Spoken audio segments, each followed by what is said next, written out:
Okay, guys, we have an exclusive. I don't know who it was that went down there. I just got an exclusive. Somebody went down there trying to go after my client.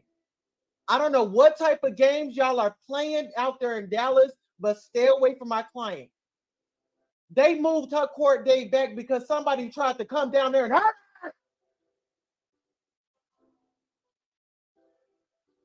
Now we really need the fucking donations. Send that fucking donations. We need to keep this woman safe. Because y'all showing up in bundles and calling our phones and playing with them and trying to start shit over here in the my group. We're not with it. If you're not trying to help this woman, get the fuck out. Now!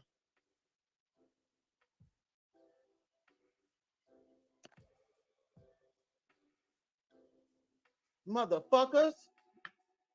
What are y'all going down there for? Messing with that woman.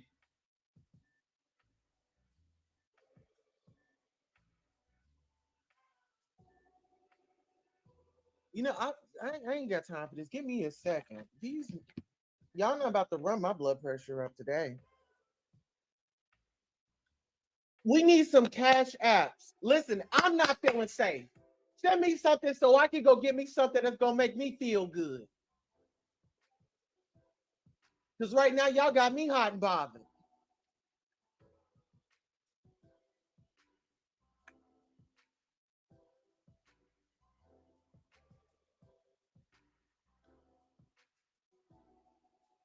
Who cares?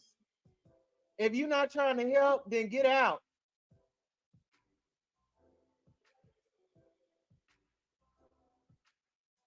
And you know what? I know a lot of you motherfuckers is coming over here from Sean David Wade's channel. Tell that motherfucker happy birthday. We already gave him a birthday party. What he sending y'all down there for what? He does not have the exclusive. She's not talking to him, King Payne, or anybody else. Okay? Any information that we got right now is coming from this channel. This is the exclusives pertaining to Jaguar. You want to know the truth? You come over here. Let's talk about it. You want to know the truth? You come on over here. Hit that cash app. Hit that cash app.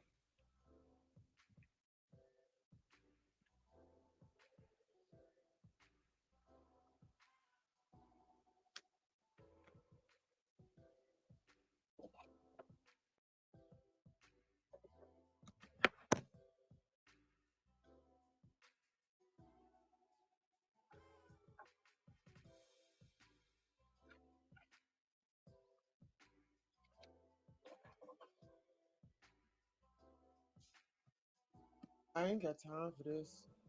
Listen here. Send me the money. I need money. Damn it.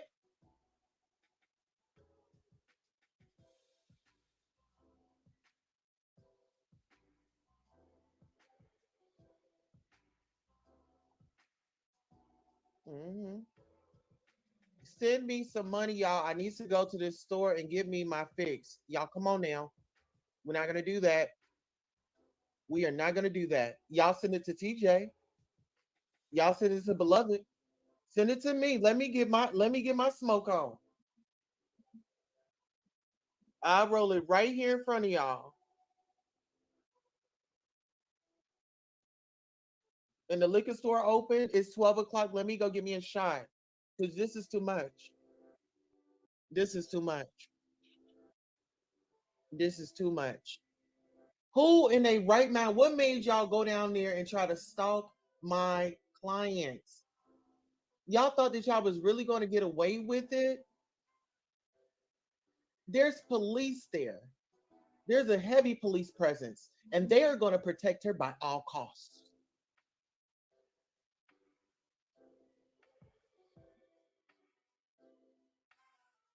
And while you're going down there, you better get ready for the class action.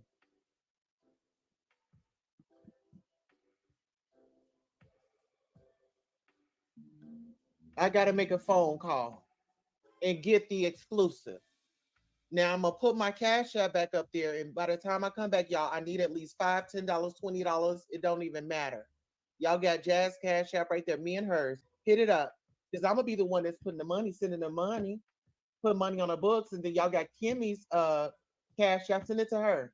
I need to get high right now. So I'm asking y'all honestly for some help.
And I just got a breaking exclusive. I just got me a phone call.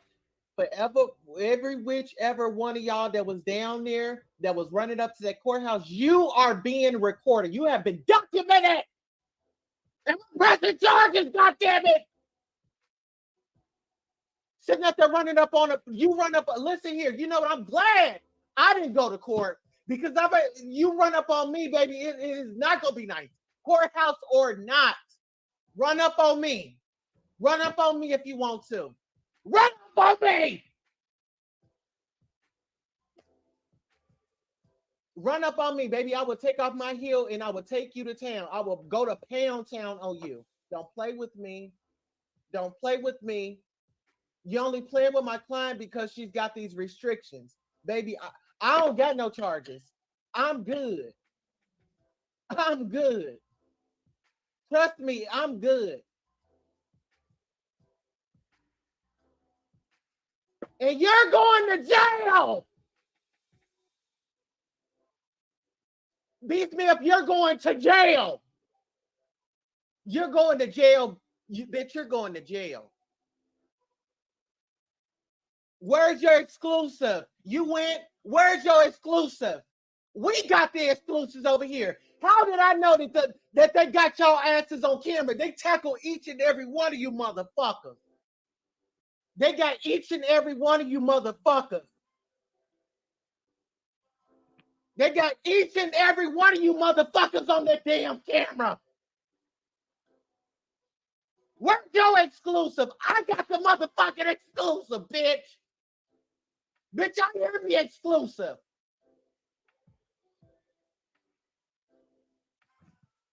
Oh, I just got a cash app. Let me run to the liquor store right. I'll be right back. I'll be right back. Thank you, Marcella. I gotta run to this liquor store right quick. Hold on. I gotta go get me a drink because it's too much. I've been working. I deserve. I deserve. I deserve. Yes, I deserve. I am. As soon as I get this drink, baby. I deserve. I deserve.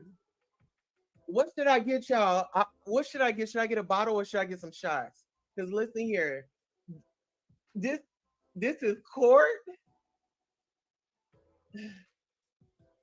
Listen, listen here. Y'all done drove me to the bottle. I'm serious. Y'all already know I've been fighting hard for this woman. Y'all know these men that has been. She helped. She put food on their table. She put money in their pockets, and for them to do her like this, yes, I'm gonna be outraged. Yes, I'm gonna always be coming to y'all and expressing how I feel. This is a sister. This is a mother. This is someone's daughter. She's my friend. She's my sister, and I refuse to come up on here and let me deal with y'all asses without having a drink. So let me go to the liquor store. I'll be right back. Y'all stay right there. Yeah, I need a drink.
All right, y'all. I'm back. What's going on? What's going on? Let me y'all comments.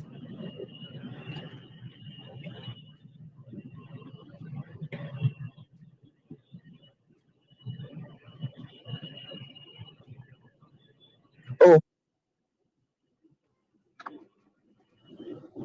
me, me.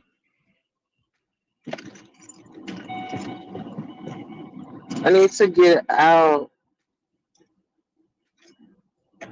I need to get out. How can I get out? Let me out. Oh, okay. Oh, Lord Jesus. Oh, ain't God good. Oh, ain't God good. Yes, yes, Jesus. Okay. Whew. Hey, girl, how you doing? Oh, I'm blessed. Highly favored, girl. Yes, yes. Whew. Oh, it's hot out there. Oh, what we doing here?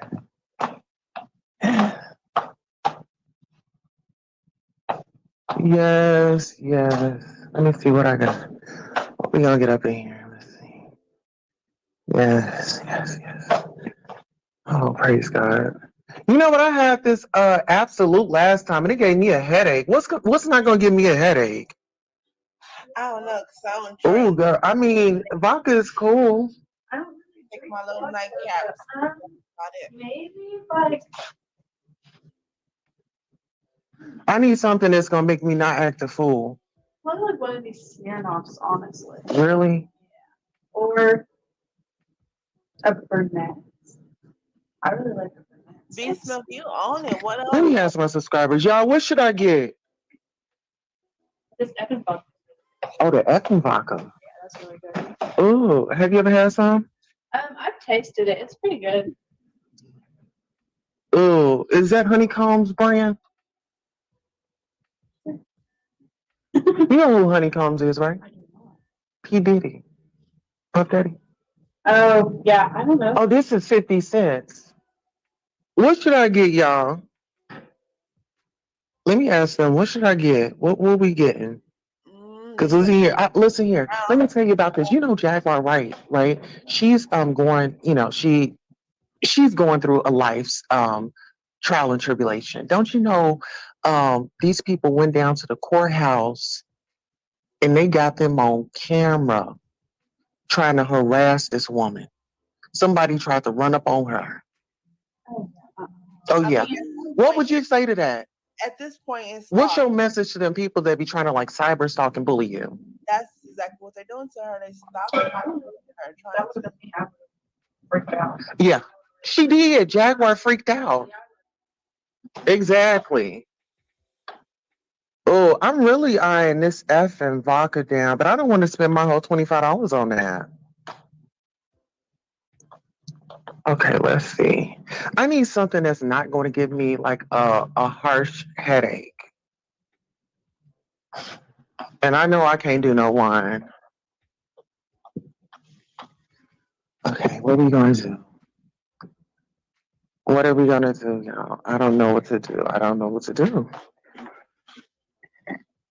Oh, so many choices. Trying to see, should I be on white or brown? I mean, you know. Oh, Tito's. Oh, yeah, I can do the Tito's. Let's do the Tito's. Okay.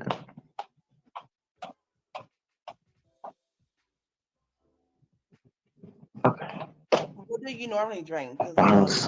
at this point, I'm gonna need a drink too. I'm gonna go back to sleep or something and wake up and make sure this shit's real. Like I'm For RNDC, it's retro invoice. since y'all so smart in the Thank chat, you, buddy. that's I what got it. Thank you. No problem. Okay, I'm a little confused. I don't know what I want to drink. Or you know what? How about this? How about I get me? I actually like these Trulies. I'll have me a Trulies and a few shots.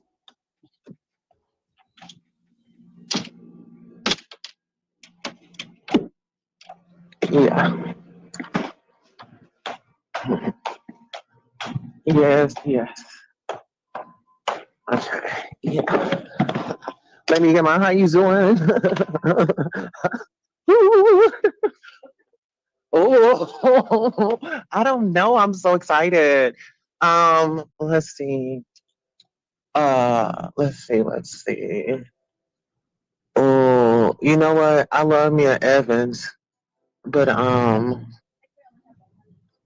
yeah. Okay, let me see. Let me get one of those silvers. Tequila. Oh yeah. Oh no, no, no. This one right here. Uh-huh. Oh, I Tulsa, I think that's gotta gonna be drop it for my down. budget. I gotta drop down my cup so I Well, I can don't do want to get in trouble. 584. 584. Tulsa. Look at that. Would you like a bag? I would. Yes, I would love some discreetness, you know. And I have these people all up in my business. You know what? Maybe I might just give me one more of those shots. Yeah. Yeah, 'cause I'm just, I've just had enough with these people, you know. They've been coming at my girl too hard. Mm-hmm. Tulsa. Yeah. 259. Okay, thank you. Yeah.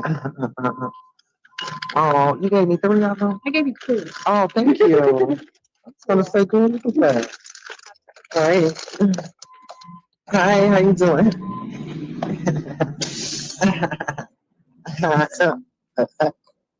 Ooh, yes, yes. Well, I got me a blessing. There's a blessing with my name on it. It's a blessing with my name on it. Girl, yes, ma'am. Y'all give Hey, me a second. I'm getting my glory. can you hear me? Give me a second so I can get my glory, y'all. Listen here. Like I told you, y'all didn't stress me out with this court, dealing with your client and, trying to protect her and keep her safe. Whoo, baby. When I tell you, I saw those comments that y'all were writing in the chat. Y'all just wait until I get home and I can express myself fully. Just wait until I get home. Yeah, you just wait until I get home. Okay. You ever, when your mama say, wait until I get home, I'm gonna tear your ass up. I'm gonna tear your ass up. Cause that bitch down there, B Smith, bitch, I got something for you. I got something for you showing your motherfucking ass. Pants hanging off your ass. Yeah, it's going to fuck down. Yeah, it's going to motherfuck down, motherfucker. You wait one motherfucking minute, bitch. Bitch, I'm about to dig all up in your motherfucking ass. I'm about to dig all up in your motherfucking ass, bitch. Let me get me some blunts and shit. Bitch, I'm about to smoke your motherfucking ass.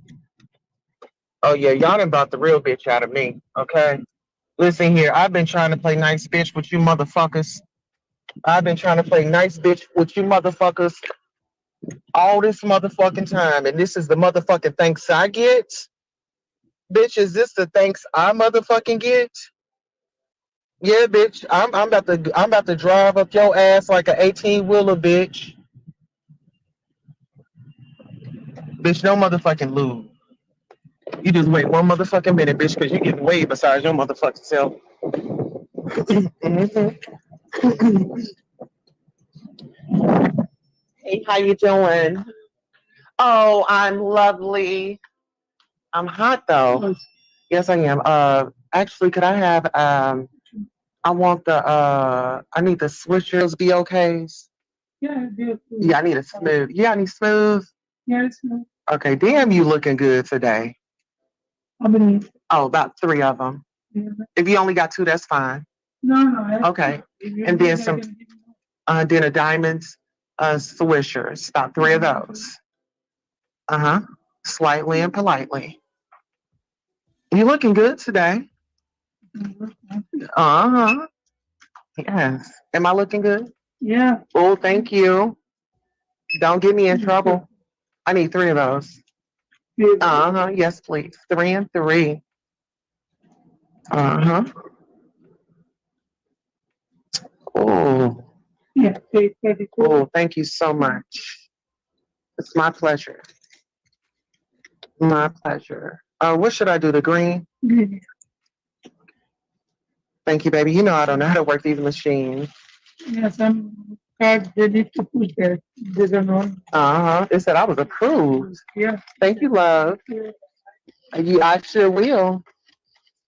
Yes, it is. Yes. Yes. Yes, yes, yes. Y'all wait until I get to this motherfucking house. Wait until I get to this motherfucking house, bitch. Thank you for that cash app. Yeah, I need y'all to keep it, hit that damn cash app. Hit that damn cash app, cause baby, y'all asked for it. I'm about to give it to you. I'm about to give it to you. Now, which one of you bitches want it? Everybody don't say I at the same motherfucking time. Cause that old raunchy, dirty, funky ass bitch, B Smith, bitch, I'ma drop the link personally for you. And if anybody else got some shit up that they want to get up off their fucking chest, you can run your ass on up there too, baby girl. I'm ready. Baby, I'm ready. Tevin Campbell me, I'm ready. Bitch, I'm motherfucking ready. And it didn't take nothing to get me motherfucking hyped up. Trust and believe. Shit, you better fucking trust and believe. I'm the wrong motherfucking one. Yeah, it definitely. And bitch, it does stop here, ho! It does! Bitch, it does! It does stop here, bitch! I'm glad you motherfucking know it. I'm glad you motherfucking know it. You rotten piece of motherfucking shit. Fucking bitch. Bitch, keep coming for me. The fuck you think you is? The fuck you think you are? Who the fuck you think you talking to, bitch? You motherfucking right. Bitch, who gives a fuck if I have a drink early in the morning? Bitch, that ain't got a motherfucking thing to you. Bitch, you didn't send me the few dollars, bitch. Bitch, you didn't send me the fucking few dollars. Bitch, it wasn't your motherfucking money. Bitch, she sent me the money and I went to the motherfucking store. Bitch, I was honest for what I wanted the money for. The fuck is you talking about? Get the fuck out of my motherfucking business. Stop trying to mind my motherfucking business, bitch. It's your fucking problem. Bitch, the fuck is wrong with you? I'm about to let all you hamburger eating ass bitches have it for lunch.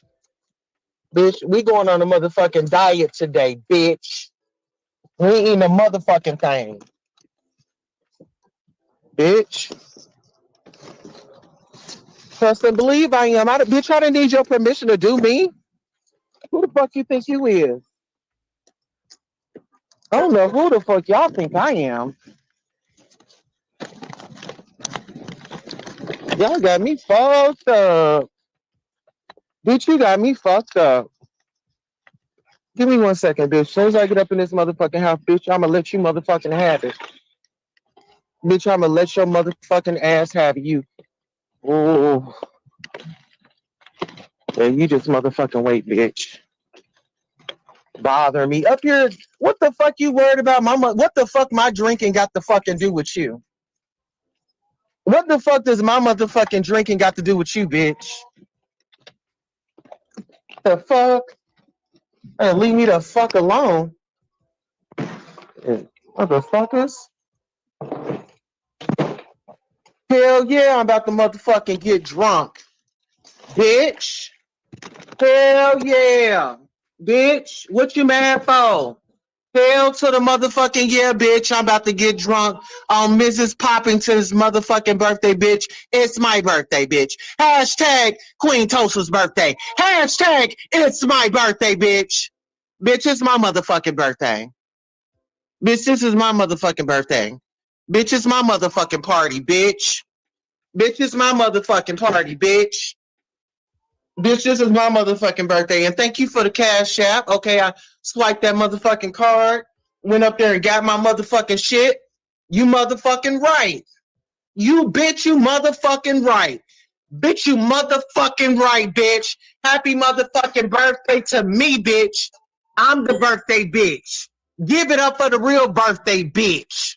Bitch, I'm the motherfucking birthday bitch. Let me drop this motherfucking link because it's a lot of hoes. Hashtag happy birthday. Hashtag happy birthday. Come on, bitches. Hashtag happy motherfucking birthday to me, bitch. Happy birthday to me, bitch. Bitch, it's my motherfucking birthday, bitch. Bitch, juice me the fuck up, ho. Yes. Bitch, it's my motherfucking birthday. Do it like it's my B-Day, bitch. Do it like it's my B-Day, bitch. Do it like it's my motherfucking B-Day, bitch. Do it like it's my motherfucking B-Day. The fuck is wrong with you motherfuckers? Bitch, this is my motherfucking world, ho. You just living in it. This is my motherfucking world, bitch. You don't understand? Do you not the fuck understand, bitch? This is my motherfucking birthday. Motherfucker! Stupid bitch! Tired of that motherfucking shit. Tired of motherfucking judging me. Stop motherfucking judging me. That's my motherfucking friend. Bitch, if I want to stand up for, I'ma stand up for her, bitch. Telling me what the fuck to do. Oh, she shouldn't be doing this. Motherfucker, you shouldn't. What the fuck is wrong with you? Ain't paying my motherfucking bills. No, who the fuck you think you talking to? But you better find somebody else to motherfucking play with. This, cause I ain't it. This ain't what you want, player. This ain't what you want, homeboy. You better bag your motherfucking ass up, nigga. You better bag the fuck up. I know that motherfucking much. Shit, motherfucker fucking with me and my shit. Where my shit at? Bitch, y'all almost got me fucked up. Y'all bitches got me fucked up. Really, y'all do. Sit up here talking about my motherfucking drinking. Bitch, what my drinking got to fucking do with you? Bitch, it's my motherfucking birthday, ho. This is my motherfucking birthday, bitch. Shit. Bitch, now motherfucking cheers, ho. Cheers, ho. Bitch. The fuck? Shit. Give it up to the birthday bitch. Give it up to the birthday bitch. Thank you. Thank you. Yes, ma'am. It's my motherfucking birthday, bitch. Thank you. Y'all send me a cash app. It's my motherfucking birthday. Bitch, happy motherfucking happy birthday to me. Cause baby, I deserve.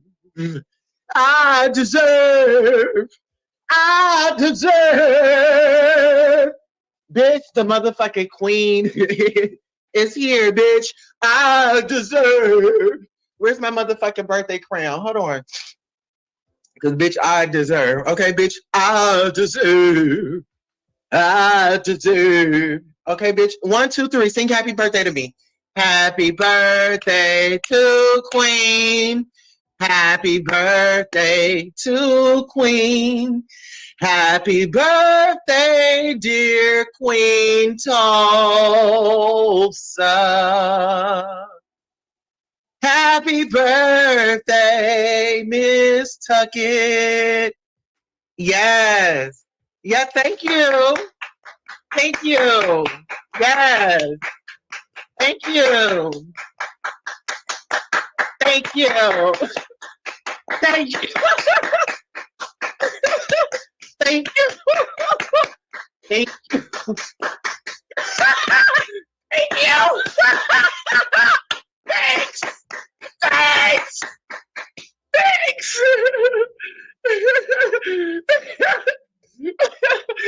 Oh All this for me. All this for me. Oh shit. Hair flip. Wow. Wow. Motherfucker, it's my birthday. I deserve, I deserve, I deserve. Hold on, let me hear. Uh, uh,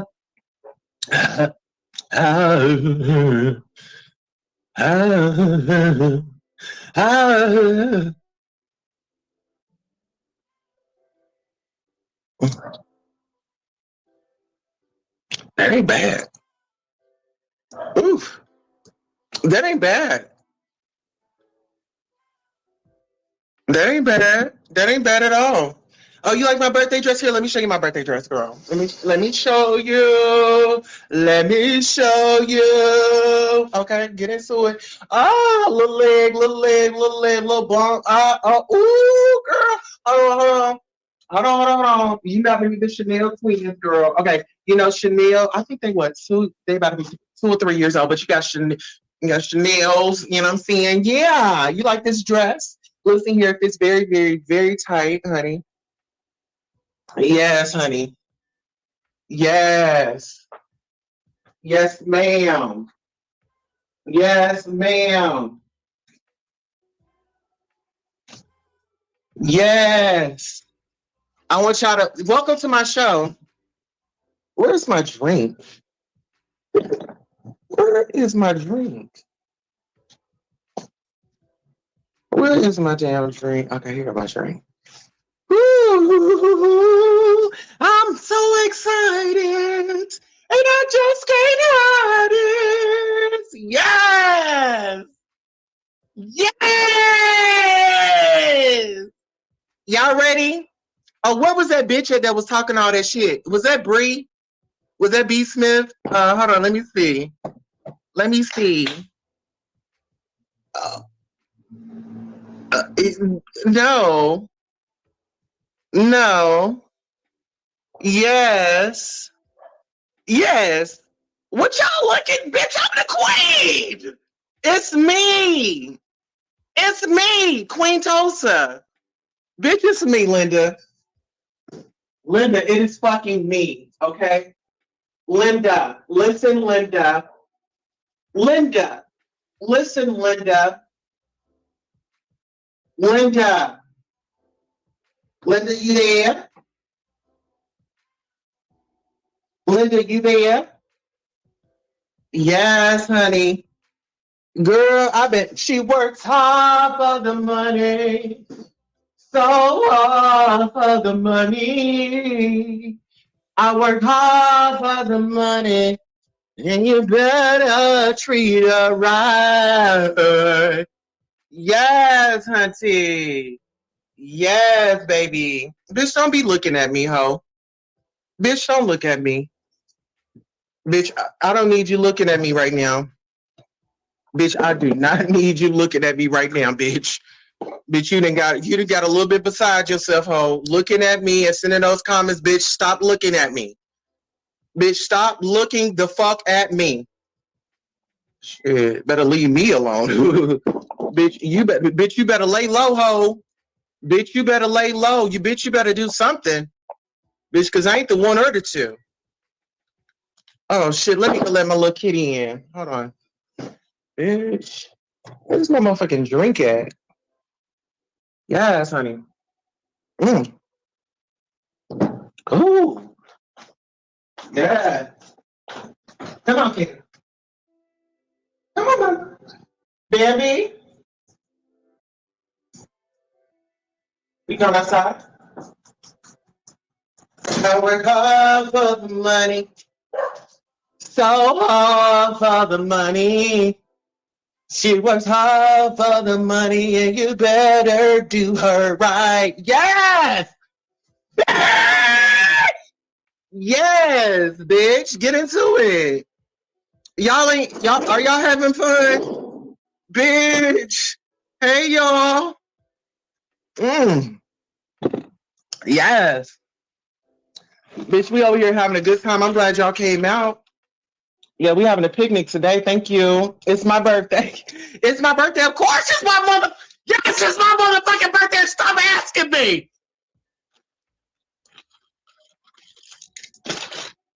Okay. Yes. I wish y'all would stop. Did y'all send Jag a cash app, bitch? Y'all send us a cash app, okay? I told y'all what I was doing with my money, okay? Y'all already saw what the fuck I did with my money. I put it on camera, okay? I ain't gotta lie about the motherfucking thing. You know, you better find your motherfucking ass, okay? Get the fuck up out of my motherfucking business, bitch. Okay? Bitch, okay? Don't fuck with me today. Do not fuck with me today. Today ain't the day, bitch. It's my motherfucking birthday, ho. Bitch, happy birthday to me, bitch. The fuck? Bitch, what? 920 who, bitch? Me. 920 me, bitch. When you see 920, bitch, you should see me, ho. Bitch, you see 920, you see me. And bitch, we always together, bitch. Tired of you janky ass motherfuckers. The fuck out of my fucking face with all that bullshit. Miss me with that motherfucking bullshit. Mm-hmm. Who the fuck is that up in my chat? Like, girl, why you all up in my motherfucking business?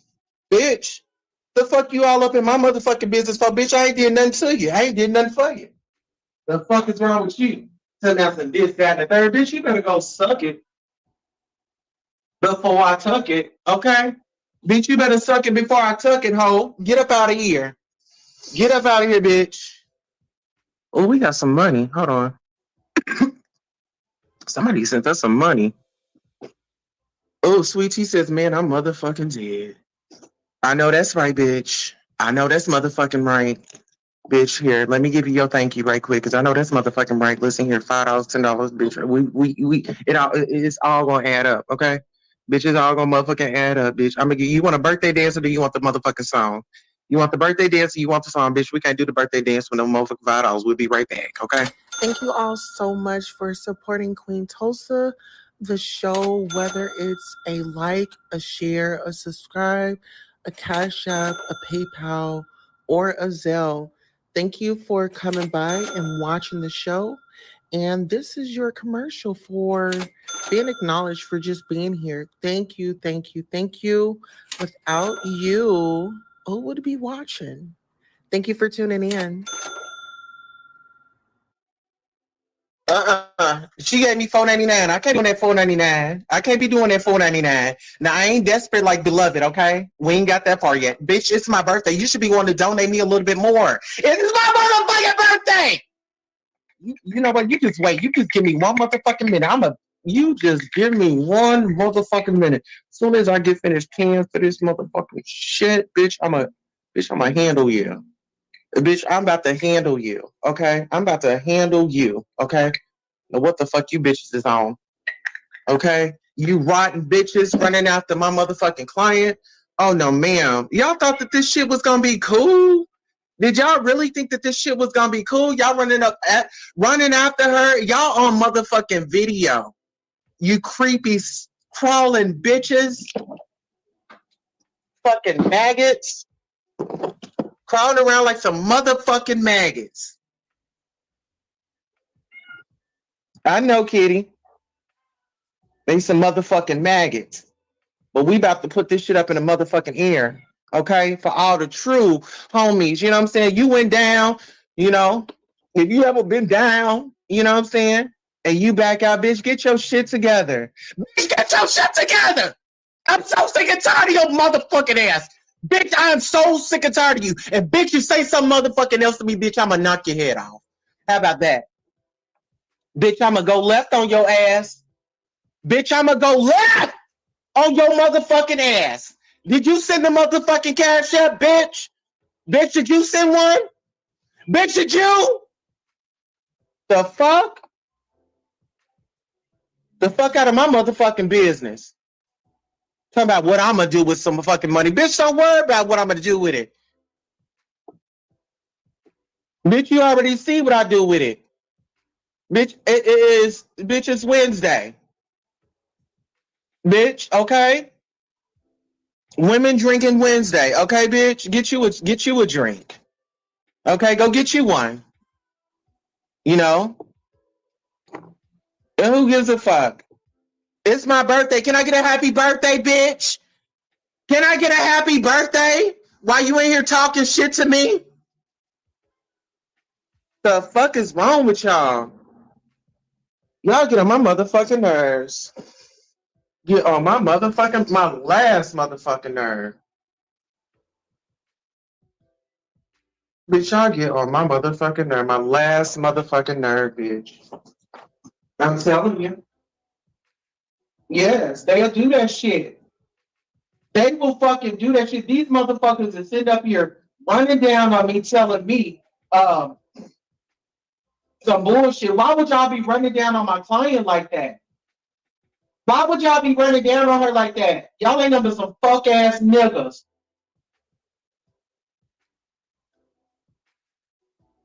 You low grade ass bitch.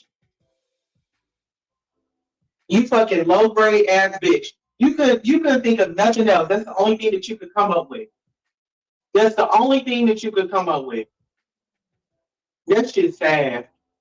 That shit's sad. When you just got the results of that shit right there, man, that shit's sad. That shit is sad.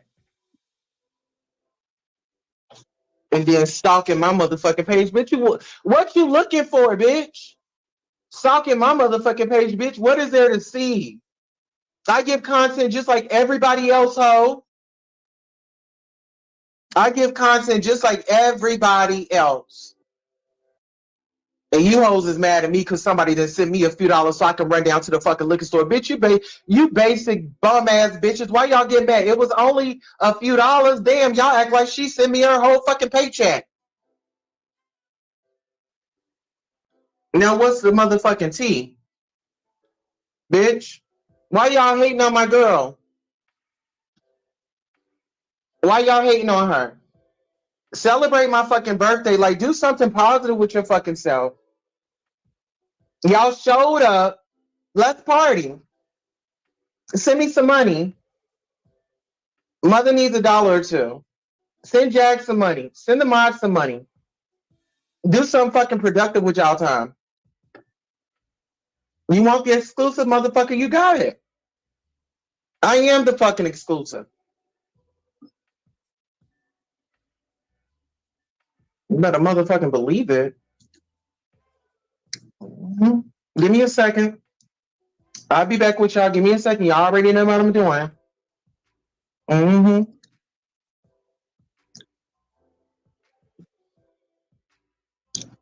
Mm-hmm. Yes, ma'am.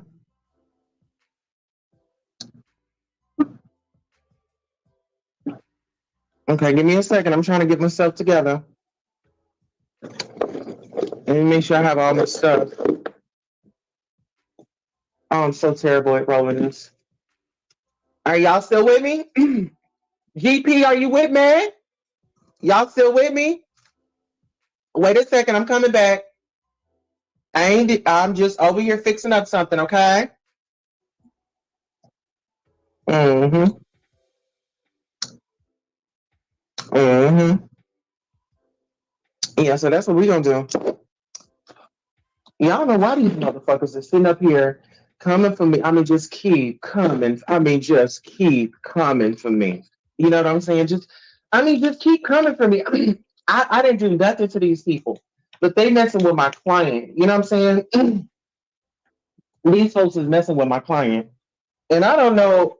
I don't know what possessed them to like go after her. But yeah, honey, it's been like a whole uphill battle. Like I kid you not. I kid you not. This is not like the first time that it has happened. Like people like stalking her or whatever. But yeah, it has gotten. This part right here is extreme. Yeah, that's extreme. Mm-hmm. Yes, ma'am. Y'all give me a second. I'm about to come back and cuss y'all out in a second. I know y'all been waiting. Which is it? Which next? What bitch got something to say now? How has girl? Shut the fuck up. How has Hag been quarantined? So she better go anywhere. Bitch, shut the fuck up. Shut up, bitch. Shut up, bitch. Come up here and say it to my motherfucking face. Here, I'm gonna drop the motherfucking link for you, cause bitch, I ain't no motherfucking runner. Bitch, I ain't no motherfucking runner. I ain't no motherfucking, we ain't doing that. We ain't the track star, bitch. This ain't Shikari. Come on up here, bitch. Uh-huh. Mm. Mm. Ooh. Mm-hmm. Ooh. And so what? Breezy with the fro? So fucking what? So what? So what, bitch? At least they move. At least they move, bitch. They are soft. Bitch, bitch, don't try to get into my anatomy, bitch. Everything's right and tight over here, bitch. How you doing? How you doing? Let's see you. Bring your big fat ass up here and get on camera. Let's see your fucking curves. Let's fucking dissect your body. Let's find your insecurities, ho. Let's do it. We can do it together, ho. Let's do it, bitch. You motherfucking hoe. Talking about me. I don't have no control issues. I'm not on a power kick. Leave me alone. The fuck is wrong with y'all? Stupid bitches. All you shut the fuck up. Bitch, I don't give a fuck who your shorty is. Bring your bitch ass up here, bitch. I just told you what to do. I just got up here and told you what to do. Why are you sitting up here? Where's my phone? Oh, never mind. I found it. Anyways.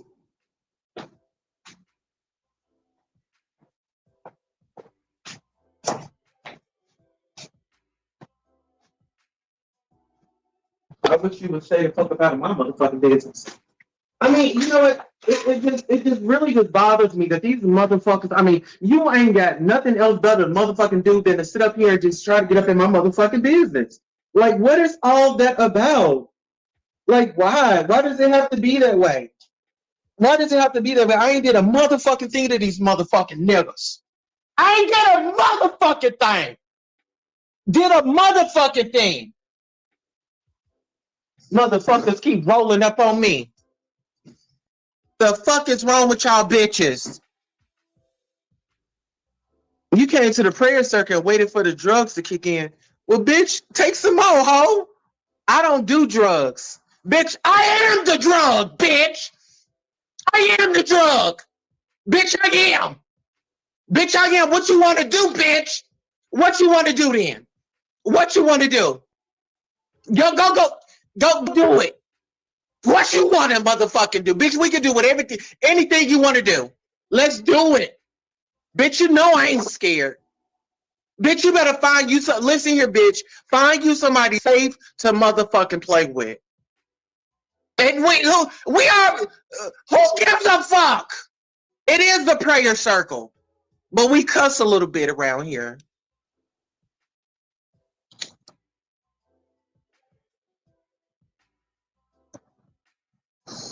Shit. Gotta tell me some motherfucking shit. Okay.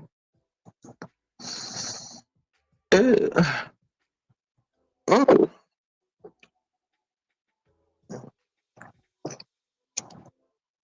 This is a little nice. Oh, we got somebody in the backstage. Let me see.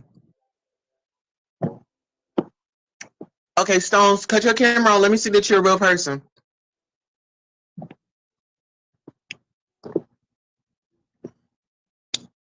Let me see that you're a real person.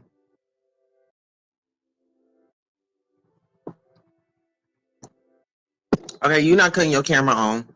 So, baby, you're going to have to go down, send a cash app, put your name, and then I'll let you back up. Girl, we ain't doing none of that motherfucking bullshit around here. Bitch, I need some motherfucking money. Nigga, I need some motherfucking money. Bitch, I need my pussy bills paid, okay? Can you put in on these pussy bills? Okay, thank you. Thank you. Thanks, bitch. Mm-hmm. Exactly.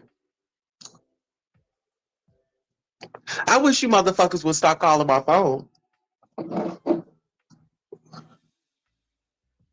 I really wish you would stop calling my motherfucking phone. Mm-hmm. Oh, please stop calling my phone. Stop calling my phone.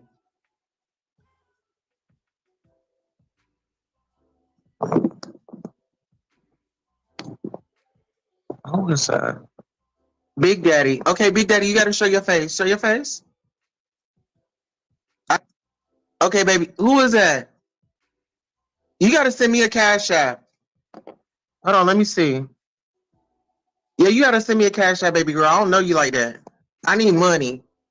I need money. I appreciate you being the link, but baby, you see that cash app up there? Bitch, I'm gonna need a refill. Cause I deserve. This is my birthday. Today is my birthday, y'all. Can I get a happy birthday in the chat? Can I get a cash app? Can Jag get some love? Y'all, come on, help me out. Help me out. It's my birthday. I'm good for it. I'm good for it. Mm, mm, mm, mm, mm, mm. Oh, I deserve. I deserve. I deserve. Stop calling my motherfucking phone.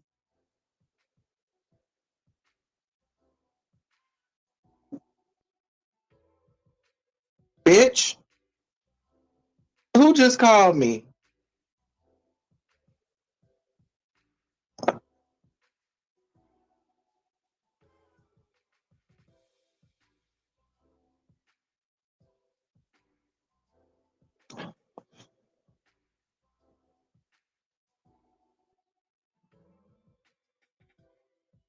I wish y'all motherfuckers would stop calling my phone.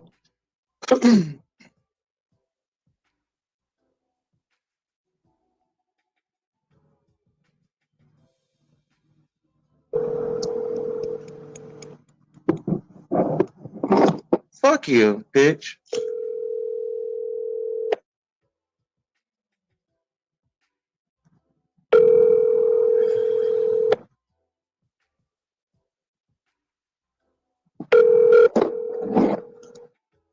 I really do wish that y'all would just stop calling my phone. I really do. Like, no bullshit. I really wish that y'all would just really stop calling my phone. Let me call him. Motherfuckers, stop calling my phone. And I'm telling you, motherfuckers, like right now, bitch, I ain't the one or the motherfucking two, ho. Or the three or the four or the five, bitch.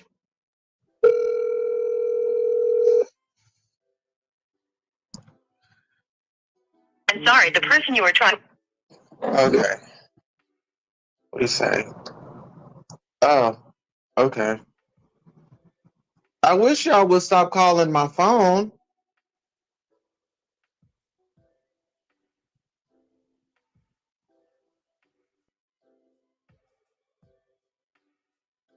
Oh, shit.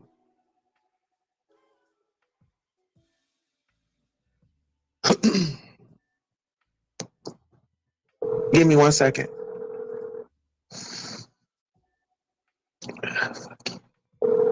A lot of people on here. Shut the fuck up. Hello? Hey, Jasmine, how you doing? Yeah, how you doing? I'm good. Girl, you know what? Can you, how are you on time today? I'm still at work. Oh, you still at work? So listen, can you come this evening and just do my hair? Or is that too late for you? Long as it ain't after 4, because after 4 I have to take the kids. You said after 4? I said if it's after 4, I won't be able to do it because I have to take my kids to classes. Okay. So no, what does your tomorrow look like? I'll be at work all day. Oh, The only day available. okay. How about this? How about because I'm gonna have my hair up anyways, but oh, because today is gonna be like a little tight because you know.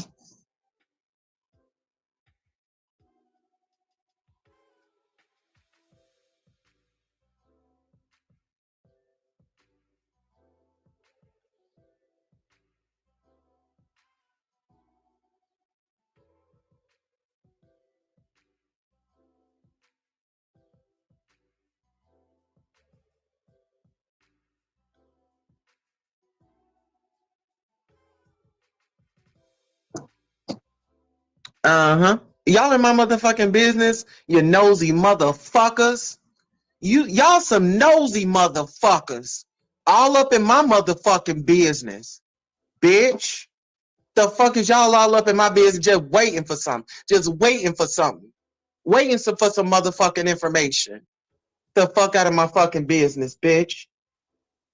And I need to know who the fuck is calling my phone? Stop calling my phone, bitch.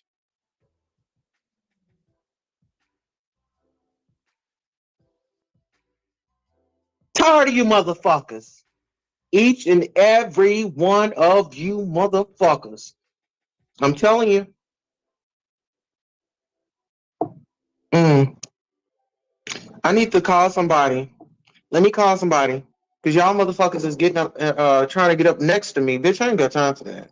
I just really ain't got time for that. Stay the fuck away from me, bitch. Tired of y'all. Stop running down on me. Stop running down on me. Ain't nobody asked about you. Stop asking about me. Yes, I'm still here. Yes, I'm still relevant. Mind your motherfucking business. Mind your motherfucking business and leave my name out of your mouth. Motherfuckers. How about that? Oh, damn it. I'm sorry. It is what it is. It sure is. The fuck is wrong with y'all?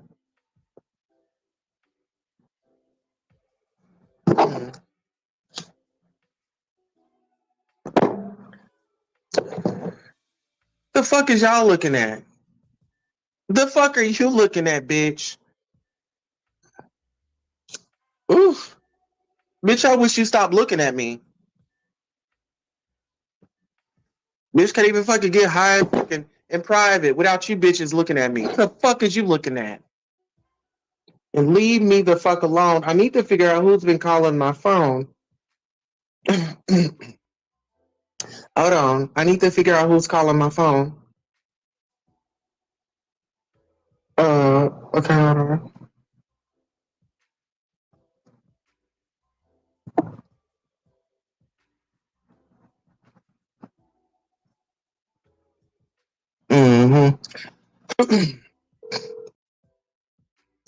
I'm sorry. Okay, so that's y'all would answer the phone. I'm sorry.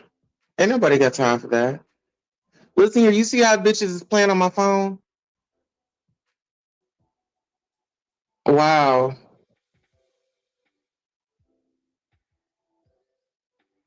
Okay, y'all hold on. Oh,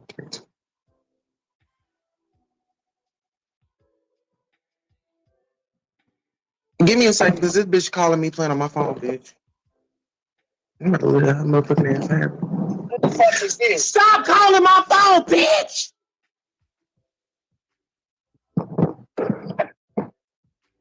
Hello? You heard me, bitch. Who the fuck is this? Bitch, you know who it is. Pull up, bitch. Bitch, you know where I am. Who the fuck is you? You calling my phone. Bitch, you called me. Bitch, my motherfucking phone just rang, ho. I don't know who you talking to. Oh, I'm talking to you, bitch. Ma'am, you don't even know me. Ma'am, bitch, you better bad the fuck up and stop calling me like I motherfucking said, bitch. I'm getting tired of hearing my motherfucking phone ring, bitch. You let it ring for 2 motherfucking times and you hang up. And I'm tired. Bitch, let me tell you something. You don't even know me. It's a prank call. Yeah, it's a prank call. This hoe don't even know me. Who the fuck she talking to? Bitch, I roll up on your motherfucking ass. Bitch, pull up. Bitch, pull up. Who I am, if you know who I am. Bitch, pull up. Bitch, you don't even know me. Bitch, get off my pull phone, up. ho. Get off my phone, ho. I'ma beat your motherfucking ass. Bitch, you don't even know me. Bitch, I'm a... Bitch, you don't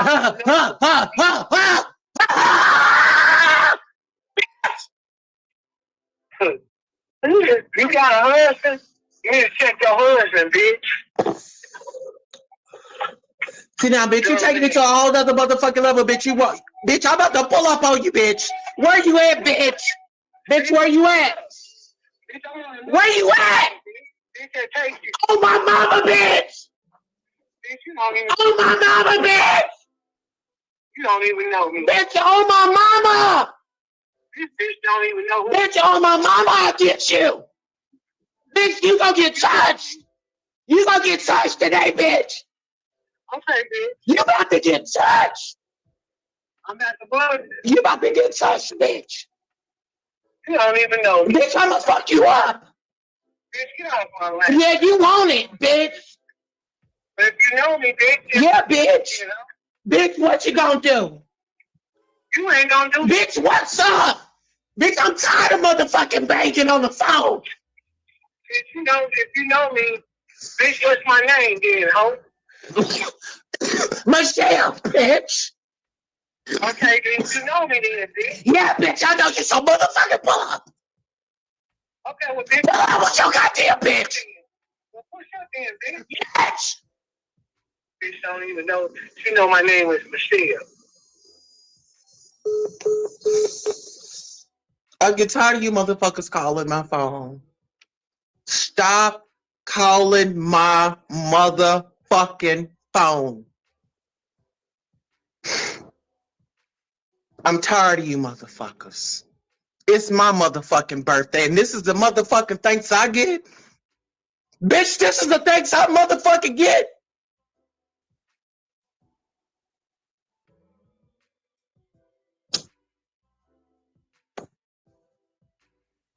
How y'all doing?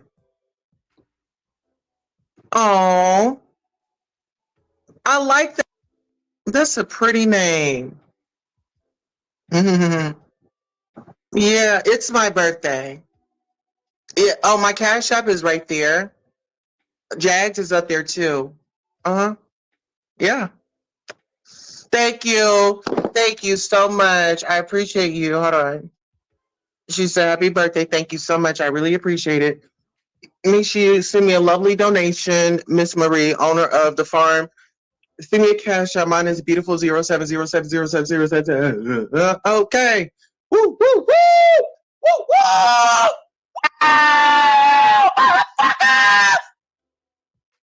Bitch, we over here having a good time. It's my birthday. Yeah.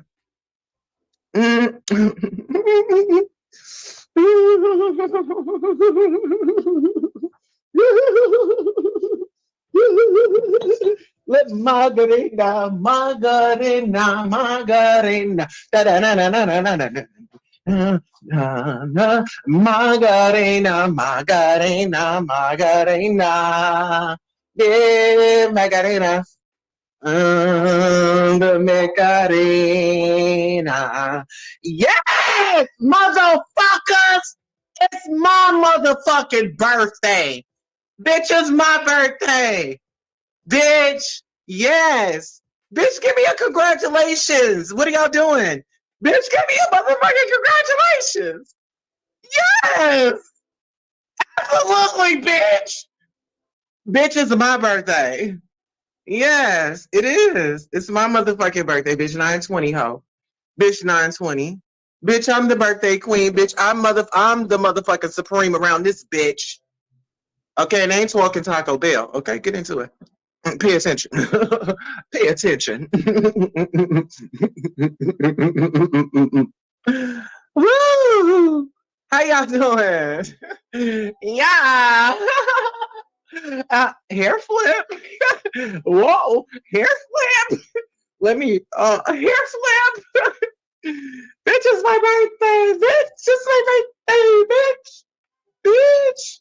Bitch, did I just hear my motherfucking phone ring? Bitch, I need you hoes to stop playing my motherfucking no man. Stop playing on my motherfucking phone. Oh, I had an appointment today at what time? And who was it with? Who did I have an appointment with?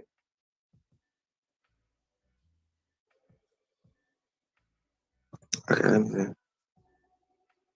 Oh, I already canceled that appointment. Good. That was a hair appointment, so I canceled her. If y'all can send me a lovely donation, girl, that'd be lovely. That'd be real cute.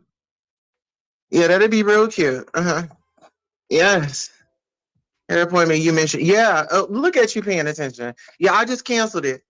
I just 111. Yes, baby. Get into that 111. 111, baby. Get into that 111, honey. You see that? You get into it. Get into it. Get in close.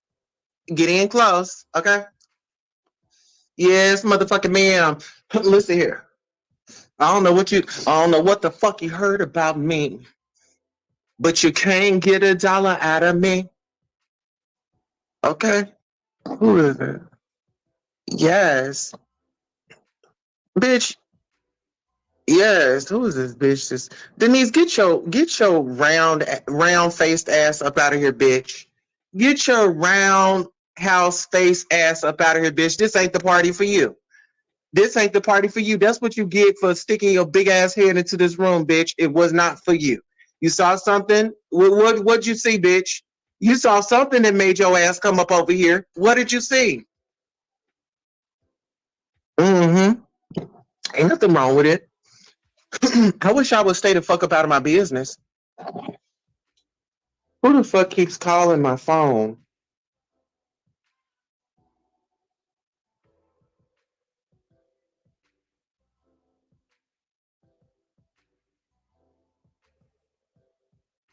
Stop calling my phone, guys. Please stop.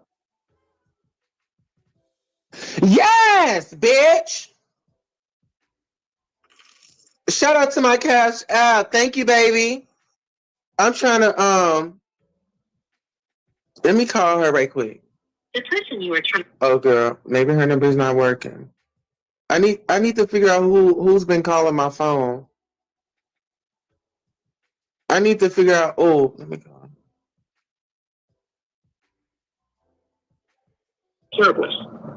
Ain't nobody phone on. What's going on? Who keeps calling my phone?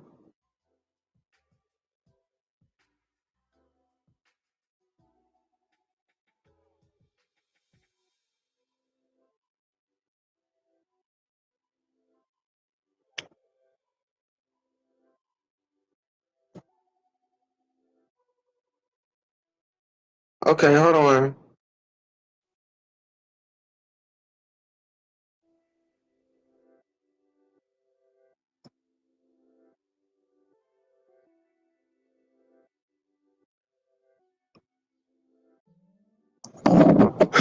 All has been forwarded to an automatic. This is too much for me, y'all. This is too much. This is too much. This is too much. This is too much. This is too much, y'all. This isn't. This is too much.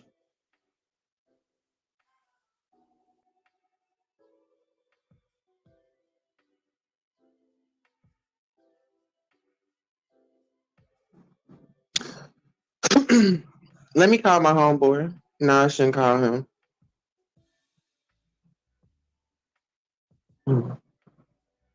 I need to call. Let me call. You know, I wonder what that bitch Kimmy doing. I wonder what that bitch Kimmy doing. Let me call her. I'm gonna call her and cuss her motherfucking ass out. I'm gonna need to know why Kimmy is calling my phone.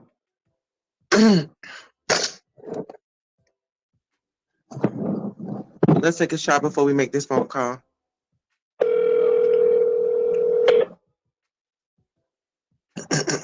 It's flash. Please stop calling my phone. Please stop calling my phone. You just keep calling my phone and hang. You just called my phone and hung up. It's miserable. Bitch, stop calling my phone. I've been sitting here. Listen here. I've been sitting here on motherfucking live, waiting for you to call me back. And these motherfucking people can tell you that they just heard my motherfucking phone ring, and it was you. When I picked up, it was you. It was you. Why are you calling my phone? Kim, you got so much business going on. Why is you calling my phone?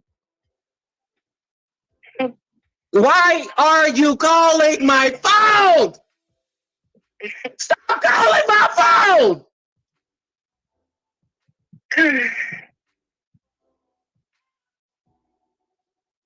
You done? I'm trying to see if you done.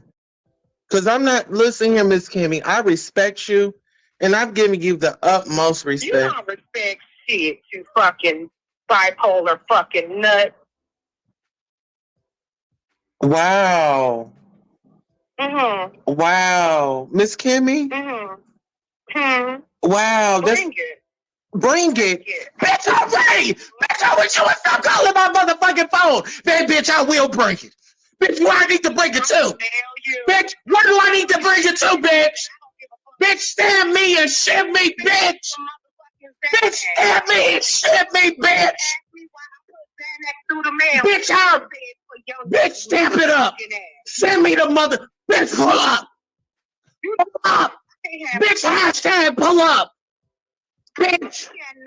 Yeah. Yeah. Yeah. Yeah. Yeah. Pull up.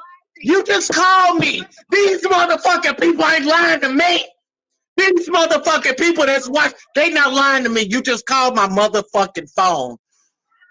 Stop calling my motherfucking phone. Please stop calling me. See, I can't have my name. Stop calling my phone. What the fuck? Am I on live? Let me. Yes, we on live. Stop calling me. You know what? You know what? Stop calling me.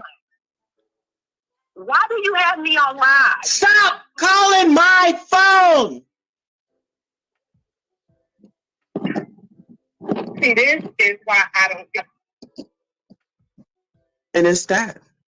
Stop calling my phone. Any one of you bitches call my phone number again, we gonna have a problem. We gonna have a whole motherfucking problem. And now I'm about to get into mod chat. Why are y'all calling the fucking mod chat? Why the fuck are y'all calling the mod chat?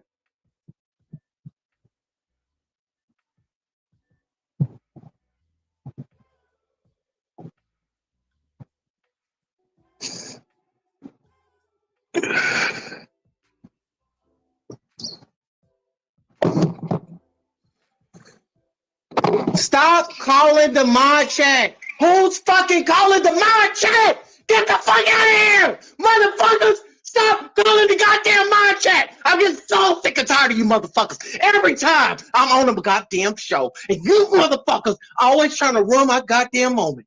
Y'all always want to ruin my... Listen here, bitches. I'm the goddamn queen around this motherfucker. Bitch, do you not see this motherfucking brown bitch? Bitch, I'll hit you up. Bitch, I'll hit you up. Bitch, I'll hit you upside your... Bitch, I'll hit... Jaguar, bitch, I'll hit you upside your... Bitch, I'll hit all you bitches up in there. Bitch, get the... Bitch! Bitch! Bitch! The fuck off my phone! Stop calling my phone, motherfuckers! All you motherfucking worthless bitches. Get the fuck off my phone.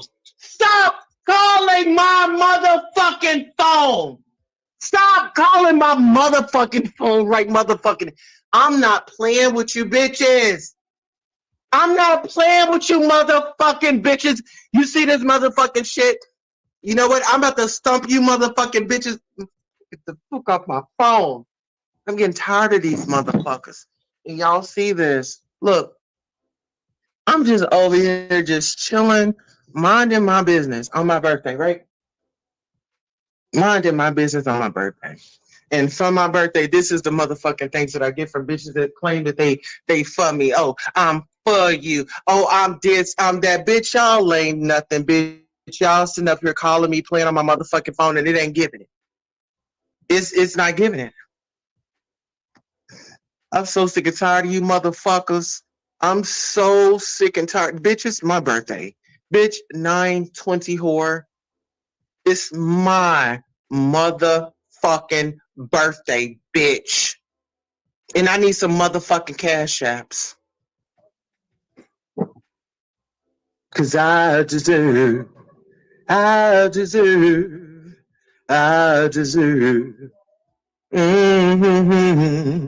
Mm-hmm. Mm-hmm. What you coming up in here for?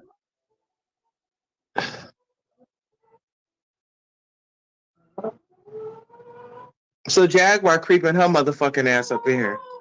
Look at this bitch, always trying to get some fucking attention. Bitch, get your ass out of here. Get out of here. You and that toothless bitch over there. Get out of here, you toothless bitch. The fuck is wrong with you? The fuck out of my fucking... Get out of here. Mama love you. You know I'm just playing with you. You know I'm just playing with you. Bitch, who keeps calling my motherfucking phone? I wish you would stop calling my motherfucking phone. Stop calling me. Get off of my phone. No. No, I don't need no motherfucking help, bitch. You trying to help? You trying to help Queen? Queen ain't the motherfucker that need help. Bitch, you need help. Bitch, you need help. Bitch, you need help. Hashtag, I need help. Hashtag, I need help. Bitch, hashtag, I need motherfucking help. Motherfucker. Sorry, you bitch. Listen, I need y'all to stop calling my motherfucking phone. I'm trying to check on your goofy ass. Listen, I need y'all to stop calling my phone. I'm good. I'm all good. You playing with chickens and shit? I'm all good. I am all good. I am all good, bitch. You motherfucking right. And you motherfucking right. I knew it. I'm tired of y'all playing. I'm tired of y'all playing on my phone. Stop calling my phone. I'm not playing on your fucking Bitch, you been calling my phone, blowing me up all motherfucking. Okay, we gonna call. Let go. Wait, what? What? You don't bust a move? We gonna call you Miss Fine. Yeah, come on. You want some bullshit. I'm ready. Bitch, I'm ready. Bitch, let me take my motherfucking shoes off, bitch. Bitch, let me take my motherfucking shoes off. Bitch, let me motherfucking put my... Bitch, let me take my motherfucking shoes off, bitch. Let me put my motherfucking... Take my motherfucking shoes off. See, this is shit. You said what? You're writing a check that your ass can't cash, retard. Listen here. Listen here. Let's get one thing for certain, two motherfucking things for sure, bitch. You don't want none of this. Bitch, you ain't ready for none of this. Bitch, you better stop motherfucking calling my motherfucking phone. I'll motherfucking know that. Bitch, I will hit you. Oh, girl, you trying to take me back to my old days. Bitch, you trying to take me back to my old days. Woo, Lord. Woo, bitch trying to take me back. Woo, bitch trying to take me back. Shit, you better believe it. But listen, I wish you would stop calling my phone and letting you cash at me. Because listen here, I get that we working together, but girl, you don't do it for me. I'm just gonna keep it real. I'm gonna keep it 100 with you. You don't do it for me. Check your cash app history, motherfucker. Check your cash app history. See, difference is I put my cash app up. I don't do that. Uh-huh. I don't have to. Well, I do. Check that. Well, I do. Check that. Stop calling my motherfucking phone, bitch! I'm tired of you. I am tired of all you motherfuckers. Stop calling me. Y'all always fucking blowing up my fucking phone. Leave me the fuck alone. Stop. Hear me. I'm gonna keep calling back until you get the fuck. Bitch, I'm gonna hang up in your face then. Bitch, you ain't gonna just keep calling. This bitch, did you hear this bitch? Like she paying my motherfucking bill. Like she paying my motherfucking bill. Like she running some shit up over here. You better step the fuck back. You better see, bitches get a little authority and they think that they just a shit. Bitch, you only got this little piece of authority. Bitch, you got this much above me. This bitch acting like she got this much above. We not playing that. I am the truth, bitch. I'm the head of this motherfucker, and I work damn hard to clear my motherfucking name, and I work damn hard to get to where the fuck I am today. And bitch, you ain't gonna get in front of me. Bitch, you ain't gonna get in front of me. Bitch, I'll motherfucking run your toe over before you think that you gonna get up in front of me, bitch. Bitch, I'll stump your goddamn toe up. Bitch, I will do this. Bitch, big nigga, don't fuck with me. I am not the mother. Stop calling my motherfucking phone. I'm gonna keep calling. Stop calling my goddamn bitch. Get offline. Get offline.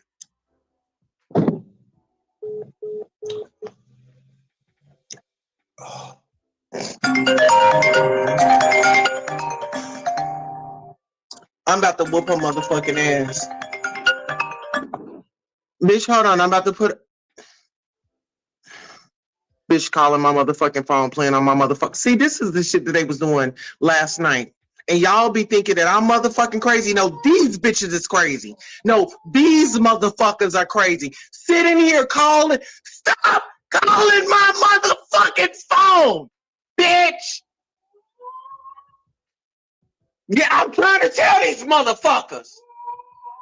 I'm trying to tell them. You tell them. Got the fucking animals and shit going the fuck off.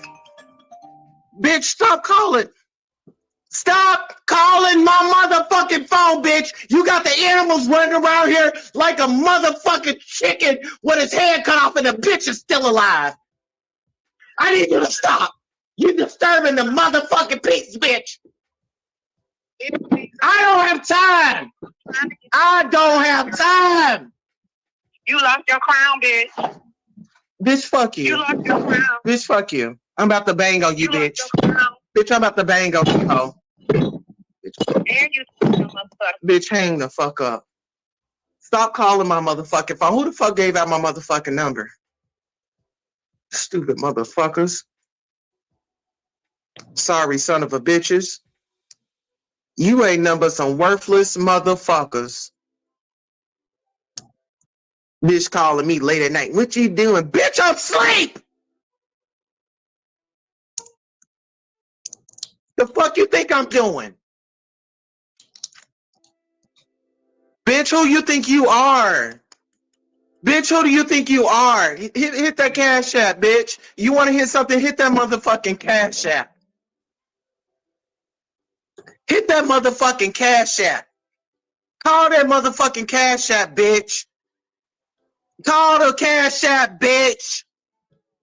Fucking stupid bitches on my motherfucking birthday. Really? Is this the thanks that I get on my motherfucking birthday? Bitches calling me. Just want to hear, oh, hey, how you doing? What you doing? Bitch, I'm asleep. Bitch, I'm minding my motherfucking business.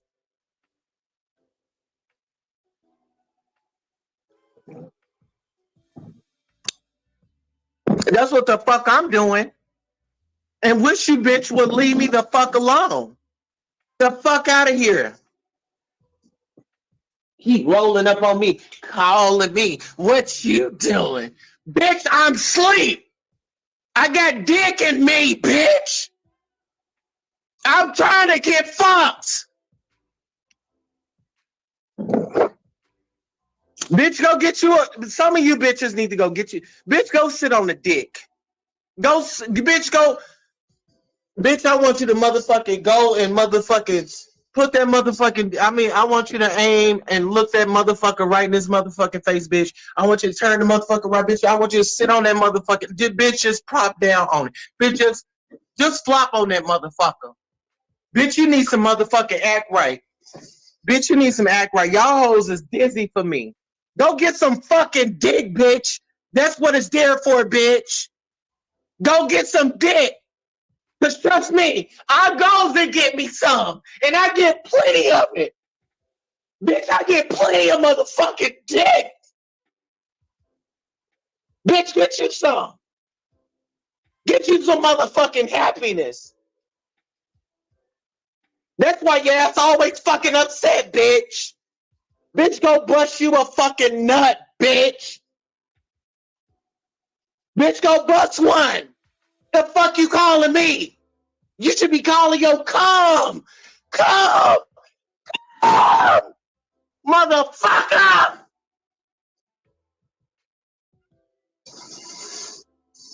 Bitch, don't come in here meowing. Do not come in here, bitch, meowing. Ain't no fucking bitch. My pussy is the only one that's calling somebody. Bitch, I do not need you in here. Listen, my pussy is calling somebody. Okay? You hear me? I'm Miss Pussy. You hear me? Okay, then. Bitch, don't get it motherfucking twisted. The fuck? Bitch, who the fuck y'all think y'all is? No, who the fuck you think you talking to? Got me fucked up. Y'all bitches got me all the way fucked up. Okay? Ooh. Ooh. Shit. Ooh, who wanna send me some cash up so I can give me some food? Listen here, I told y'all what I was gonna do with the money. I got this, and then I got this. Okay, y'all send me some money so I can order me so they can bring me some food. It's my motherfucking birthday, bitch. Order me a cake, bitch. Order me a motherfucking cake, bitch. It's my birthday, 9/20, ho. 9/20, bitch. My motherfucking cash app is up there, and cash app my client because you know what? Really, I don't even need to talk to my client right now because, bitch, I beat and went the fuck off on that bitch. I'm gonna tell y'all like this. My motherfucking client, Jaguar, this bitch, man. I mean, sometimes the bitch just pisses me the fuck off. I be wanting to bang on that bitch, you know? Bang in her motherfucking ear. You know what I'm saying? I don't say this shit when she around, you know, I be quiet, you know what I'm saying? But when she leave, bitch, I'm the fuck up, you know? Sometimes you just want to just tell the bitch, shut the fuck up, please. But you know what I'm saying? I'll be trying to be disrespectful because, you know what I'm saying? That's my sister. That's my sister. You know what I'm saying? And I hope the bitch get out. You know what I'm saying? I don't know what the fuck happened. You know what I'm saying? Like, I don't know what she doing right now. She with Johnny motherfucking Popcorn. And bitch, you know what I'm saying? When I was on the phone with the nigga was acting like he was trying to holler at me. So I was like, yeah, thank you so much. I mean, the motherfucker sounds sexy than a motherfucker over the phone. You know what I'm saying? I mean, just sexy than a motherfucker. I ain't even gonna lie. My motherfucking pussy got wet. You know what I'm saying? Just thinking about the nigga. I mean, she always talking about how he be stroking her and shit and this and that. Girl, I be thinking, girl, my motherfucking pussy be getting wet than a motherfucker. You hear me? She be like, oh, girl, he did this to me. Oh, yeah, bitch. When I be in bed, girl, I ain't even gonna lie to you last night. Bitch, I was over the bed like this. Bitch. Because she had told me a little nasty story about this dude. Bitch, I had bent over the bed. And she said she had told the dude to smell a fart out of her ass. Girl, I told my nigga, I said, listen here. I said, I need you to get in the crack of that ass tonight. Okay. I need you to work overtime. I said, nigga, I need you to work overtime. And I said, if you work overtime, I got a little gift for you, right? So the motherfucker went to working overtime. Bitch, and the way that I let that motherfucking fart out, bitch, Bitch, it was everything. Bitch, if you ain't listen, this is what you do. You bitch, you tell that motherfucker nigga get over back there. Bitch, you say let's play football. Bitch, hike that motherfucking ass up in that motherfucking ass, bitch. You get on the motherfucking edge of that motherfucking shit and hike that motherfucking ass up, bitch. Down, set, hook, and blow that motherfucker out, bitch. Bitch, let me tell you. That nigga said, Mama, I want some more. I said, nigga, you right. I said, I told you. You show motherfucking right. I said, baby, you show motherfucking right. Bitch, listen here, I'm gonna tell you this. It's just the same chair. I ain't even gonna lie to you. Okay, so I ain't even gonna lie. Okay, so I was in this chair. I ain't gonna lie to y'all, bitch. Bitch, she gave me that little sticker. She said, Queen Tulsa, bitch. She said, do this, bitch. You got you a winner. I said, okay, I'm gonna try, bitch. I'm gonna tell y'all, I was just like this. I'm gonna show y'all. I ain't gonna do the whole thing, but you know what I'm saying? But girl, I be like, yeah. I be like, get back there, daddy. I was like, daddy, you back there? He said, yeah, bitch. bitch, I ain't gonna bother to tell you. Bitch, I ain't gonna bother to tell you that I had went by the motherfucking AMC movie theater, bitch, and got me a large popcorn, bitch. Bitch, I said, I need me a motherfucking, bitch, I need some popcorn. I said, bitch, I need that rat-a-tat-tat-tat-tat-tat. Bitch, I tore his motherfucking nose up. Stop calling my motherfucking phone! Tulsa, check your Google Drive. I can't. Exclusive. Check your Google Drive. Bitch. Send it to Sweet Cheeks. Okay. All right. Hold on. Yeah, who is that? That bitch Kimmy. Kimmy, don't be coming up on here motherfucking laughing, bitch. Did you tell Jaguar that you was motherfucking playing on my phone? I'm getting so sick and tired of you motherfucking bitches. I'm sick and tired of these bitches.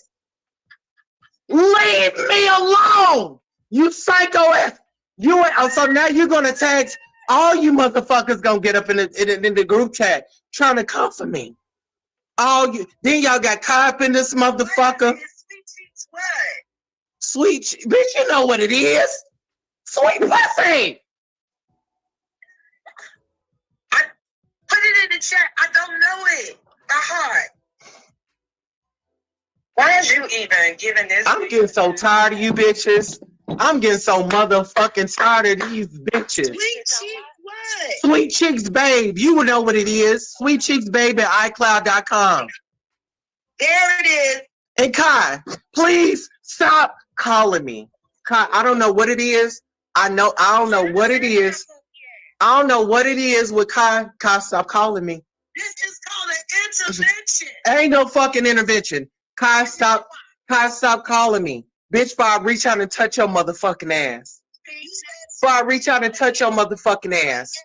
Before I reach out and touch your motherfucking ass, motherfucker. What did I tell you the other day? Fuck is wrong? Yeah. These motherfuckers, yeah, y'all been talking behind the scenes about me. And at this point, I don't give a fuck. Bitch, congratulations. You never did. And did. And bitch, I'm about to bang on you bitches. How about that one? Bitch. Bitch, hold on. Bitch, hold on. Bitch, y'all done put some shit up on my motherfucking phone, bitch. Fuck y'all. Y'all can have the shit. You can't hang up, can you, huh? You stupid bitch. You can't hang up. You got to check your device. Let me the fuck see. Look at this bitch. Still going at it. Just can't put the Don't worry about my drinking. What the fuck my drinking got to do with you? You know, I'm good over here. We good. Is it time for that kind of heat? Don't worry about it. Exclusive. I feel like a motherfucking 5 heartbeats. This bitch wanna be me. I feel she me, bitch. I'm off the presses. Yeah, that's I'm sucking. I refuse to argue with a motherfucking drunk. I told you earlier, put your titty up. I'm tired of seeing it. Listen here. First of all, Did you get it? I got it, but it's not letting me do it up. You still dealing with this bitch, Jag. Leave me alone. I sent it to you too about this bill. You are in charge, Tulsa. Because Tell Ayasha to come in. Ayasha, come on the live and put up what Jack is trying to send me. that's what happened. Okay. Come on the live and bring up what Jag is trying to send me so I can bring it up. Yep, I got it. You got it, Ayasha? And I wish you bitches would stop motherfucking talking to me like that. You need Yeah. Bitch.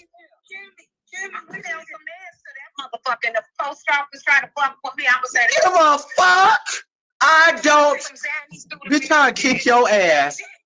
I will kick your mother. I'll kick your rotten ass, bitch. Bitch, I will kick your rotten ass. It's my birthday. You hoes is mad because it's my birthday. It's my motherfucking birthday. And I'll drink to that. Happy birthday. Happy birthday. Let's hurry up and get this motherfucking day over. Period. Go ain't letting them motherfuckers talk to me like that. These bitches this is what they do. They try to always run up on me. This ain't the first time, and they always, no. Bitch, get out of my business. Let me do me.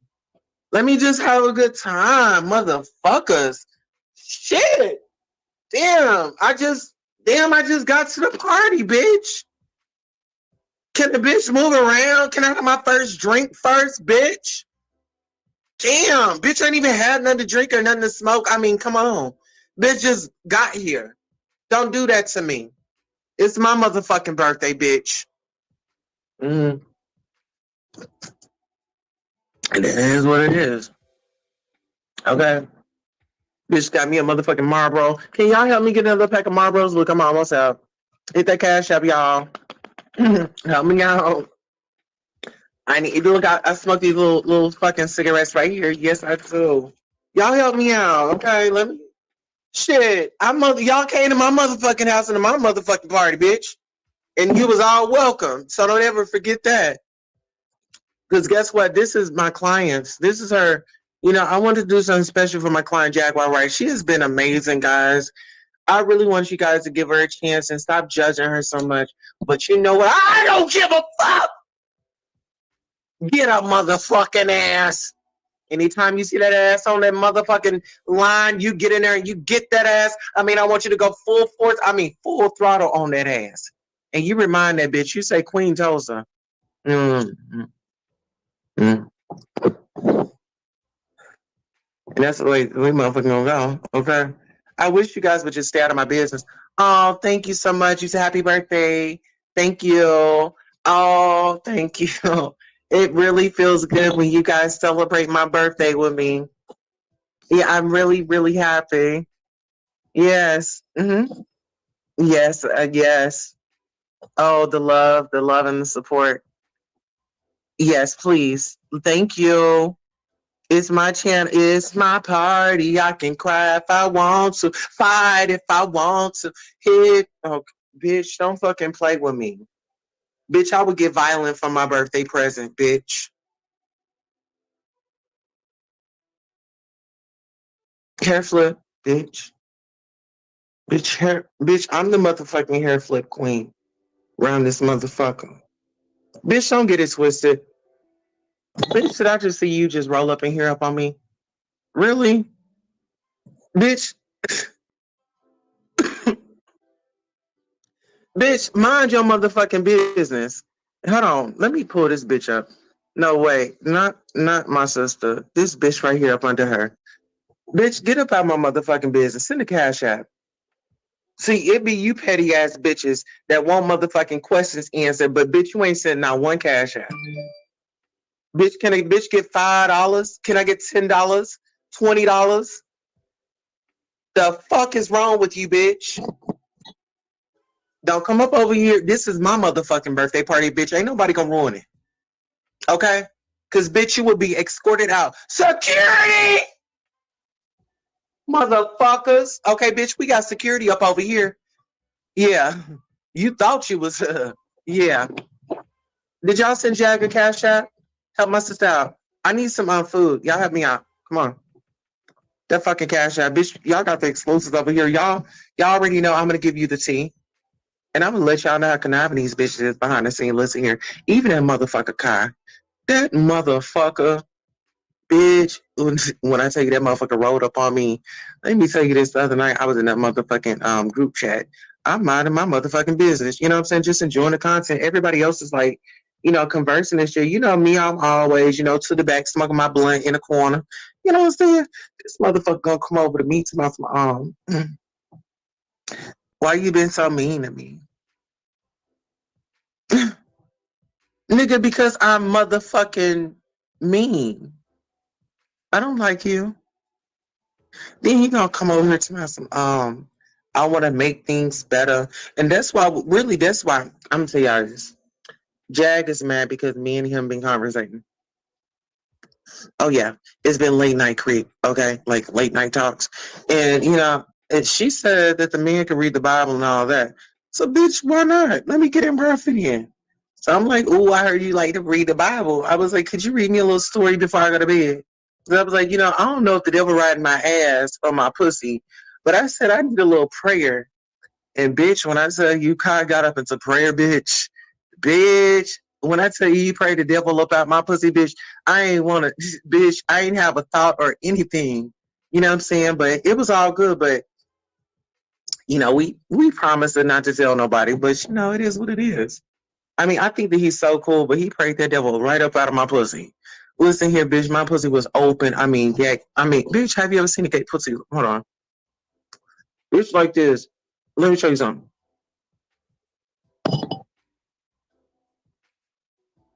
Bitch, my pussy was on fire like that, bitch. When I tell you when that prayer came up out of there, bitch, all that smoke came right on out, bitch. It was like, oof. It was like, oof. The kind, it wasn't like a fart, but it was like all that air just came up out of there. I was like, oh my God. I don't have a problem with getting, listen here. I don't have a problem with getting on my knees talking to this man late at night. Oh yeah, my man was in the bed. I was on the side of the bed, bitch, on my knees. Nigga, my husband said, "What you doing?" I said, "Talking to Jesus." Talking to Jesus. Oh! Ah! Yes!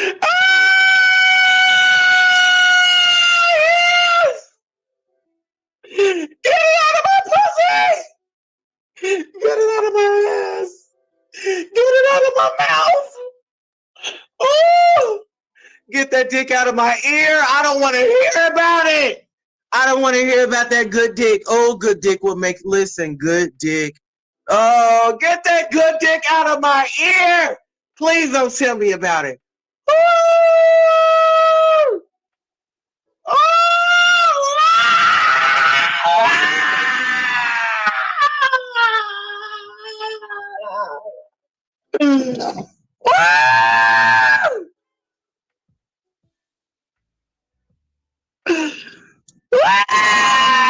Get it out of me! Get that dick out of me! Get that dick out of me! Get that motherfucker out of me! Pull that motherfucker out! Get that motherfucker with two hands! Grab that motherfucking dick and get it out of me right now! Get that motherfucker out of me! No! Woo! Woo! Ah! No! Stop! Get it out of me! Ooh, ooh, ooh, ooh, ooh.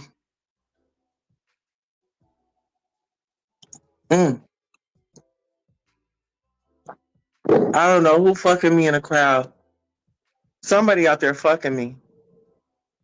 Somebody out there fucking me. I just felt my motherfucking panties shift. Bitch, my motherfucking panties just shifted. Bitch, my motherfucking... Bitch, I don't believe me. Bitch. Bitch, the way that my motherfucking panties just did a 360. Bitch, hold on. Bitch. Ooh. Ooh. Did I say that? Bitch, did I say that? Bitch. Somebody out there fucking me. I felt it. I felt it. Ooh. Ooh. Ooh. I wish y'all would stop that. Who doing sex magic on me? Oh my goodness. Bitch, I can't. Bitch. Oh. Oh, y'all nasty. Bitch, y'all nasty than a motherfucker. Y'all some nasty trifling. Oh. Bitch, yes. Yes. Oh. Bitch, y'all nasty than a motherfucker. Mm. Listen, y'all need to hit my cash app, bitch. Y'all hit my cash app, bitch. My cash app is right there, bitch. I can use the point. Help me get a Grubhub. I mean, a DoorDash. The cash app ain't rang. The cash app ain't rang, y'all. The fuck? I don't know who out there fucking me. Baby, you better get that demonic dick away from me, bitch. Yes. Send me something. Anything. $1, $2, and don't forget my client. Listen here, I'm here for me, but I'm also here for my client. Please, listen here, bitch. I will show you how to throw a birthday party, bitch. Bitch, 9/20 is so motherfucking special to me. Bitch, save the date, ho. 9/20, ho. Okay, bitch. I might have to get on this chair tonight again. I might have to tell Honey, baby, you got to wear this motherfucking pussy out tonight. Baby, get in here and wreck my cooter box. Baby, get in here and wreck my cooter box. Please. Baby, can you please come in here and disrespect my pussy tonight, please? Baby, can you please come in here and get my pussy to beat down? Yes, please. Hallelujah. Ooh. Ooh, bitch. Ooh, bitch. Now y'all got me wanting to call a funeral home, bitch. Bitch, I'm about to call this motherfucking funeral home. Bitch, I'm about to call this funeral home. I just need to get some confirmations right quick. Bitch, hold on. Mind your business.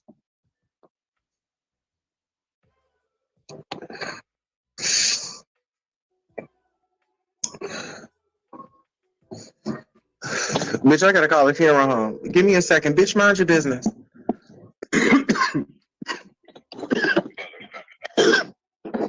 Hey, how are you doing over there? I'm good. You got any funerals coming up this week?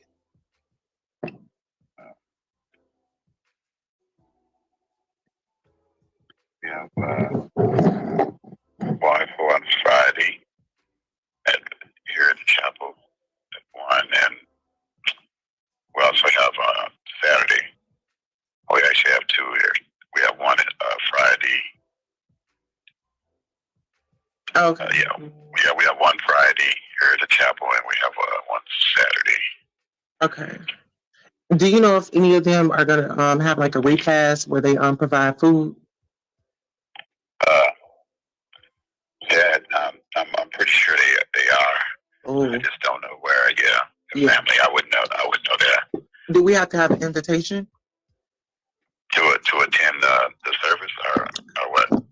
I mean, I'll attend like the end of the service, but I really want that repast. I've been crying. I'm sorry. Oh, you want to go to the repast? Yeah. Who's repast? Which one? Who are you? Which loved one are you? Oh, any of them. I mean, I just want to come and support.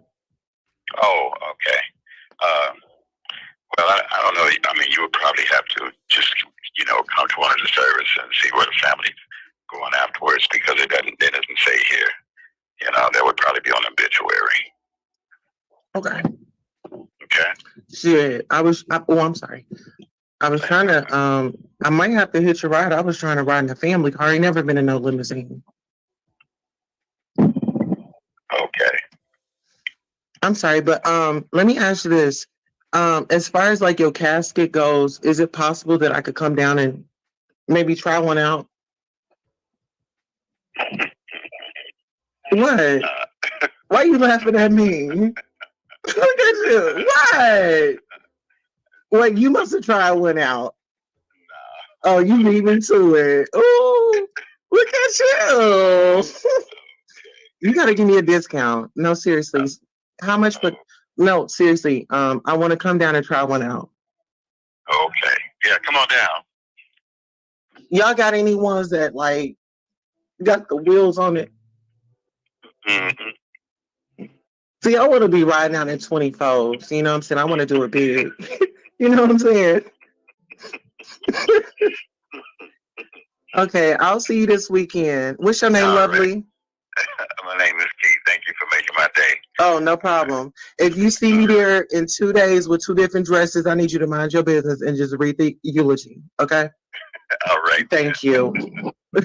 Bye, baby. Yes, honey, bitch, we going to go try out a casket, bitch. Bitch, we about to go. Bitch, we about to go, bitch. Bitch, I need to know how I'm gonna look. Bitch, I need arm placements, bitch. I don't want to be like this, bitch. I want to be like, you know what I'm saying? Bitch, I need a lean. Bitch, I want a gangster lean, bitch, with a blunt in my mouth, bitch. And bitch, I need everybody here taking shots. Taking shots. Can we do this or can we not? Okay. Mm-mm. Can we do that? Would y'all be willing? Listen, would y'all send me a cash app if I went down there to the funeral home and tried out some caskets and watch y'all and let y'all watch? Y'all gotta help me out. I want to dress up like an old ass woman. I need me like a throwback skirt. You know what I'm saying? I need, I need that, I need that look. You know what I'm saying? I need me a little cane. You know what I'm saying? Like my glasses, they cool, but if we can get me some glasses, y'all know how they had them little strings on there and they be hanging on. They be hanging on. And then I'm gonna recut my hair, so I'm bald head, so I can throw on this wig. Let me show y'all the wig, bitch. Hashtag wig. Are y'all ready to see the wig, bitch? Bitch, are you ready to see the wig? Hashtag wig. And shout out to our super sticker from M, Marie, owner of the farm since 1999. Says happiest birthday, bitch. Yes, ma'am. It's my motherfucking birthday. Let me bring that up on the screen. Where did it go? Okay, there we go. That motherfucker zoomed right past me. Yeah, there we go. It's my motherfucking birthday, bitch. Hallelujah. Okay, bitch, I need y'all. Okay, so would y'all be down for that? Hashtag wig. Hashtag wig. Okay, y'all ready for the wig? Okay, y'all ready for the wig? Hashtag wig. Bitch, I'll go and get it. Hashtag wig. Hashtag hit something in that motherfucking cash app. I'll go get the wig. Bitch, send me $5. Bitch, send me $5 to everybody. Bitch, we got 340 people in here. Send me $1. Give me $340 of that, bitch. Make my motherfucking day, okay? Make my motherfucking day. Send me a cash app. And when you send the cash app, I want you to put this is hashtag wig in the mother. When you send that cash app, hashtag wig in that motherfucking hashtag wig, hashtag motherfucking wig. Okay, we got $5 from somebody. We want to thank you for that. So we got one. We got one $5 cash app. Look at that.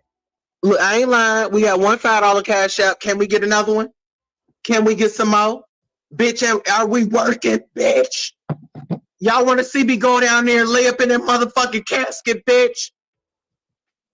Bitch, which dress, bitch? Listen, I will take y'all with me to go. We can go and find a dress. Bitch, we gonna be styling and profiling that motherfucker, bitch. I think I want me a pink and gold. You know what I'm saying? I want the pink and gold. You know what I'm saying? I want the 24 rims on there. You know, instead of them putting me on like a little stretcher, bitch, I want 24 rims, 24 inches, 24 better. Bitch, if you can get 26s, that's even better. I can be higher. Lift me higher, bitch. I'm going higher already, bitch. I need to be up in the air in style, okay? Bitch, if you get the horse carriage, bitch, I needed to have 40-inch rims on it. Hashtag wig, bitch. I'm about to go get the wig. Y'all like this video? Share this video.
Y'all get out of here.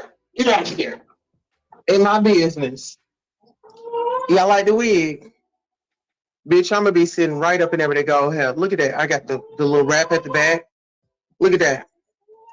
Bitch, the only thing I need is to be a motherfucking K, bitch. Bitch, only thing I need is to be a motherfucking K. But this is the wig right here. This is the gray wig. Yes, honey. I want to be sharp. Okay. Bitch, I want to be sharp, honey. You see this? And then I got the one that, got the wrap at the back because, you know what I'm saying? It's like the lunch lady hair. This is the lunch lady hair. Okay, so, baby, when I be going to Glory, I'm going to go to Glory in a lunch lady wig, okay? So, shout out to the lunch ladies out there, okay? Bitch, I'm going to look sharp than a motherfucker, okay? So, I was thinking about like a two-piece. You like a two-piece? I was thinking a two-piece because, bitch, I need my titties to be sitting up. You know what I'm saying? Like, bitch, I want my titties to my motherfucking chin, bitch. Okay? Bitch, I need to be, bitch, I want these, listen here. When I'm laid back, bitch, listen here. When I'm laid back, I need to be like this. Bitch, I ain't gonna do that. I got the gangster lean, so I'm gonna be laid back just like this. Yes, bitch, I just want to be laid back. You know what I'm saying? Lay me in from the side, like take me inside. You know what I'm saying? Like take me in sideways. You know what I'm saying? Take a bitch in sideways. Bitch, don't go straight in. You know what I'm saying? Just lay me in there sideways, bitch. Bitch, lay me in there sideways. You know what I'm saying? Bitch, take me to the king that way. Okay? Bitch, that way. Yes, bitch. That way. Okay? Yes, honey. Yes. Bitch, take me that way. Okay? That's the way that I want to go. Yeah, just lay me in there sideways, bitch. Look. And then when you lay me in there sideways, see, this is the thing. When you lay me in there sideways, nothing is going to happen to the back of my bun. You know what I'm saying? So look, when you get in there, it's just my bun is just going to like mush. It is not going to come out. You see that bun? That bun is tight. But I want to be laid in sideways. Tipping sideways. Y'all know this song, right? Tipping sideways, or whatever it is, or however it go. You know what I'm saying? Tipping sideways. And we just got us a cash app. Come on. So y'all agree with the sideways? And you know what? I was gonna ask for a side part, but they gave it to me down the middle. and you can't really tell. You know what I'm saying? So yeah, we all good up in this motherfucker. You know, we are definitely good up in this motherfucker. You know, I be so happy, man. I be like, yes, you know, stick me in there sideways. And that dude, I think he gonna treat me right. I think he gonna lay me in that casket very gently. What y'all think? Y'all think he gonna lay me in there very gently, or he gonna let me get in? Should I get in, or should I have them like put me in? I mean, I want to get the full feel. You know, should I be on? I'm gonna tell them, let me get up on that what is it, the metal table? I'm saying, let me get up on the metal table, baby.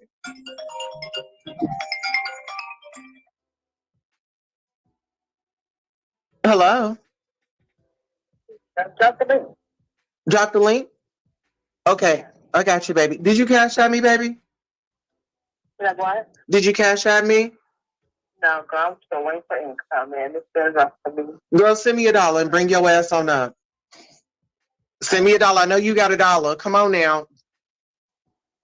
I'm trying to give me a grub hub. I'm dropping the link right now, baby. Okay. Okay, so I'm dropping the link. Shout out, we just got a cash out. Okay. Let's get into it, baby. This is a business. Oh, I love you. I just sent you a heart. Oh, I ain't gonna say y'all's name, but baby, I'm loving that profile photo. Yes. Oh, and I'm about to send you a heart too. Oh, and I'm about to send you a heart too. Y'all know who y'all are. I'm not gonna call out y'all name, but y'all know what y'all did. Everybody who did. Oh, everybody who did what they did today. Yes. I'm loving it. So what y'all think? Should I go down there and y'all want to come with me and try on this casket? Oh. Y'all want to come try on these caskets with me? Let me call Jack and see what the fuck she doing. I don't even know like where she is or where she's placed. I try to just let her hit me up because me and that bitch. Listen, let me tell you something about this bitch. This stupid bitch gonna sit up here and call me late at night. Tell me, watch this video. Watch this video. Watch this video. I had to politely get the fuck up out of my motherfucking bed and go in that motherfucking garage and say, listen here, bitch, don't you ever. Bitch, don't you ever. See, but we got over that. We got over that. And I don't need y'all out here starting shit. You know what I'm saying? Because it is what it is, you know. She called me and told me to watch her motherfucking video late motherfucking at night. I don't know why in the fuck these mods, like all the fucking mods, I don't know what it is. It seemed like that King Kai motherfucker. Oh, girl, he be doing the most. He be doing the motherfucking do. And, you know, I think he lightweight got a crush on Jaguar. And, you know, that's why I always feel like, you know, I got to be in there and I got to protect her because I don't need no more fatal attractions. As we all seen, what's her name? Beloved. She was a whole fucking fatal attraction. And I told Jack, I was like, this is like a Lifetime movie. You know, I was like, I'm not going to judge my friends' friendships, the relationships. I said, I'm going to support you 100%. That's one thing I will do. If I say I got your back, I got your fucking back. But, you know, some of the shit just pisses me off. And then that Kimmy bitch, she always trying to be a fucking, oh this, oh that, trying to rule us and tell us what to do. And you know that bitch Ayasha, bitch, she agrees with everything that bitch says. She says, oh yeah, uh-huh, yes, yes, yes, yes. Girl, I be wanting to knock Ayasha ass the fuck out. Girl, I'm going to tell you, I be wanting to knock that bitch out. I'm getting tired of it. You know, I'm getting tired of it. Yeah, Ayasha, and then she always saying, "Oh, I want to be the secretary." Bitch, you didn't even give me a time to apply for the fucking secretary's position. And who gives a fuck if I'm the leader? Bitch, I can have multiple positions. The fuck, bitch, you got them 7 kids to worry about. You see what I'm saying? I'm trying to take the fucking load off of her. So she ain't got to work that fucking hard. You know what I'm saying? I mean, I'm trying to help. I'm just trying to fucking help. I've even tried to help on my birthday. Today's my motherfucking birthday. Can I get a fucking cash app? Can I get a bite to fucking eat? Can I go down to motherfucking Poppy's store? Can I call Poppy up and tell him to make me a plate of chicken and some motherfucking potato wedges, fries? Can I get me a motherfucking peach soda? 911 motherfucking emergency! Yeah!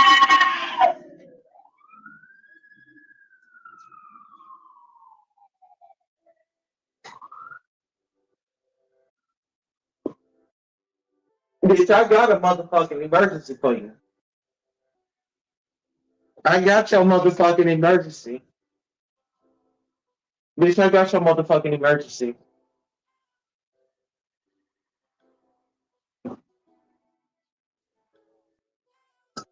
Trust me, I got it. And you know, I just get so sick and tired of these people always trying to come at me. Like, what did I ever do to these people?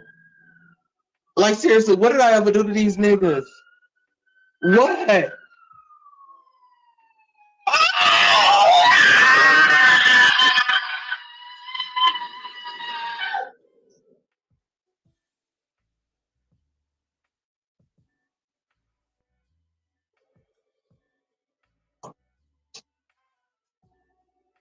Bitch, y'all better stop calling the motherfucking 911 on me, bitch.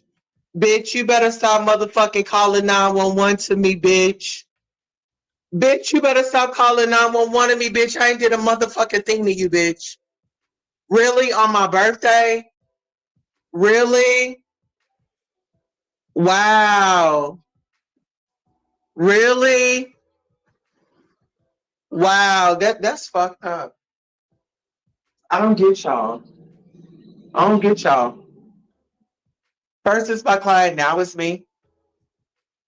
Oh wow. I mean, it is what it is. I mean, shit, the fuck it. I mean, I don't understand.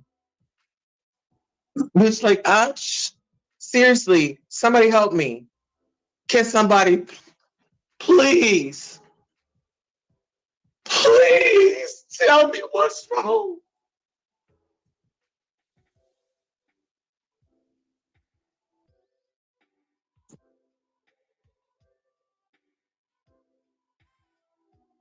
Please. Anybody, somebody. I'm getting so fucking tired of this shit. Why does life have to be so hard?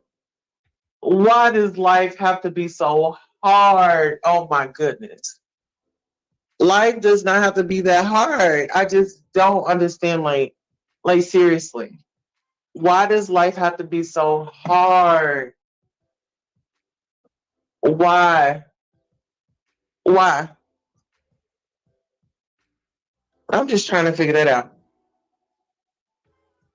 I mean, I ain't did nothing to no fucking body. To no fucking body. I'm being honest.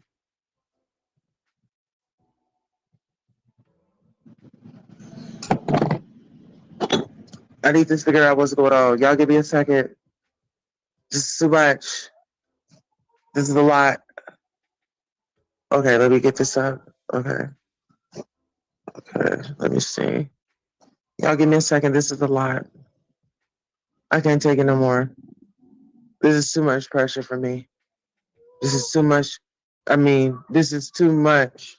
When I say pressure, I'm telling you, this is just too much pressure for me. Like, I don't understand. Like, just too much pressure. Too much. I mean, you know what I'm saying? You know how like shit just build up, you know what I'm saying? People just like shit build up. I mean, just build up. I mean, build up. I mean, just build up. Build up. Build up. You know what I'm saying? Like working out. You know what I'm saying? Like working out. I mean, it's like working out, working that arm muscle. You know what I'm saying? Let me show y'all. Let me show y'all this arm muscle. Can y'all see that arm? Can y'all see it? Okay. It's like you working that arm muscle out. You see that? You see that? Working that arm muscle. Working it. Work. Bitch, work. Okay? Bitch, working that out. Working that arm muscle. I mean, you gotta work it out. You gotta work it out. You gotta work it out. You gotta work it out. Okay, bitch, you gotta work that motherfucking arm out, bitch. Bitch, you gotta work them legs too, bitch. Don't forget about the legs. Oh, don't forget about the legs, bitch. It's the legs and the motherfucking thighs. Okay, let's get into it. I mean, listen. I'm gonna keep it funky with y'all. You know, I'm just gonna keep it funky with y'all. I mean, I like y'all. You know, y'all really turn me on. I really like the crowd. You know what I'm saying? Y'all really excite me. I'm gonna be honest. And I don't think that I can be honest with anybody else. You know, y'all excite me, y'all turn me up, you know? I mean, where would I be without y'all? You know? Do y'all agree? You know, stand up if you agree. Can we get a standing ovation? Hello? Anybody there? Hello? Can we get a standing ovation? Did I post? Did I post that? Let me see. Let me see. Pussy. Oh, hold on. Okay.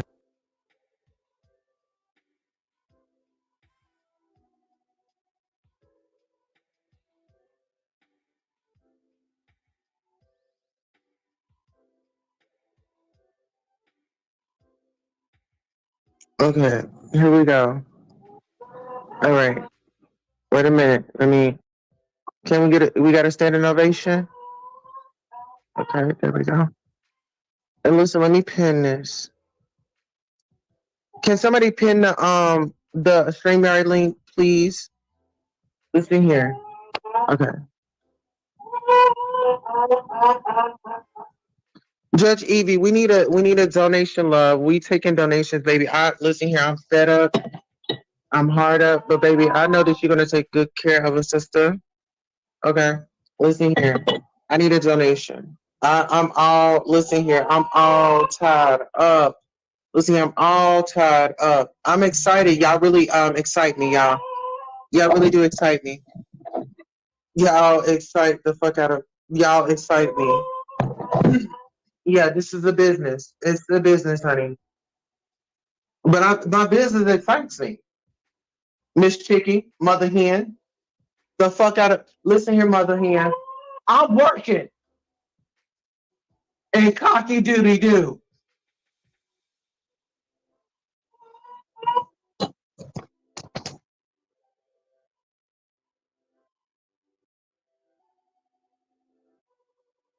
How y'all doing? What is that noise in the background? And if you got something to say to me, Tulsa, you could say anything you need to say to me. Listen here, Ayasha. We can get into it. We can definitely do this. We can rumble. Are you ready? What is the problem? My thing is you've been up on here and you've been calling me all up out of my name, Ayasha, and I just ain't got time for it. You know, I feel like you been giving out my number. I feel like you've been giving. Are you gonna let me talk?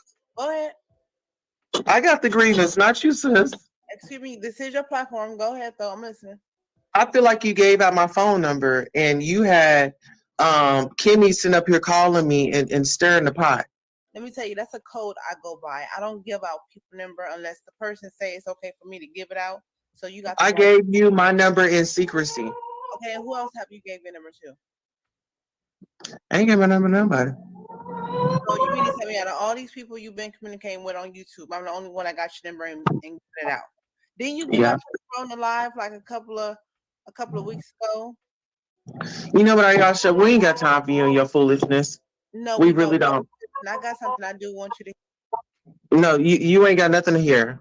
Listen here, you not about to come up here and think that you running this show up here. We're not gonna do that today.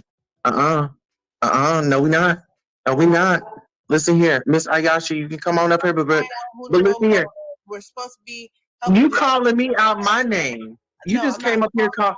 No, you called me out my name. I was minding my business. I dropped off your live earlier because I had to help my baby. Had to make sure she eat fed, so she could be chill while I do what I do. Now that she's asleep, I come back on and I hear you talking about me and my 7 I kids. guess I didn't say it. I didn't say nothing about you. Listen. I'm gonna let. I guess I ain't said a damn thing about you. Okay, hold on, Tulsa. Judge Judy, haven't I been giving her the praise? I've been giving Ayasha the praise tonight. Rewind your show when you get off this live. And matter of fact, I'll go to the part for you and I'll just share it with you so you and all your viewers can see. But anyways, let me play this. I don't think we need. Hold on. What you say, Ayasha? I got something for you. Hold up. What you got for me, baby? And you know what, Ayasha? I'm so sorry.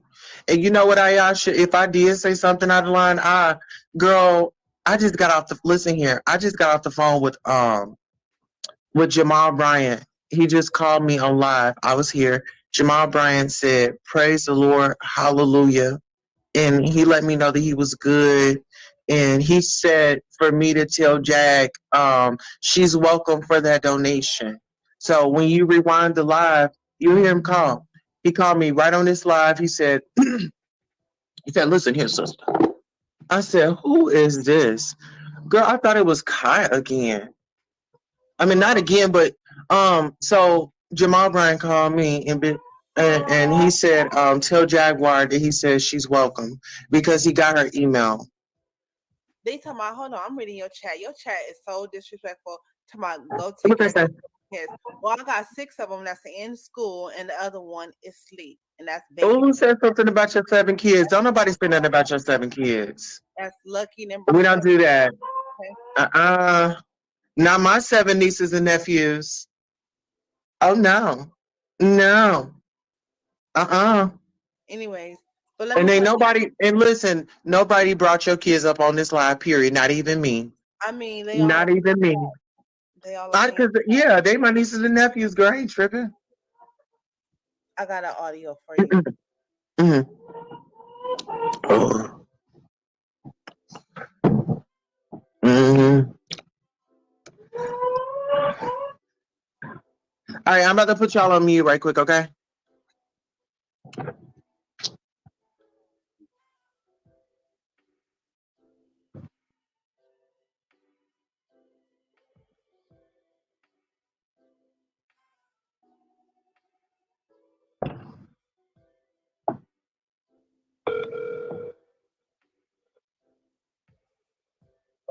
Hello.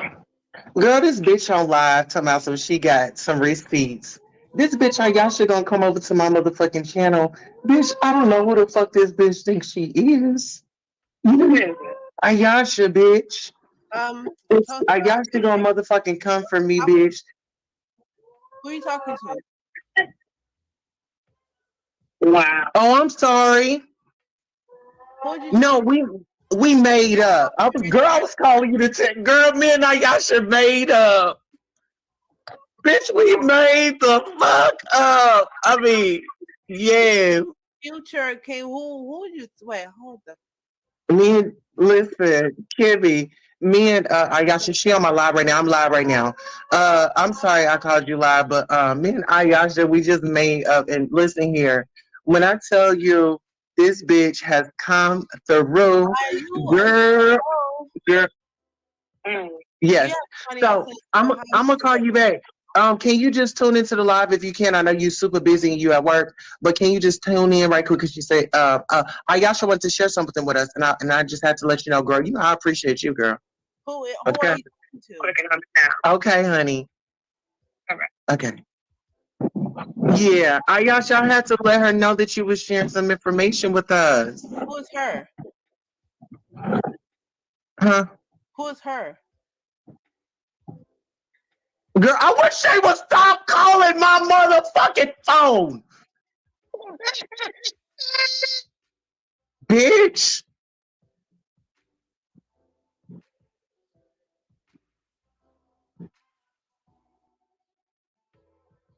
First off, I want to say, What you say, Ayasha? I guess it's your birthday today. Happy birthday to you. Thank you. It has become about you when this is about Jag. It's been about Jag from the beginning.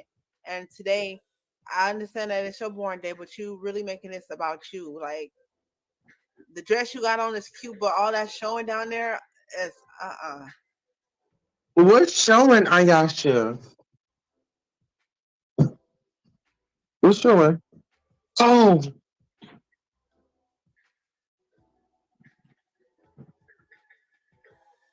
Hi, guest panel. How you doing? How are you? I'm sorry. okay. I'm back. I had to tuck it. I'm back. I'm back. I'm sorry, y'all. What's your name? Hey, babe, I'm Judge Evie. How are you? Oh, I'm good. How you doing? Good. I'm trying to figure out what the problem is today because I've been here recording and communicating with people, and I don't know. My name is just put all up in this mess. Like, what the hell? I do take care of my 7 kids all day, every day, even when I'm online. That's why I'm mute. Half the time don't talk because I got a lot of noise at times in the background. Yeah. Yeah. Lord, don't nobody say nothing bad about the children, okay? Now, if you say something about, if you said something about the children, just go ahead and tell Jesus, okay? As far as the judge is concerned, when that big man up there lining you up, you was talking about them children, okay? Just let the man know, send you down the hill or up to heaven, and leave the children alone. And that's on period. It's a birthday around here. I think it's Tulsa's Queen Tulsa's my birthday. in 5 more days, right after her Libra. Happy birthday! What are you guys sign? Thank you. Send me a cash app. No, hit my cash app right there. Okay, let me reintroduce myself. My name is J to the E, Judge Evie, and happy birthday, Queen Tulsa. First of all, now I don't know what the hell is September going the on 20th, 1988. Okay, so it is your birthday. It's a court date. It's Shabay say they talk about her kids' day. Everything going on around here, but it's your birthday. September 25th. Yes, and every day should be your birthday right now. Okay, y'all should have been partying since September 1st. Yes, but let's be clear, Queen Tulsa. You know, my money ain't never been funny around here in this courtroom. You know, Mama sent you $40 just because. But it's your birthday. $40. Mama gonna bless you because listen, if I find out you ain't grateful, you go on the shitty boom boom judge list. Okay. Listen here. I'm gonna be grateful for anything that you get to me, Judge. It's your birthday, Queen Tulsa. And you accept everything that everybody sends to you, every blessing, on keeping on. You know what I'm saying? Hell. Yes. I mean, considering you and I are America's most hated, you know the judge don't give a damn around here, okay? Because if you gave a damn, it shows your low self-esteem. You bring inspiration to all our channels. Allow Judge even to bring you on this wonderful, glorious. You and Ayasha Bay. Girl, that's a queen's name right there, child. They better leave the chair alone, okay? I don't know who birthday and who birthday ain't. But let me be clear. I would do the search records, and if it's your birthday, the judge got you. But Queen Tulsa, you say it's your birthday. Hey, I'm gonna give you a little something. I find out, then I'm gonna have to take you to Silver. You see what I'm saying? I've been bamboozled enough. A streetwalker told me that they was born with me and Storm birthday. I come to find out they're a damn tiger or a lion child. They goddamn accepted cash app. This is a streetwalker's mentality, and these here straight scamming and gamming and pamming and lambing. Lord have mercy. Yeah, well, we gotta keep you off of those streets where you're visiting the streetwalkers. We gotta keep that money over here. So go ahead and give me that money. Yeah. To the good streetwalkers. I'm talking about the evil. Do they do you right? Do they do you right? I'm talking about the streetwalkers. Do they do you, baby? Yes, they do you, baby. Look, I'm gonna take a shot for you. Listen here, and you be careful out there bending. Listen here, Judge. You be careful out there bending those corners. You know, I'm gonna bend the corner. I'm gonna pull up. I'm gonna spray. I'm gonna do whatever I got to do. You gonna have the money? You gonna have the money on the seat or what? You know, I'm gonna put the money on the floor. Okay, rip me out the plastic. You got me feeling brand new. Okay, I need to hear that song. Put it on the floor. You feel me? Motherfucker, whip me out of it.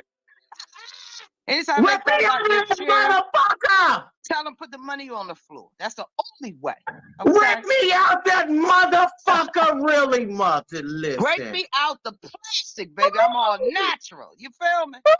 Ooh. Yes. Tulsa, I'm wishing you a happy birthday. I'm gonna cash app you because they say YouTube is robbing us blind. Okay, we don't know what's going on around here. Okay, they say they taking all. You send you something, it ain't nothing. I mean, people is complaining. The content creators say send the cash app. Okay, send the cash app. They don't want you to hit the what is it called, super chat. Now, I'm a struggle channel. I'll take whatever you goddamn. Listen, I'll take leftovers. Whatever you got, pull up. Yes. Wacky Wednesday, guess what? We gave away $100 cash today. Guess what? To a baby girl that sang her heart out. Right? But can I say this? Yeah. This all would not be possible if it wasn't for my client, the celebrity, mogul, hip hop history, her story, Jacqueline Suzette Wright, Jaguar Wright, as you all know her. And I want to thank that sister. And I want to love that sister. And I'm going to continue to walk with that sister, right, wrong, or indifferent. She's got a place in my heart. And I don't give a fuck who got something to say about it. And Ayasha, I know me and you, we like sisters, we get into it. Look, girl, you got a heart. You got a place over here in my heart, okay? And I appreciate you that. in there too. You do too. And Judge Evie, I got a little spot right here for you, okay? Yeah. I got your little spot right here. Just tuck you right on up in there. Hey, listen, let me leave you with this. What's understood never in life needs to be explained. All right? It's only you and only ourselves. We define our destiny, not how we got here. It's how we finish. It's not the start, it's the finish. Don't ever forget that. And absolutely. Whoever made this for you today, Miss Jaguar, right? That's who you choose as your friend and confidant. And that's an amazing thing. Friends is hard to come around because we got some haters around. Well, okay. We're kind of lovers, you know. Kind of lovers, you know. It's a relationship, you know. You know, there's several types of relationships now, even mental, physical. Yes. Ain't nothing like the mental first, though. Excuse me. I think that was her. Yeah. I think that was her. Somebody in that crowd. Listen, Judge, can I just admit something? I need to bring you some evidence. Somebody in this crowd was doing some sex to me. They were sexing me up on this live. Oh, they were? Listen, body language, the things and wording and everything, some things is very mental. Some things is very visual. The judge herself, let's be clear. I have been hit on all kinds of sexes, okay? Every day I step out the door. It's not a guy, woman, man, ape, or a sheep, or nothing. They try their hand, but let's be clear. Beauty can never be denied. But at the end of the day, you say you control who, what, how, when, where, and why. Those are the facts. It's your birthday, baby. It's my birthday. I'm going to sing you out. Let me sing this for you. And for you too, Ayasha. Happy birthday to you. Happy birthday to you.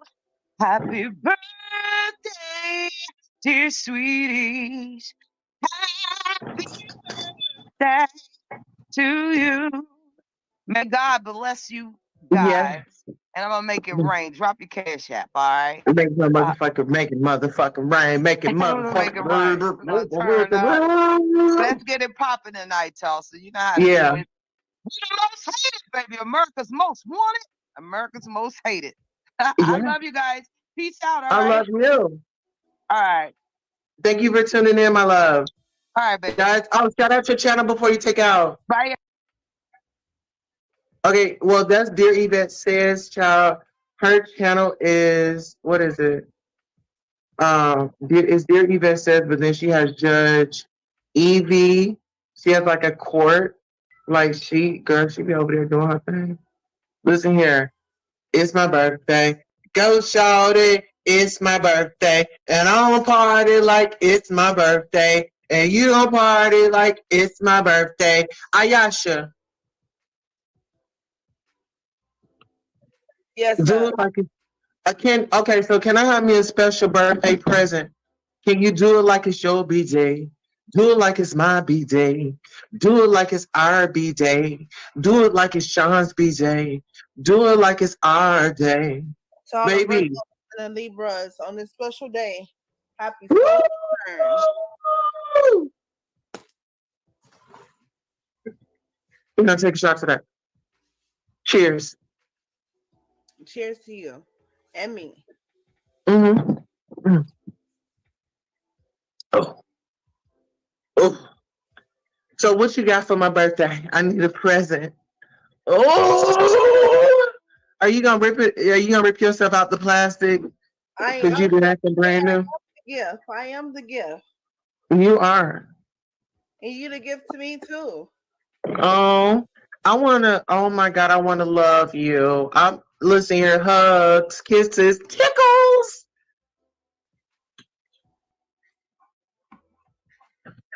Yes. Is that Kimmy down there? I'm not giving any updates. Continue with the narrative everyone has been following. Okay, I'm sorry, Miss Kimmy. I'm gonna have to call you, and we got to schedule live so you can give me the full update because you know what? Today my birthday. I'm trying to celebrate. You came on earlier. I appreciate all the information that you're giving me, even with the court and things like that. You was the one that, exclusive. I always hear, baby. If you want the exclusive, they will be dropped here. Even though we are a little dysfunctional, it's okay. We make it work. Am I right, Ayasha? That's right. That's right. And you got somebody in your backstage saying, "Let me up. Let me Okay. up." They didn't show their face. Okay, now I'm looking at the camera. Show your face and then I'll let you up. Show your face. Let us know that you're like a real person. That's all you gotta do. Yeah, they don't want to. No, you show the ceiling. We're not letting you up. That part show the ceiling, show Yeah, they trash, doing too much. show Yeah, spot. they trying to. I know what type of games they on, baby. I play those type of games. But guess what? We about to kick your ass out the studio. Holla. We gonna do sis. We gonna get with you. All Now, right, go ahead, sis. can I I'm ready continue? for my birthday present. Okay, I'm about to give you a birthday present. Just Oh, my birthday. Do it like it's my BZ. favor. Do it like it's your BZ. Mute up for me if you don't mind, Queen. Okay, I'm about to mute it, baby. All right.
That's what I want to know. Who harassed her?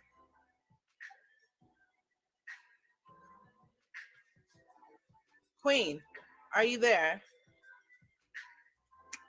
Well, I guess she's in her own world, but I want to know who's harassing TJ.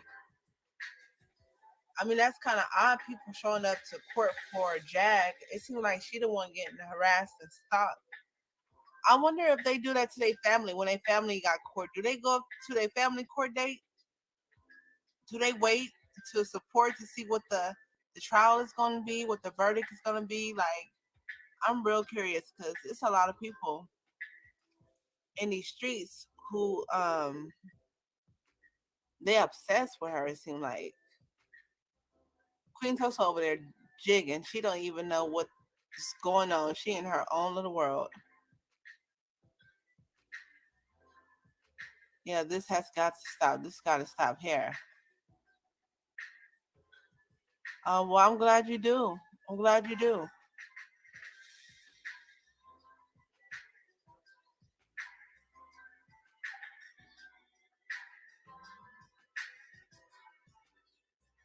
Yes, we are the best. We are the best, I think, Queen Tulsa.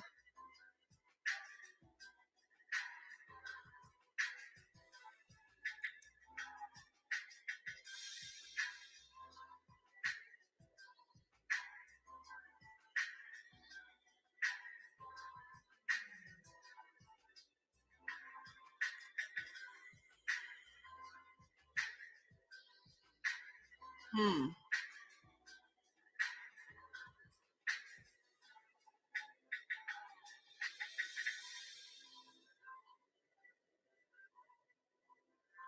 And then too, y'all have a choice to be here in this chat today. Like y'all waiting just to be nosy or just to figure out what's going on. Hell, we trying to figure it out too. On top of us trying to still be a team and make it together. Cause I don't know what is going on. Queen Tulsa over there rocking and shaking and blowing and puffing and huffing.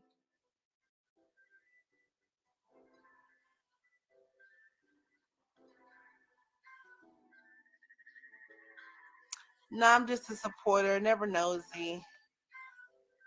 I don't stick my nose in other people's business. I just see the truth where it is, and I think I have the right to stand up on somebody's side if I see truth. I mean, y'all seem to be real adequate about what you believe. So, what you believe is what you believe, and what I believe is what I believe. Or should I say, what I know is what I know. But the thing is, y'all guessing, y'all don't know, so y'all over here wanting to know.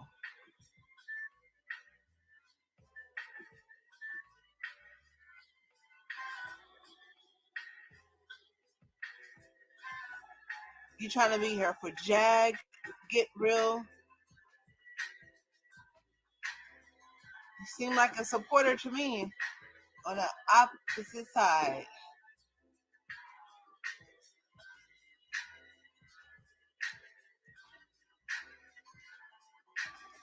Queen Tulsa left her panel. I don't know where she at. I don't know if it's the alcohol or something else. I don't know.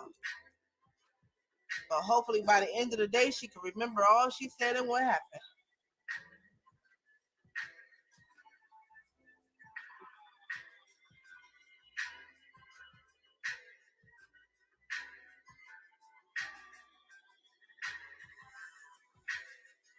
I mean, to be honest with you, the mole, I don't know. It's shit, everybody the mole, even y'all in the chat. Everybody is a mole at this point. So it's gonna take time to weed everybody out.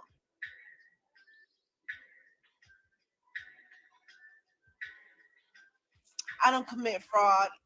I don't commit fraud. I never been to jail, never have, never will. I don't commit fraud. But if you would like to support for my birthday, which is in 5 more days, hit me up and support. Donate as $ Ayasha 12. And I appreciate it for those who do and can give.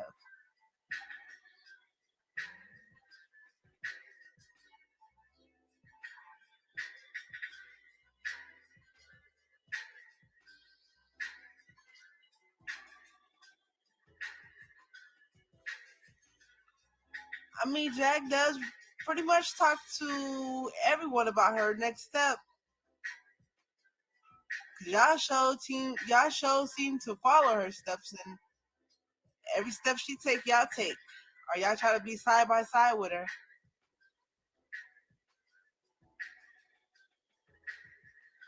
TJ's Tooth. Y'all should cam up.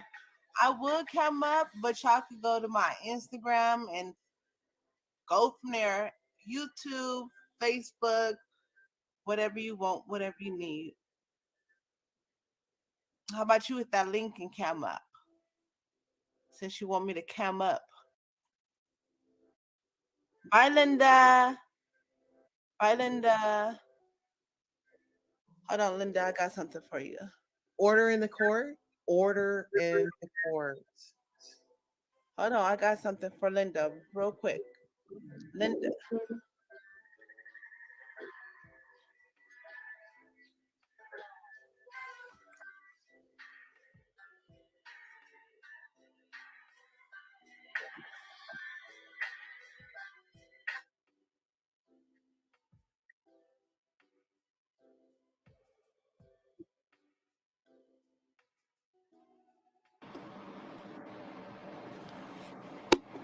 Listen, Linda. Listen, Linda. I have to yell at you guys right now because y'all tripping.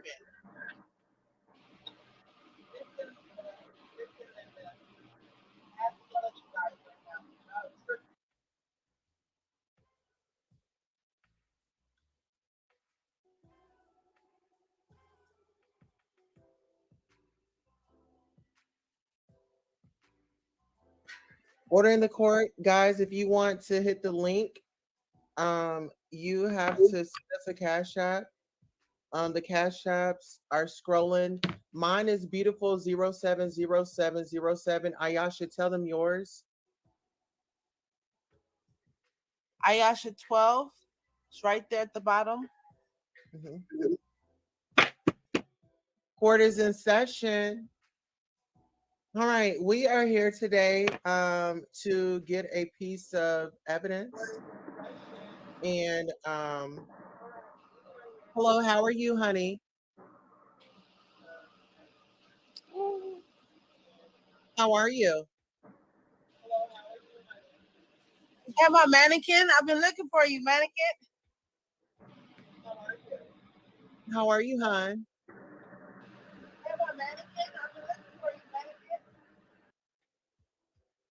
All right. So we have bailiff, can we issue a bench warrant for the mannequin, please? All right, moving forward. All right, Ayasha, you said that you have some important information for me today. You have been sworn in, and we have on my behalf of my colleague, Judge Renaissance. We got your client or your friend, Jaguar, right? We extended her. Hold on one second. I don't have on my glasses. We extended your friend's court date, and you said you had a piece of information for me. Hmm. The audio that I played. Okay. I didn't hear an audio. The judge is where? Hold on. All right, hold on. The judge just came off of I just had lunch. Don't judge me. Don't judge me. Yeah, the judge. I just had lunch. Oh my god, I had a good lunch. Listen, not to bother you guys, but I'm not gonna bother to tell you that my colleagues took me out for my birthday. You know, today's my birthday, and I'm here on a special occasion because Jaguar. This particular case is very.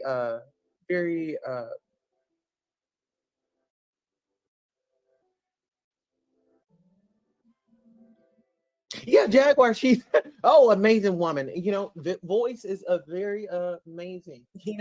And so yeah, my colleagues they took me out to lunch today for my birthday, and we went to this place called Mondo's. Guys, if you ever go to Mondo's, you got to get those mushrooms with the cheese on it and that bread. Oh my God, that bread just does something to me. Listen here, judges, I'm here, but I'm here. Okay.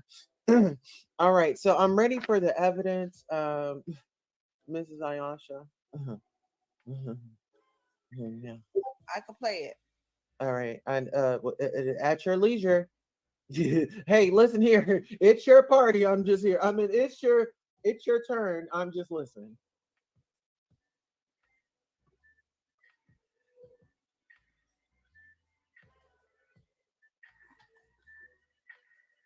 Okay, I'm pulling it up. Can you mute your mic for me, please, and your music? Judge?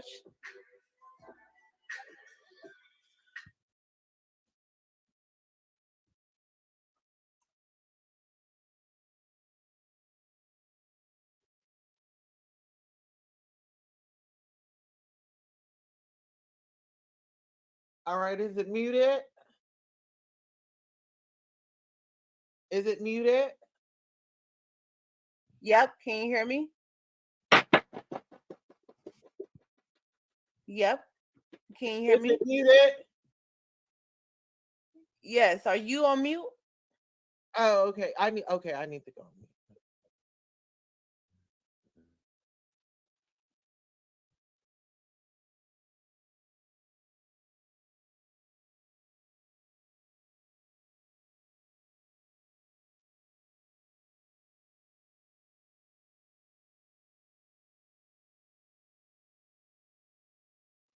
No, this fucking bitch is gonna ask me, am I on mute?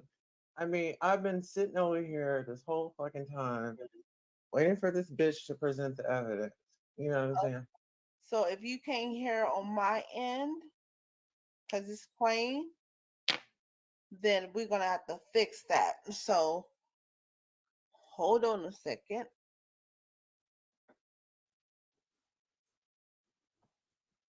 Drop your email, Judge, in the back chat so I can send you this email. Since it's virtual.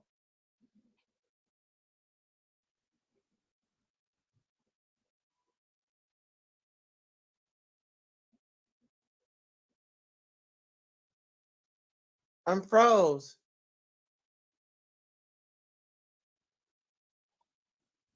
Why just unpolished you? All right. Okay, where were we? You could drop your email in the back chat. Okay.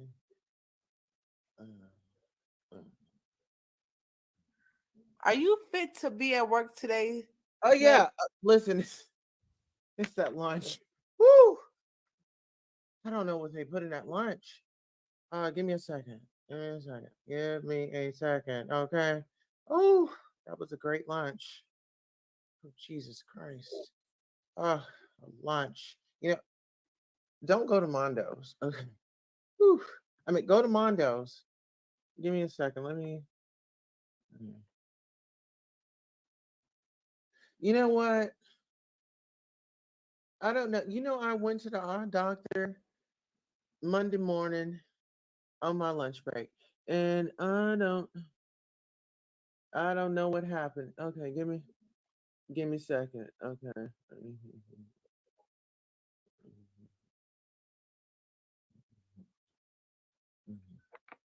All right, there we go. Got the email in the back.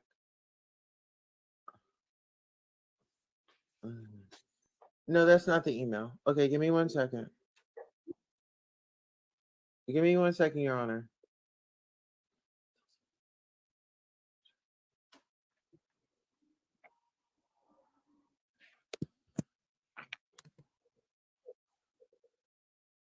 Okay, you know what? We got a whole new system in here in the courtroom, so we need everybody to pay attention. Pay attention. Okay. Did you get it?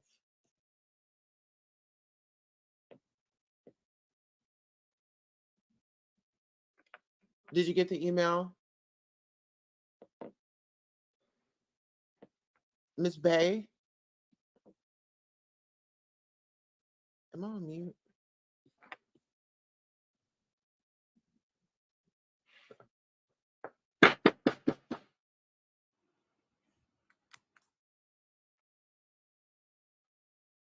Miss Bay, did you get the email?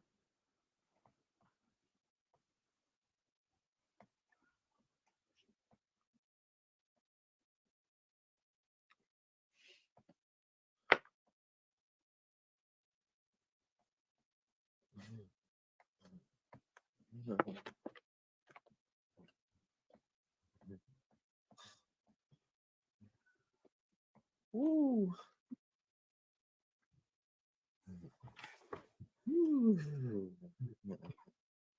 Did you get the email?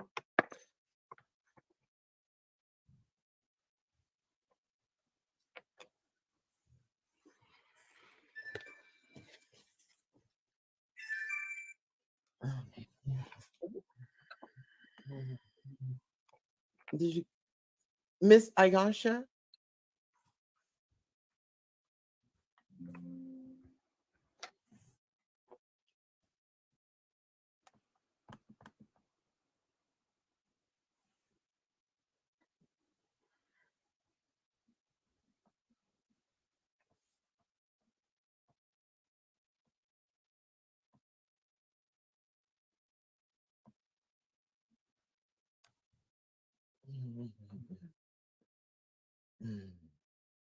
Well, I guess court's on recess.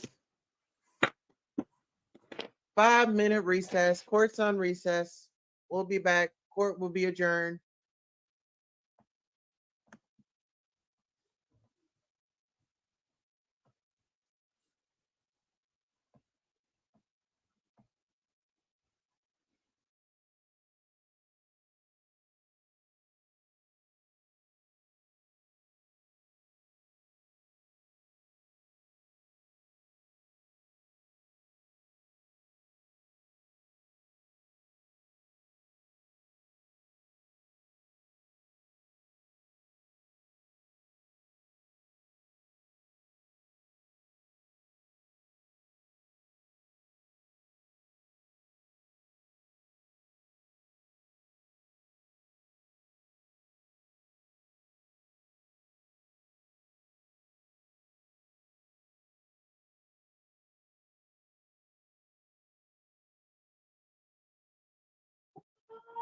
Hey y'all, it's my birthday. Make sure y'all are cash apping me.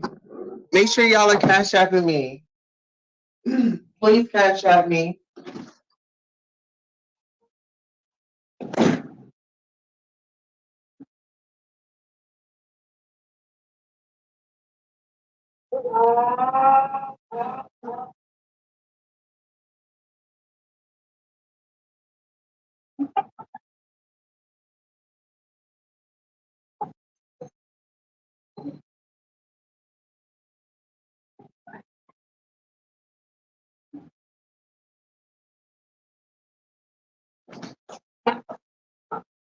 Yes.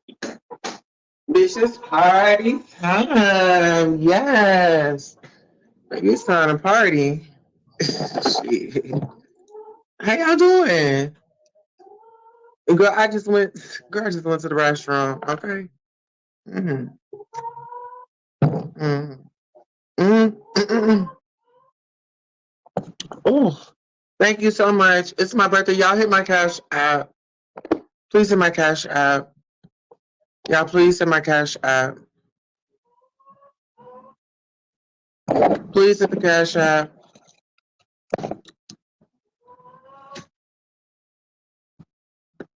First of all, I need y'all to find y'all fucking business.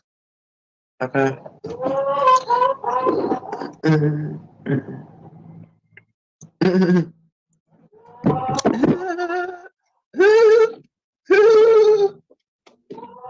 Listen here, it's my birthday. It's my birthday. Listen here. Baby, did y'all see the judge? Girl, I went to court for a little minute. Child, they said that the judge had some information. You know, I went, you know what I'm saying? You know, they said the judge has some more information, child. So, girl, girl, let me tell you. The courts, they had a lot of information. It was too much. It was too much. It was definitely too much. It was too much. Girl, you need to mind your business. Okay? That's why you're in timeout. That's not your birthday. That's why you're mad. Your chicken is going off back there, girl. Yes. I know. You heard what happened in court. Exactly. Exactly. They should leave her alone. They was all out there earlier. They was all out there. They got them on camera. Oh, you ain't got to tell me. Trust me, you ain't got to tell me. They was all out there earlier. Exactly. Exactly. They was all out there. Yeah. They was all out there earlier. Seriously. I mean, just really up in that courthouse, they got them on camera. Exactly. Okay. They better watch out. Ain't that right? Ain't that right? You better. Shit, they know we don't play over here. We don't play over here. We definitely don't play over here. Yeah, they misinforming people. Yeah, they always misinforming people. We got the tea over here. We got the tea over here. They always misinforming people trying to get ahead of the story. Girls, stop telling lies. This y'all story. We got the receipts. And when we're ready to release them, then we'll let y'all know. Let this lady get through this day. Okay? Y'all was praying on her downfall. Y'all was praying that she went to jail today. Exactly. Exactly. She said, say less. I'm going to say less. Oh, shit. I ain't said nothing else. I'm going to say less. I'm going to say less. Because they out there wishing and wondering what's going on, where she at. Listen here. She's enjoying herself right now. She is enjoying herself, not bothering anybody, not breaking any laws. She is being a law-abiding citizen. And I need y'all to stay up out of her business. How about that? Where is that at? Did you cash app her? Did you cash app her? Did y'all cash app her? Exactly. We ain't got her in the closet. We ain't trapping her up. Unfortunately, I can't. Please wait on Tulsa when she calms down. Okay, I'm sorry. It's my birthday. She gonna give me all. Listen here, Kimmy. When I calm down, can you please give me the information so I can let the people know the exclusive, the details? I'm sorry. I ain't gonna lie to you. They sent me some money so I can go get me something to drink, and I went to go get me something to drink. I did. I went to go get me something to drink. And I needed, my happiness.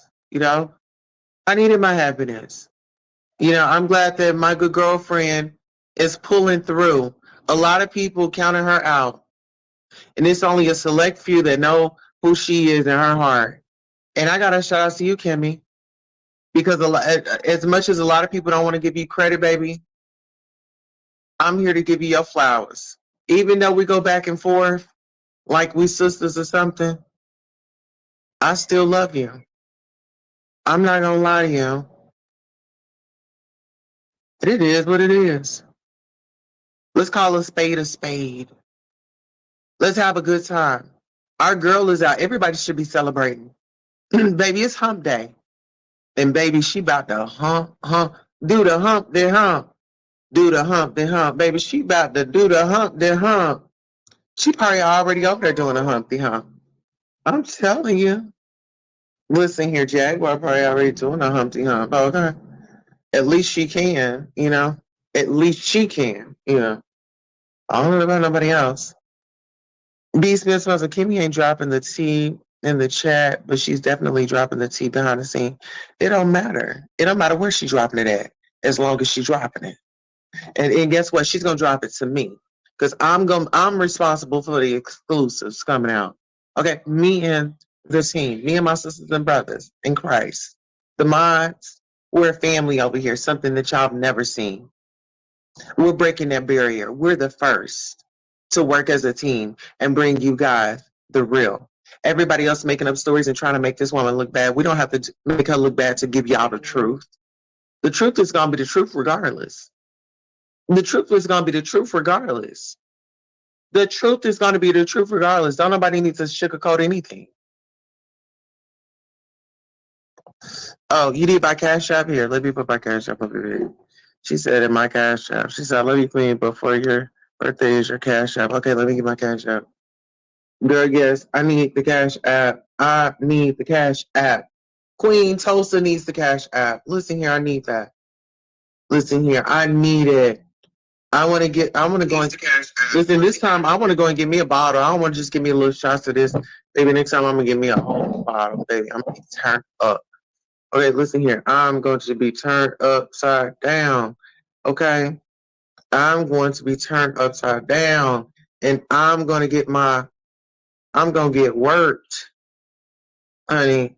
I'm gonna get lit, and then I'm gonna go into the mechanic shop, honey. I need a tune-up. Girl, we about to put you in time. How about that? Ask that question now. Now ask another question. Ask another question. Ask another question. Okay? Kimmy said, everyone stay blessed. Please do. And Kimmy, as soon as I calm down, I'm gonna get them receipts from you. And I will bring them the exclusive. But right now, Kimmy, you already know that I've been trying to celebrate. I was celebrating last night. I just knew that we were going to get a victory today. I knew it in my heart. I knew it this morning when we all got together and we started rejoicing and doing the do. That's what it is. I just wish they would just leave us alone. Let's do what we want to do. Let us handle our business. Okay? How about that? If you let me handle this, then I can handle that. Okay? Listen here. And I need y'all to hit my Cash App. Y'all need to hit that Cash App. Bless us, sister, today. If you feel it in your spirit, girl, go ahead and send a girl a donation. Yeah, send me a lovely donation. I need y'all to hop up in that donation like y'all be hopping up in this chat. I need y'all to speed over there to my Cash App and baby, drop me a few dollars up in there, okay? Drop me a few dollars. Can a sister get $2? A few dollars. Shit.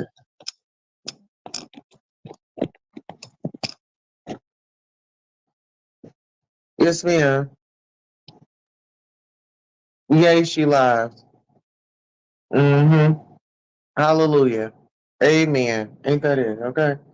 Listen here, I need y'all to hit my Y'all need to y'all need to hit my Cash App.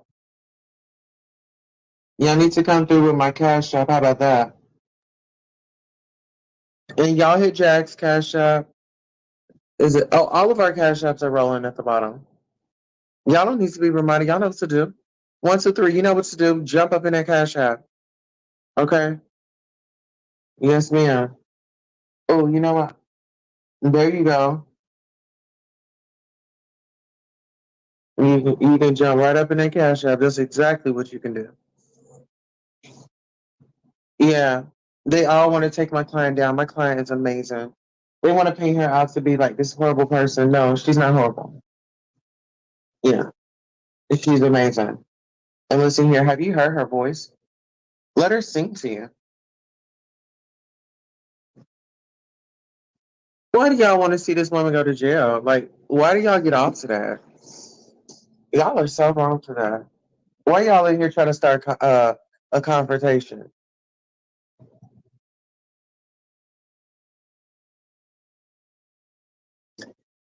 Why y'all in here starting mess? Who won't listen here? Wait until I get finished rolling this, because I'm about to cuss one of y'all out. Because my spirit just said one of y'all just came in here. Y'all need to be cussed out. Y'all need to be put in y'all bitch ass place. You just give me 1 second. Let me roll this blunt, bitch. I'm about to get in there and get one of y'all raggedy asses. Okay? I'm coming in there and I'm gonna get one of your raggedy asses. I sure am. You just wait one motherfucking moment. 1 moment, please. 1 moment, please. 1 motherfucking moment, and I'm gonna be right with you. Bitch, you just hold on tight. You just hold on to your panties. Bitch, because I'm about to send them up your motherfucking ass, bitch. I'm about to send them up your motherfucking ass. I'm about to send them up your motherfucking ass, bitch. I'm a pick a bitch. Bitch, I'm a any, mini, miny, mo one of you motherfuckers out this comment section. And I'm going to go in. I'm going to dig right up in that ass. Give you a motherfucking colon cleanse, bitch. Bitch, we about to give you a fucking check, bitch. Checking your ass, bitch. I'm about to check your ass, literally. Uh-huh. Mm-hmm. Wait 1 minute. You wait 1 motherfucking minute, you bald head bitch. You wait 1 minute. I'm the only kitty cat meowing up in this motherfucker. Mm-hmm. Meow. Meow. Bitch, my kitty cat. Bitch, my kitty cat is purring. Bitch, I'm the only purring kitty cat up in this motherfucker. Do you hear me? Meow. Meow. Bitch, my kitty cat needs to be taken care of. Okay? Can't wait till your daddy get home. Mm-hmm. I can't wait till your daddy get home, baby. He gonna wear this motherfucking cooter box out tonight. Okay? Shit, the fuck? Mm. You just wait. No, I'm gonna get up in them comments. I see you motherfuckers. Uh, um, I see you comment. You just wait. Let me roll up. Let me get right. Let me get the fuck right. Okay? How about that? How about that one? Okay? Bitch, my motherfucking kitty cat is the only one that me motherfucking be purring up in this motherfucker. Bitch, I'm Queen Pussy. Okay? Do you hear me? Bitch coming up in here, man, purring and shit. Bitch, I'm the purr. Bitch, purr. Purr. Okay? Don't do me. Don't do me. Okay, so what y'all saying? What is the status on Jag? Just got back. Jag is good, baby. Court has been postponed. We had a lot of stalkers out. We had a lot of people that had a plan, and bitch, that motherfucking plan got turned around, turn around, da da da da da, turn around, bitch. Bitch, them motherfucking court people, girl, they thought they was about to see my girl go down, bitch. The motherfucking court said, turn around. Turn around, bitch. Yes, they said Jag is good. Turn around, bitch. Turn the fuck around. Okay? Bitch, it's 313 and we got 313 in the chat. Come on. Get into it. We got 313 in the chat and it's 3:13 p.m. Get into it. Baby, it is 3:13 p.m. We got 313 in the chat. Get into it. Get into it. Get into it. Can we talk about my client has overcome? Come on, get into it. Can we get into it? Bitch, and we gonna drink to that. They call me an alcoholic all you want to, bitch. I don't give a fuck. Okay? Bitch, I'm going to go try some caskets this week, bitch. I need y'all to send me a donation so I can go down there and try me out a casket, bitch. I don't know if I want a white one, a pink. You know, white is pure. I don't know if I want anything on it. But girl, I'm going down there to slide up in one of them damn caskets this evening. I mean, this weekend. Mm-hmm. Bitch, and I got 2 funerals to attend. He said he don't know where the repast gonna be, but he said if I attend these 2 funerals, baby, he said you can just easily find it. I said yes, and I got you. Bitch, I'm gonna go to the motherfucking thrift store. Bitch, give me one of them church hats. Bitch, I gotta give me some napkins, some tissues, honey. Cause bitch, bitch, I gotta get my crying on. Bitch, I gotta get my speech together, bitch.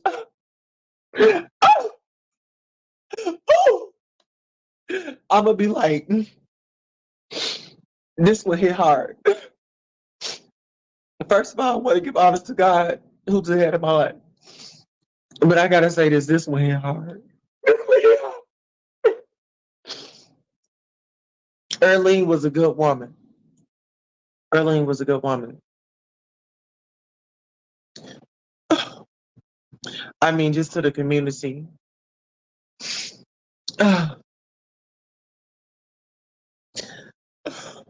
Walking past a house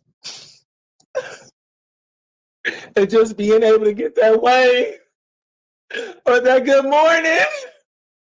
How you doing, sugar? I'm gonna miss them. And Miss Earlene, your legacy is gonna live on. How y'all think that go? That's good? Or should I get a little bit more dramatic? You know what I'm saying? Like she did something for me. Or she gave me a plate of food. You know what I'm saying? Like, oh my gosh, she fed me, girl. I was hungry as hell that night. And they put me out the bar. They banned me. And maybe I was over the limit. But Miss Earlene, she didn't care.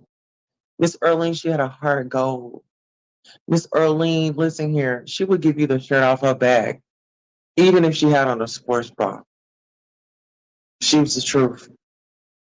And Miss Earlene, I pulled this out of my titty. This is for you, Miss Earlene, for being a real one to the neighborhood. I will pour a little bit out, but I don't want to waste none. I mean, me and Miss Earlene, we was cool, but we weren't that cool to be wasting alcohol. You know what I'm saying? The fuck? I mean, I love Miss Earlene, but Miss Earlene, bitch, I'm about to go fire up a blunt. Because if her family come at me sideways, bitch, we're going to have a whole motherfucking problem up in there. We're going to have a whole problem. Bitch, don't ask me how I know Miss Earlene. Miss Earlene was a soldier. And you know that in your heart. You know she was a strong woman. She would do anything for her family. Yeah, that's the go-to line. She'll do anything for her family. And you know that's true. Say I'm wrong. You say I'm wrong. Oh, Ayasha said drop the link. Oh, I'm sorry, Ayasha. Ayasha, my sister, I'm so sorry. Lord knows I didn't want to, I did not mean to do that, Miss Ayasha. Miss Ayasha has been an amazing blessing to our family. You know, y'all need to hit that cash up. You know, it's my birthday, honey. I need all my coins, honey. Baby, we got a quota. I need to meet $20. Can we meet $20? Can we? I mean, it's 269 people up in here. Can I get $1 from each one of y'all? Did y'all hit Jag up? Did y'all hit the other mods up for cash? Did y'all send my beloved no, I'm not gonna say beloved. Did y'all send the mods and my family any donations? If y'all want to send all of us $1 a piece, we okay with that. Mm-hmm.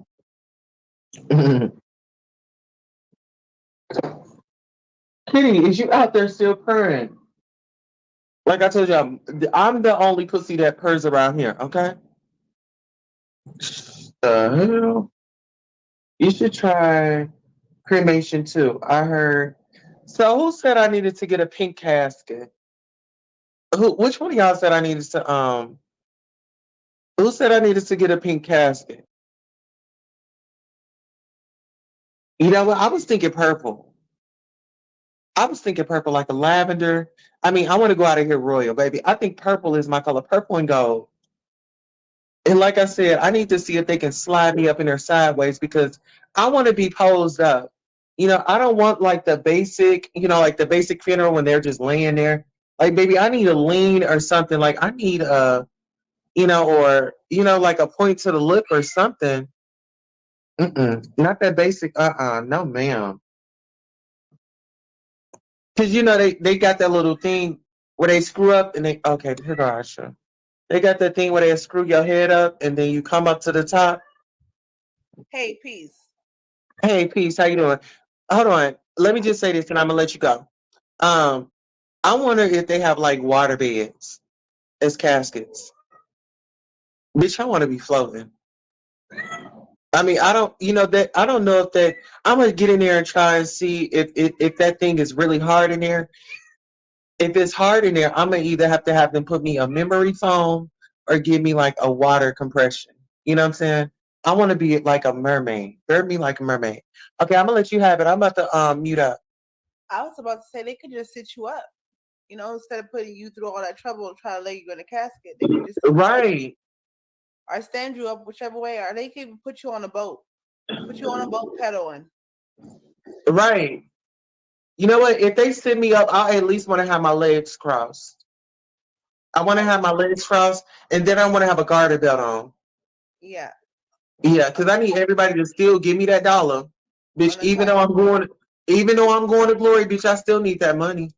I don't know what happened. I was trying to connect it to where it could be louder because you Mhm. could hear. I heard on my end clearly. So I don't know if you could check your email to find that Oh. those evidence that I wanted to share with you. Okay, you know what I'm gonna have to do? I'm gonna have to come out and come back in from another device. Yeah, that's what I'm gonna have to do. So this is what I'm about to do. It's the you said there's some evidence? Yes, it was an audio call I was trying to send you. Oh, I was trying to play it for you. okay. So can you play it, or can you bring it up so I can just add it to the screen how I taught you? Yeah, hold on. Do it that way and then I'll bring it up. Yes, honey. But I don't know, maybe I want like a little mini skirt. You know what I'm saying? Yes, honey. I need like a mini skirt or something. Hey, listen here. I want Tupac playing at my funeral. All eyes on me. All eyes on me. And I need somebody, like crib rocking down the aisle, you know what I'm saying, giving me my flowers. You know what I'm saying? Like giving me that crib walk flowers. I want them to like bounce with it. Ayasha, you from the West Coast, you know how to crib walk? Something like that, yeah. We do Okay. it. But I shared Okay. it to your platform. You gotta add it. Okay, let me see. Okay, there we go. All right, I'm gonna mute up and let you do your thing.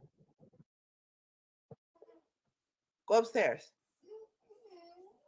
Just for a second, Mama. Hello? What's up, Ty? Hello? What's up with you? How was court today? I'm waiting for you. What do you mean you're waiting for me? For you to show up for court. Oh, that already happened. Oh, you already had court? That already So what happened? I mean, you know everything. You're supposed to be the aficionado on all things me. Why don't you tell me what happened? Why don't you tell me what happened? I'm waiting. I just find it to see if you interesting. would show up.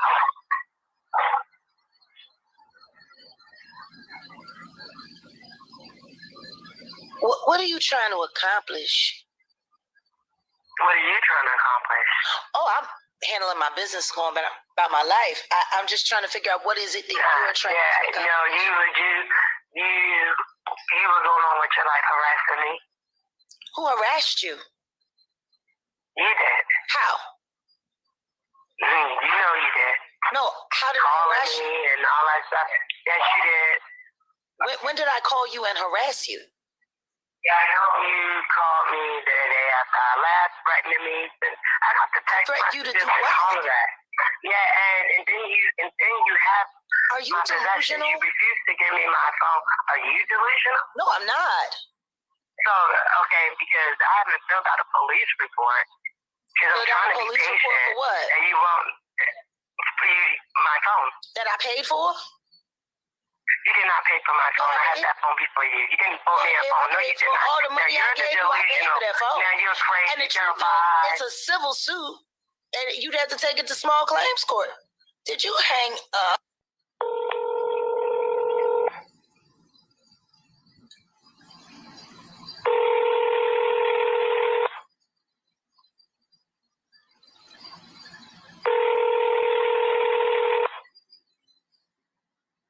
Go ahead and mute that right quick. Go ahead and stop it right quick, Ayasha. Ayasha, stop it right quick. The person you called. Ayasha, stop it right quick. Yes, If you guys want to hear some more, we need to let that motherfucking cash out motherfucking ring. You want the motherfucking tea? Make that cash out ring. They scrolling at the bottom. You know mine, Ayasha's, Jags. You want the tea? Hit the motherfucking cash out. Everybody claiming that they got the motherfucking tea, but ain't got the tea. Hit that motherfucking cash out. Mine is 10.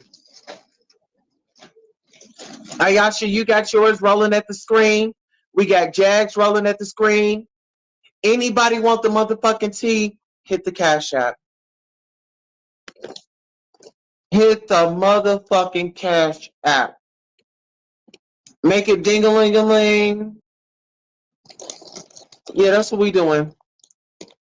You want the tea? You want the real information? You want the real conversation? Hit that motherfucking Cash App. Y'all do it for them motherfuckers over there. Y'all do it for them motherfuckers. They'll have your ass sitting for an hour just for the intro. Baby, we've been here for almost 4 hours and you've been entertained from start to finish. Hit that Cash App. Hit that Cash App. Mm-hmm.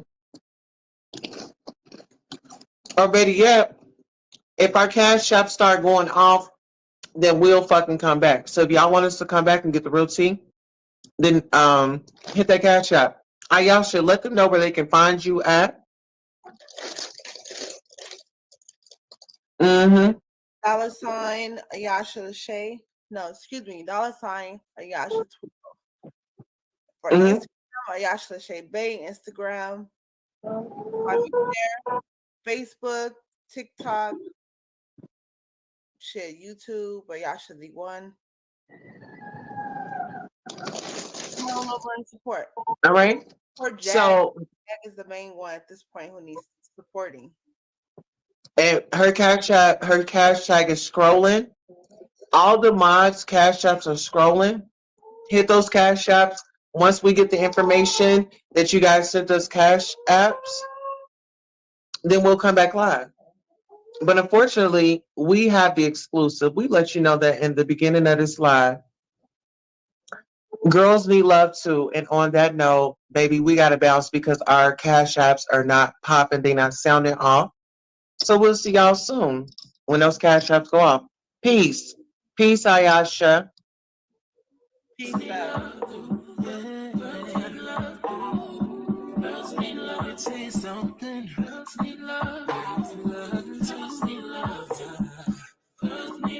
What's a girl to do? She needs love. Girls need love. Girls can't never say they want it.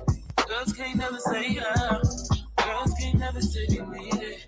Girls can't never say nah. Girls can't never say they want it. Girls can't never say yeah. Girls can't never say they need it. Girls can't never say nah. Oh nah. Give it to me like you need it, baby. Want you to hear me screaming, happy breathing. I don't need a reason, baby. I wanna take it right. I can get it to you right, baby. I wanna be in lane. I can be real good.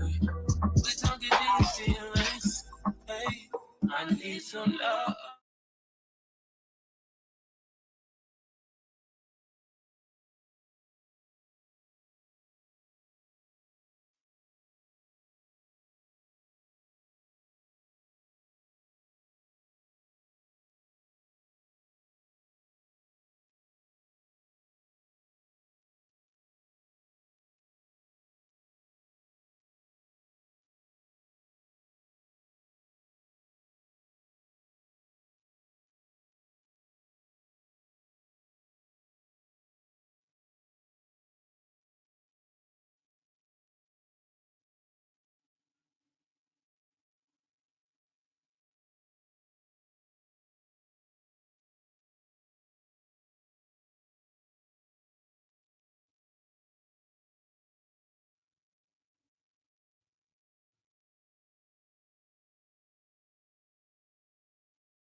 again, off we go, roughly about 45 miles an hour. Again, driving on surface streets.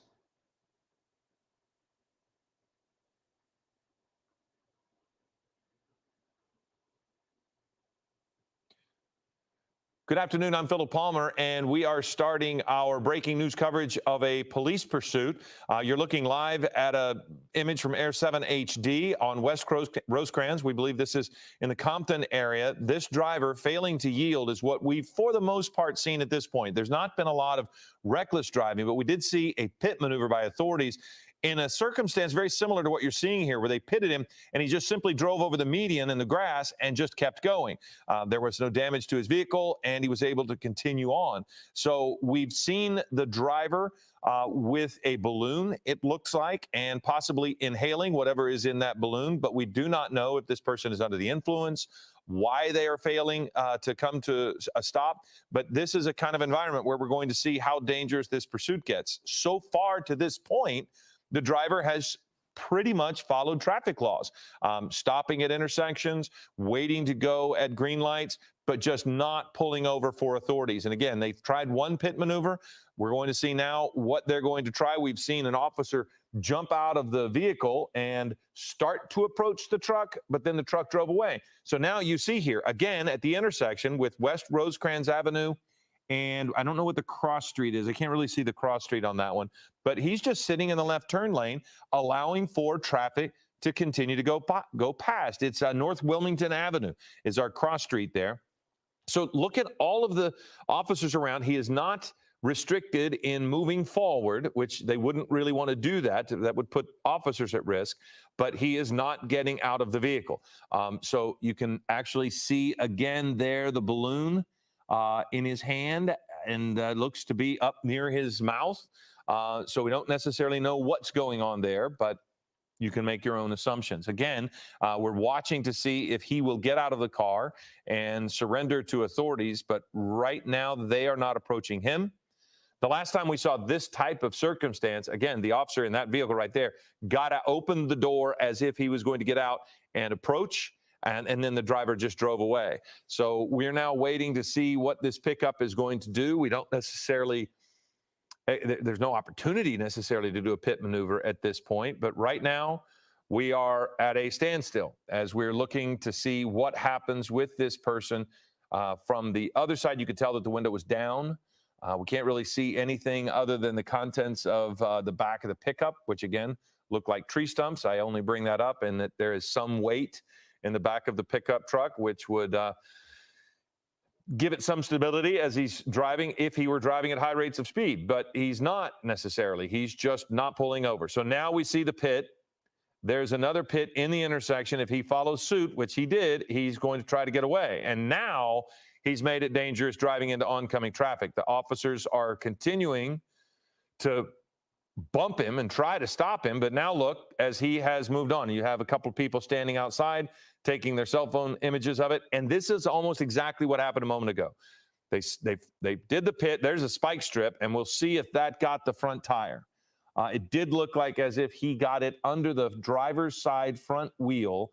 And if it did, we'll see that tire start to disintegrate and the driver will lose at least some control of that vehicle. But they might have missed him, and we'll see. He's going about 45 miles an hour, 41 miles an hour. So that is not excessive when you talk about this area.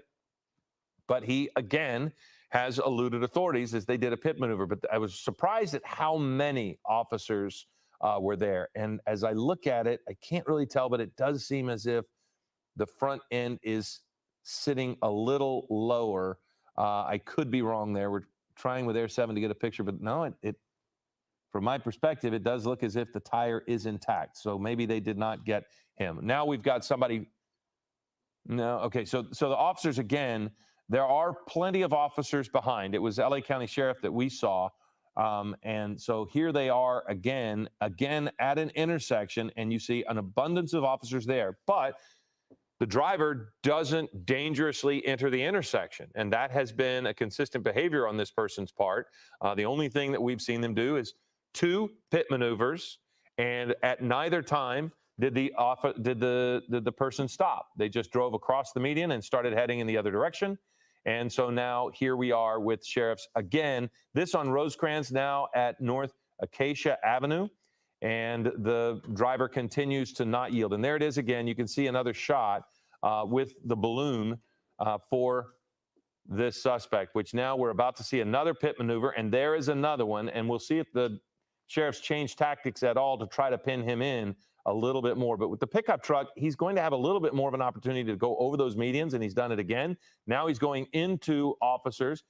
This is where it begins to get dangerous for other people, because even though he's going at slow rates of speed, he is just not stopping, and he's going into traffic. So now we've gotten off of Rosecrans, and we are on a side street here at about 25 miles an hour. No word on if there was any damage to the undercarriage having gone over that curb and the median, because you can hit the undercarriage pretty hard on that curb and cause some damage. But to this point, this does not look like there's any damage to the vehicle, and the person is now going to continue on. Again, at a stop sign, checking both directions, and then slowly driving away. But somehow he's now eluded authorities in 3 pit maneuvers where they have not been able to get him to stop. But again, here we are, not riskily blowing through a stop sign, but just moving on through. So now we have an officer approaching from a different direction. And again, this is now West Elm Street, turning off West Elm. Again, West Elm and Acacia, it looks as if so. But you do have the risk now that you're in this part of this type of driving, that there could be bystanders that come out into the street, might not realize there's a chase underway, could step out and put themselves in harm's way. So officers are going to have to take that into consideration. You see this person, that is an officer. We have an officer there, and there is a spike strip that he is driving right over. So that we have no doubt that he hit the spike strip that time. So that's going to disable the front tires of this truck. And you can see the thread, the string, the rope there behind. So it's still underneath his vehicle. And we're going to see how long that is going to be able to, he's going to be able to continue driving with that less than lethal opportunity to stop it. I couldn't even tell. Now, Giovanna Lara is joining us now, but you couldn't even really tell if that was a spike strip or if it was something else, some other that tool. they threw, another device that they threw under the vehicle, because it didn't look like the spike strip.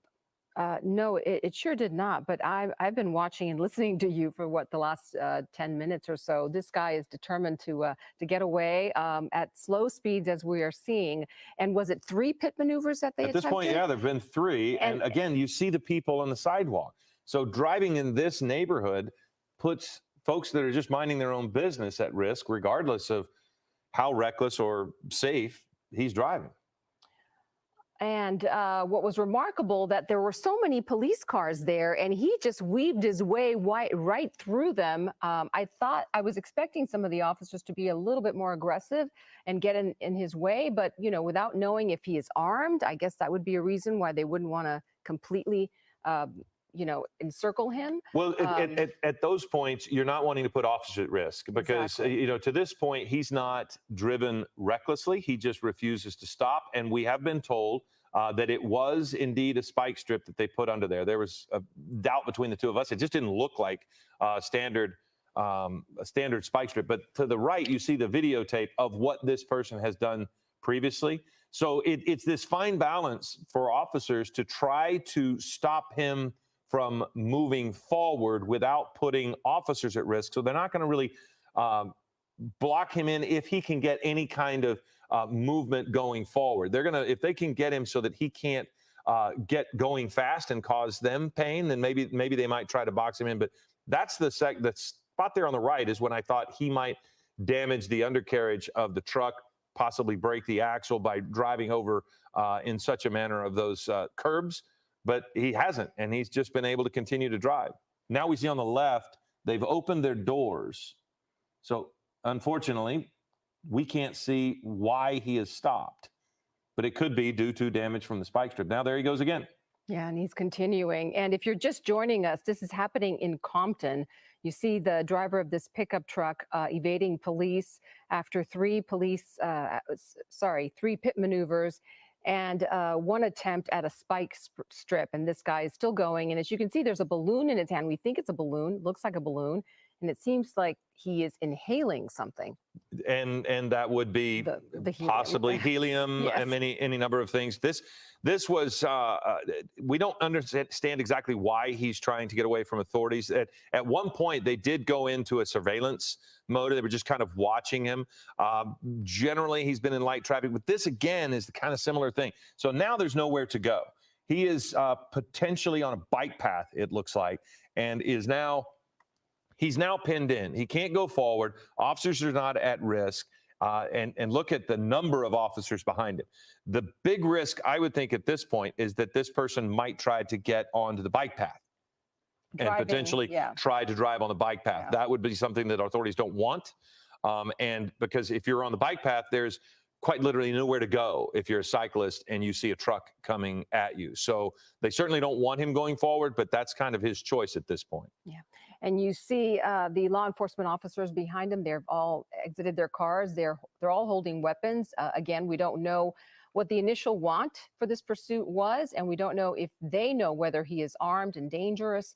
And this guy seems to be continuing holding on to that balloon, which is a little funny to me. Well, the balloon has deflated and inflated. Yes. So my assumption is that he is inhaling whatever it is he's putting into the balloon, which would suggest, and I can't say this for sure, but it suggests that he's under the influence and would be acting irrationally. Now you've got a dog that's right there in front of the vehicle. So again, you wouldn't want that to get in the way. You certainly don't want to put the dog at risk there, but you just worry about the bike path. You see officers here.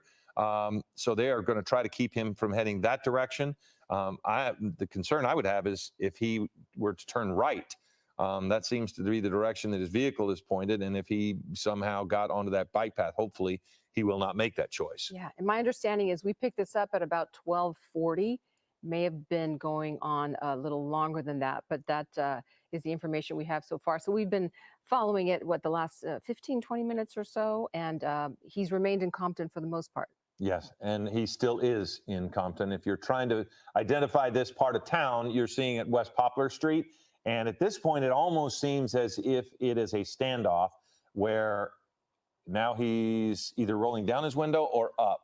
I can't really tell if the window is open, but you could see him moving his arm there, trying to roll down the window. And then, so now this is the difficult thing for officers too, because as he leans across the cab of that truck, they don't know what he might be grabbing.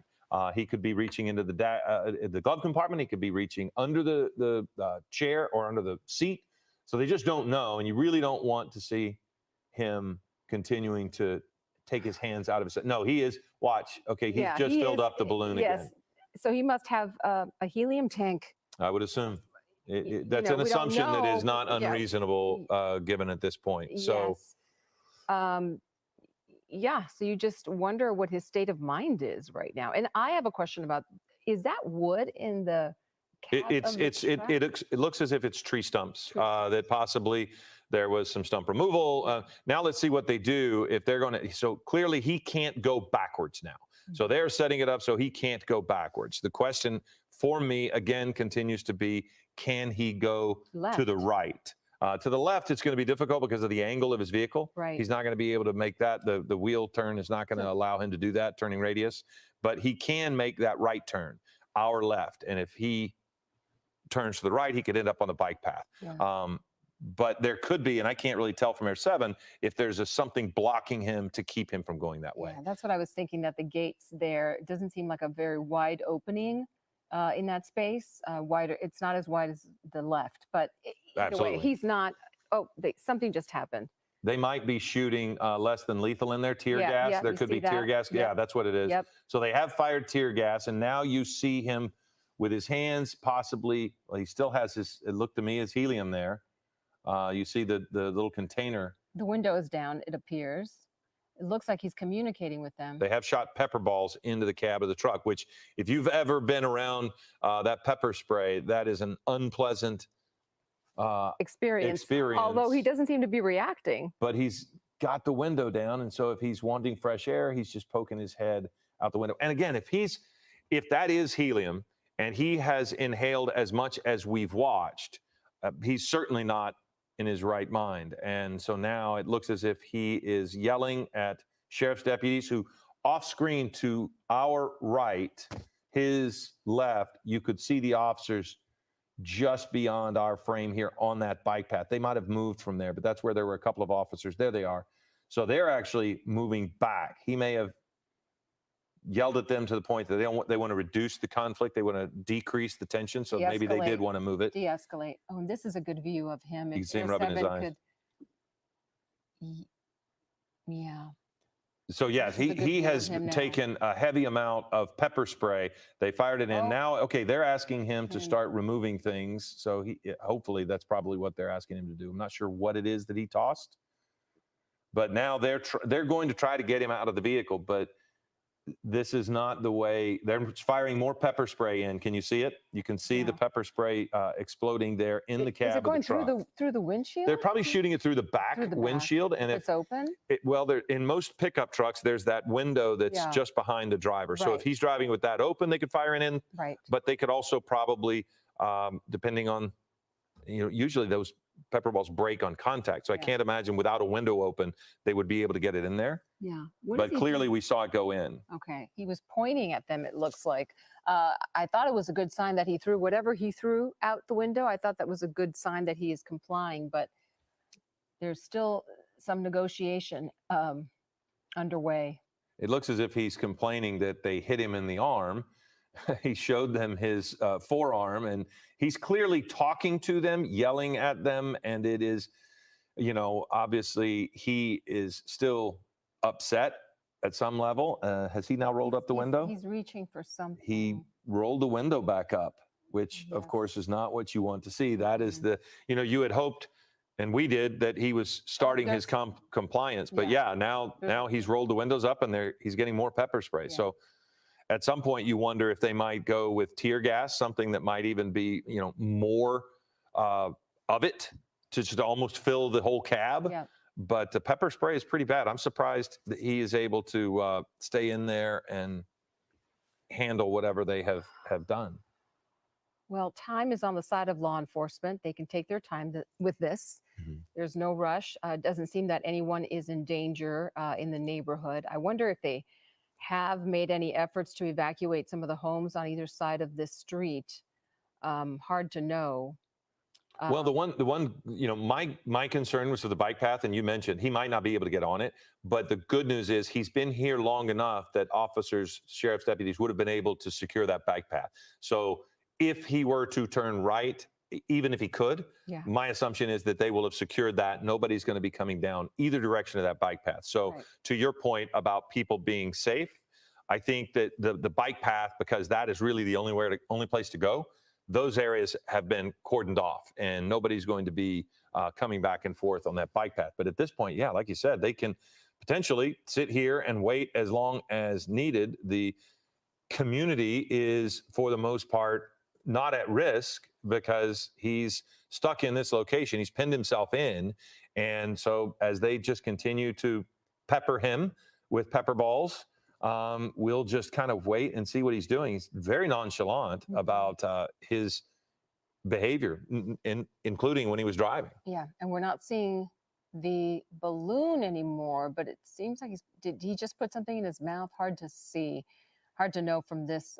They're shooting more in there. You can see every time. You can really tell when they are filling that cab with the pepper balls because.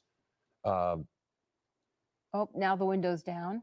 See, he's opening the window, I think, to let the pepper spray out. He rolled it down, And so who knows if maybe they fired, rubber bullets to break the glass. We can't really see what what his window behind him looks like. We don't know if it's broken or if he's got an open window. I would assume if it was an open window and they were shooting pepper balls through it, he could have closed it. So I wonder if he's talking to someone at this point on the phone. Looks to be smoking. Or smoking. No, he's now he has gotten a cigarette. So again, we did watch him inhaling something from a balloon, which you can assume, I think, reasonably that it was helium because we watched him with a canister of some sort fill a balloon. We've now recued some video there on the right side of the screen about what he was doing. He was just not stopping. And for a while, they went into surveillance mode. It wasn't as if he was recklessly driving through town. In fact, we saw him stop at stop signs. We saw him stop at stoplights.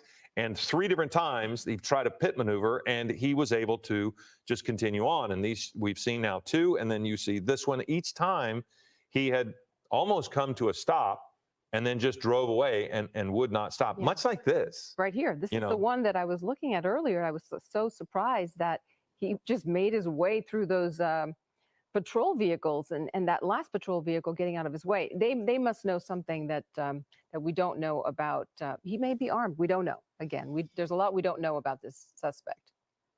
Well, now he seems to be communicating again with the officers, which to this point, officers continue to use less than lethal force. They have used pepper balls, fired them into the cab, which has not seemed to bother him too much. He's either smoking or vaping at this point. We don't know really what that is. And going back to the beginning of this chase, we don't know what he was wanted for.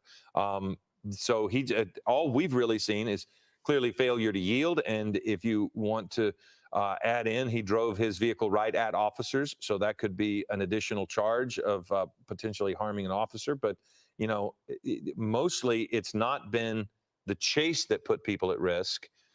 It was just this to the right, what you see, where there was one time when he drove into traffic. Right. Well, this right here that you're seeing on the right of your screen, that is clearly dangerous. And he's, you know, obviously not wanting to let those officers take custody of him. So he's evading for some reason. We just don't know what it is. And on the left, you see the live pictures. This is again happening in Compton on West Poplar Street and North Wilmington Avenue at what appears to be a dead end. And it looks like the river is right below the picture that we're looking at. And there's a bike path there. And you see the officers congregating, just a couple of them with their weapons aimed at the suspect and the vehicle. Again, we don't know what led up to all of this. I have a friend who clearly knows more than I that was saying that recreational users usually use 1/4-ounce containers of nitrous oxide, whippets, which they use to fill the balloons, or they sometimes use whipped cream dispensers. The gas is inhaled from the balloon or the dispenser. So that's very possibly what's been happening here. So thank you for sending that to us. But you're looking now at much without, they say now they've got to just toss the tear gas right in. Yeah, they sure did. And we're also getting more nitrous oxide is usually what people huff when they're using the balloons. That comes from one of our executive producers. That could be one of the reasons they were stopping him. Maybe someone saw him with the balloon and they thought that that was enough of a reason to try to get him to stop. Or if he was under the influence already and driving erratically. There's so many reasons why at this point it's just he's clearly now seeing some of the consequences of the pepper spray, because you can see and it can make you physically ill as well. I mean, I would not be surprised if he throws up. Yeah, he's using his T-shirt to sort of wipe his eyes. At least that's what it looked like to me a moment ago. He does seem to be, well, he's still smoking, but yeah, he seems in a little bit of distress. Well, but he's still smoking. And the officers clearly, it does seem as if they don't think he's armed, in the fact that they approached the vehicle so closely that they were willing to throw a canister right into the cab. And at some point, that's going to win out. You know, I can't imagine anyone. See, okay, now he's wiping it as much as he can from his face, which doesn't really help that much. Yeah. Doesn't it make it worse? It kind of makes it worse. I mean, you almost need to just have it washed off. But he just is not affected, not completely, about what's going on. I mean, casually he watches his face. No, he's not motivated to get out. And so we're able to put the spotlight, which zooms us in a little bit, but he is in some distress. This is not pleasant for him at this point. You can tell by sticking his head out the window. He's trying to get out of some of it. I think he's talking to them. Oh, yeah. He's definitely. Well, you can see saying on the something. dash some of the pepper spray, I believe, the dashboard, the white substance there. That if he gets that on his hands, that too can, then you're wiping your face and you're making it. That's when you're talking about making it worse. Right. And if he's using his shirt to wipe, if he's got any of that on his shirt, and so now he wipes his face with his shirt, he's just going to be making it worse. And at some point, I would think the pepper spray is going to override whatever he has been inhaling. And that looks like he's vaping. It looks more like a vape now, it is a vape canister, a pen of some and sort. So we don't know what's in the vape. No. Yeah. It could be any number of things, but clearly, and thanks to the folks that have helped us out with what he was possibly inhaling was possibly nitrous oxide. Again, we don't want to make any assumptions as to what's going on, although we saw him with the balloon, saw him refill it. And here we go again. It does look as if they have another one in their hand, which they will let go. See if he tries to throw it out or if he just allows it to come in there. Now, okay. Wow, see, and that's interesting. So they throw it in there and he can't get it out because now he's reacting. See, he tries to get it out and they fire those pepper balls in there to keep him away from it so that they get the benefit of the gas going into the vehicle. Now he's trying to get some clean air. Or maybe he's ready to surrender. He does have his hands up, but that is not how they want him to surrender. He's going to have to follow their commands before they are going to change anything that they're doing. He's going to have to open it up and back up to them. They are not going to let him say, stop shooting. Right. And now we can say that he was wanted for reckless driving. That has been confirmed. So that is why they were trying to stop him initially. And if he was also under the influence, you can see why, because, here we go again. So let's see what they're going to do is because they do have less than lethal, you can see in their hands. Okay, he's not ready to come out because he just put the window up and then back down. As they approached, he put the window back up. And when they backed off, he lowered it again. What is he trying to do? It seems like he's trying to say, I give up, but I don't know. Yeah, but if he's under the influence and he may be saying all of the things, but he's clearly not physically doing what they're asking him to do. I think they're asking him to open the door. And that, it does look as if he's got his hand on the door. So we'll see if he does that. But he is in a no-win situation. But he's going to continue to suffer from this pepper spray and this tear gas until he comes out of that vehicle because you can see it. It is all over the inside of that cab. And there is nothing he can touch in that cab that is not covered with either pepper spray or, whatever remnants of the tear gas are in there, including the shirt that he continues to wipe his face with. And he's got something in his left hand. Oh, that's the vape. That's the vape that he's got in his left. I thought maybe he had picked up one of those tear gas elements that they threw in. But we don't know, other than the reckless driving that Giovanna mentioned, we don't necessarily know if there's anything else. If this, but we do see the tree stumps in the back of the pickup truck. And so basically it was a reckless driving suspect. And again, sheriff's deputies pulled back into a surveillance mode for a moment. And then they resumed the chase. And now here we are at this West Poplar Street access to a bike path there in Compton. And so now, until they can find a way to get him out of there, it's just going to be this. Yep. Waiting. They're trying to persuade him. And he is not going to go easily, apparently. Well, I just wonder what he's trying to negotiate. You can see when he points at officers, and you can see that it seems to me to be loudly either yelling at them or talking at them. And they're going to try to de-escalate. And look at the one sheriff kind of waving his hand in front of his face. I would assume they can even smell some of that pepper spray if any of it blows in their direction. Yeah, at the top of the screen, I saw the two officers who are armed take a few steps back.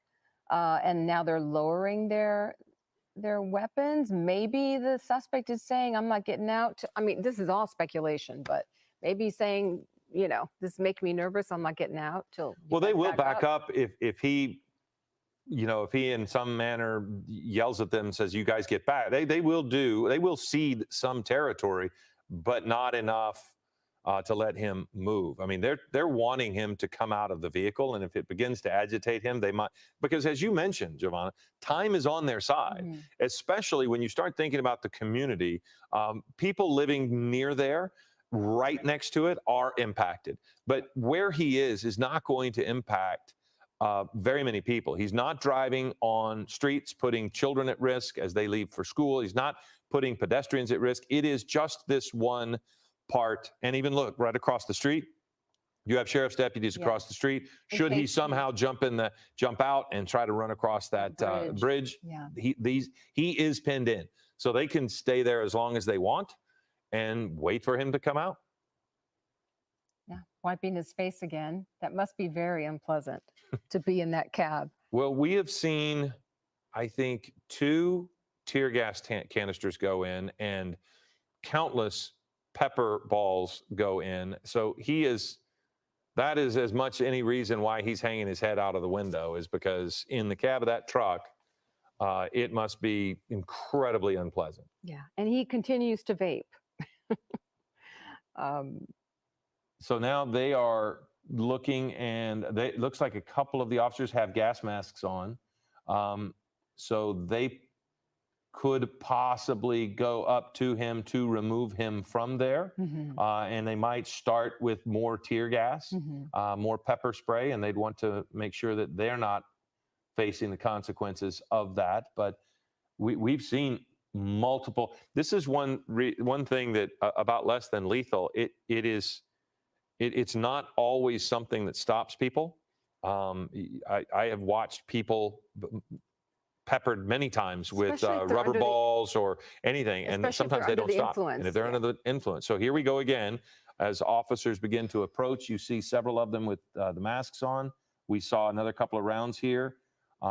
They might even use pellets to pop him in the arm. What is this officer? It looks like he is firing. Well, paintballs, a version of a paintball can be very painful for someone if they're shooting him with them. So let's see what he does here as he goes. They could break the window if they chose to. Let's see what he is going to do here now. And I can't tell if he's starting to try to back up. So they're going to pull back now because, again, you don't want to put officers at risk, but he's not going to back that truck up anywhere. Look at the tires. Though. So he will start to smoke those tires out, which could cause a fire of his tires as well. This is incredibly look at this. Smoke. Unhinged behavior. Yeah, absolutely. And that will really heat up. So he should be careful himself. Yeah. But again, to say he's not in his right mind would be very possibly, I think, something. Yeah, I think that's a reasonable thing to say. Definitely under the influence of something. Yeah, and he's behaving incredibly erratically now, and it's simply he just doesn't want to get out. So you could look in the back. They removed the spike strip. The spike strip, so another officer could get behind that vehicle and add just a little bit more in the event that was necessary. But that's the thing about a pickup truck as well. So there's no weight right now other than those tree stumps in the back of that vehicle. So you're not getting the traction in the back of that pickup that you might get in a car or a heavier vehicle that's got some weight over those spinning tires. So there's not much in the way of weight given how much a pickup can hold. Maybe that's a half ton, but he's not going to move that truck or those SUVs with that truck, even if the second vehicle wasn't there. Honestly, I'm surprised he's not out of the truck and trying to make his way across that bridge. Because why? Very true, but if he gets out, I mean, we don't want that. Obviously, if he gets out and he's not armed, he's going down very quickly. But he might not be able to run. Yeah. He might not be able to walk clearly, given what we've watched him do as far as inhaling. So right now he's just. This is where the officers don't want to put themselves at risk anymore, because if you go in front of the vehicle as an officer to approach that direction, you could be seriously hurt because there's enough room for him to go forward, but he's going to go over that fence, and you just don't want to You don't want that to happen. You don't want to put any officers at risk. So I just keep trying to see if he can turn right, and I can't tell that he can. Yeah. And again, it's 1:30. If you're just joining us, looking for regular programming, we are following breaking news in Compton.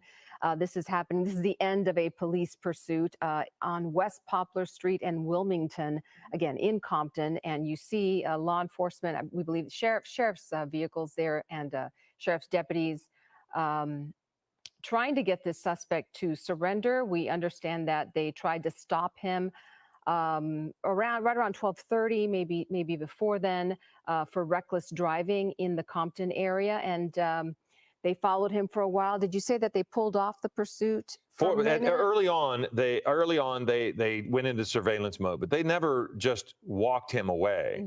But they just shot more pepper balls into the cab of the truck. So they have continued and continued and continued to try to get him to come out of there. And what you're watching is the end of an effort, a pretty aggressive effort to get him to stop. 3 pit maneuvers and 2 spike strips that I can count. And 2 tear gas canisters at least, multiple rounds of pepper spray that have gone into the cab of the vehicle.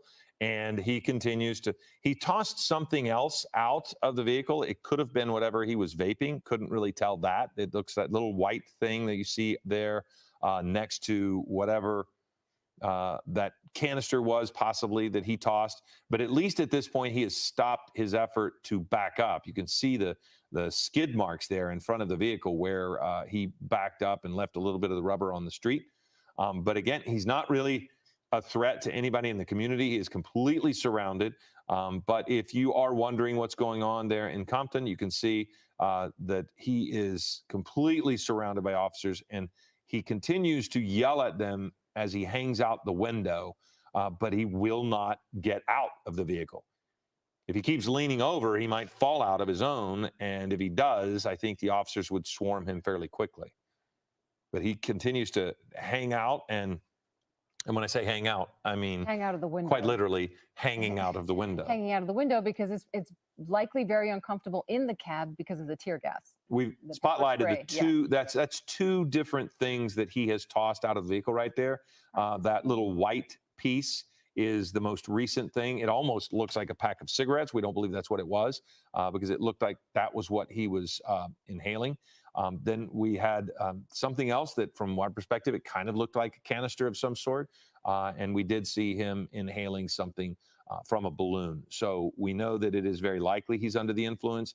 And for these officers, they have to take that into account, too, because he is going to continue to behave erratically. And, again, there's no reason for anyone, any bystanders or any officers or even the suspect to get hurt in this if by simply waiting for him to become more reasonable, however that happens. That is what everybody would probably prefer.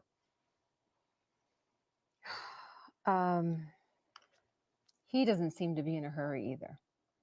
He must think he seems to be the most patient.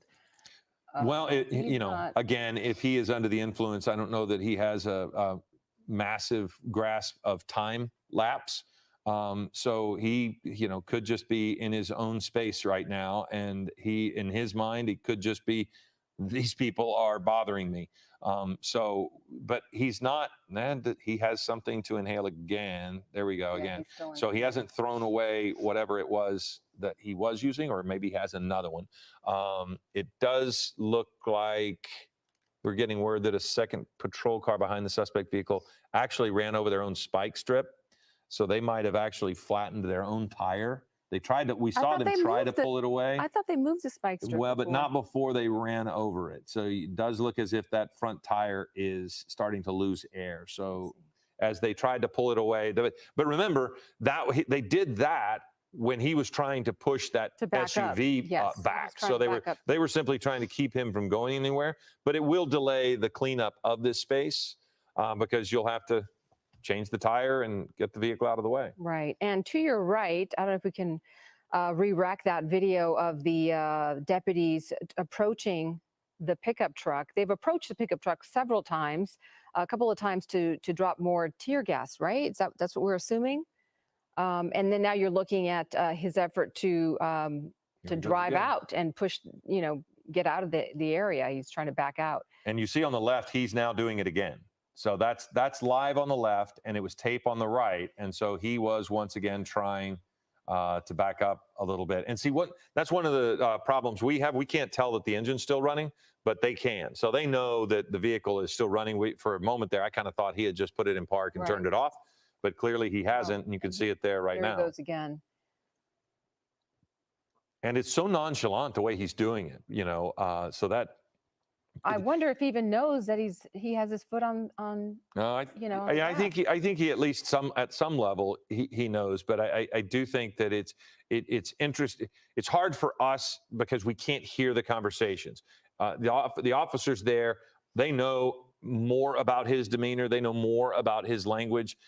They know more about his approach to them because they're talking to him. They have established the communication, which is a good thing.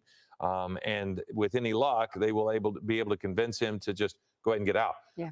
And I wonder if, as we are taking a closer look at what's happening, if we backed out, if Air 7 could back out, we could see if maybe they're reinforcing the other side of the wash with more patrol units. They sure. Yeah. Well, they're certainly blocking traffic. Yeah.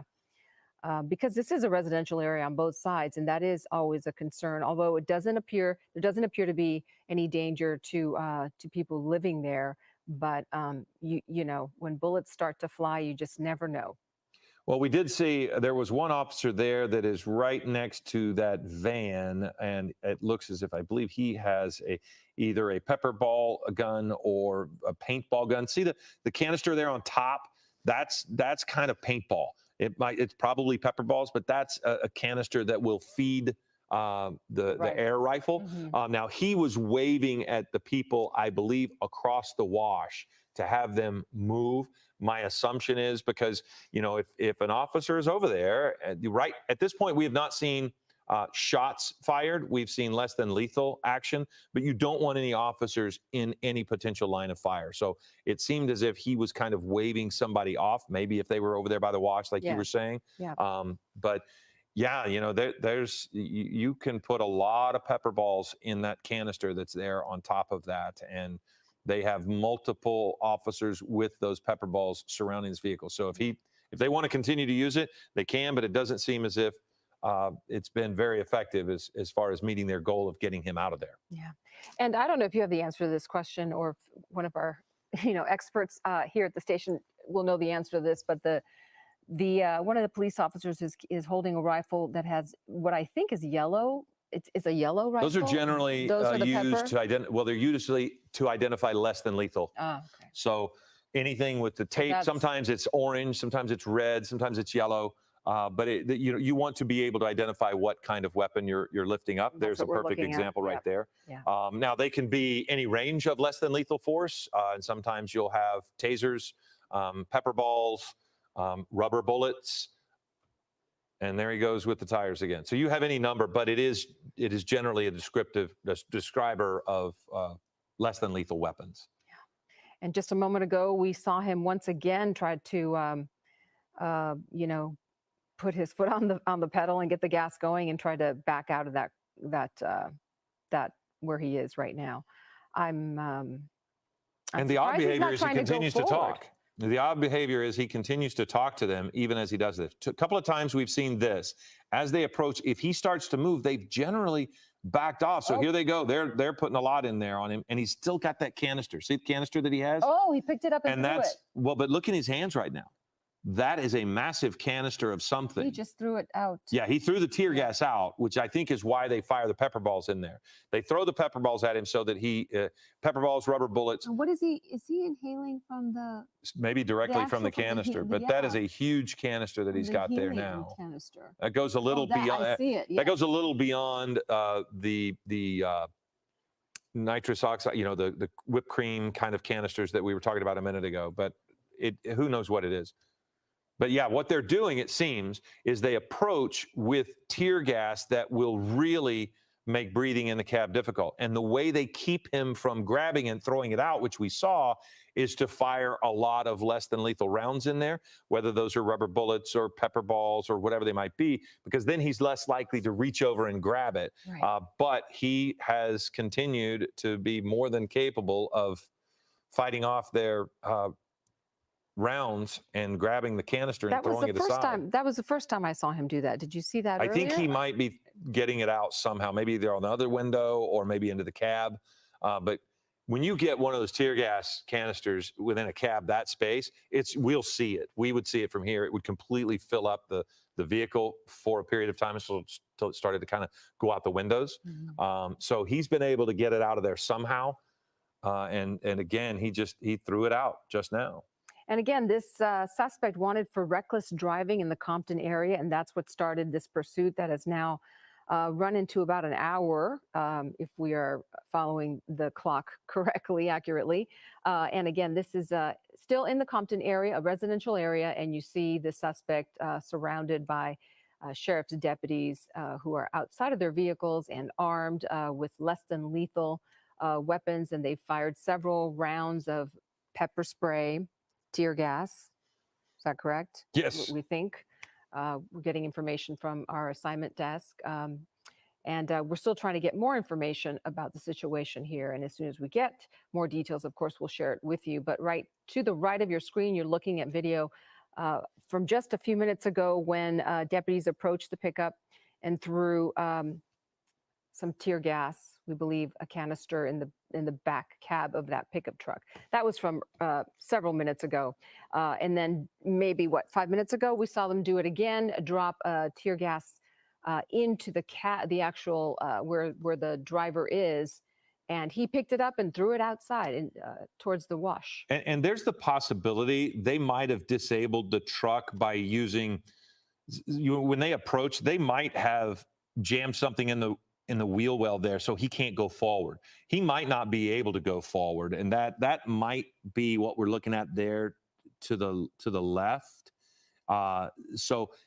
It's very possible he can't go forward. Well, it's a spike strip, but it might have been something that we were talking about earlier, where it just disables the vehicle from continuing going. But notice he hasn't tried to go forward at all, only backwards. So it does appear as if they've disabled the vehicle, which again goes back to your point of the time is on officer side.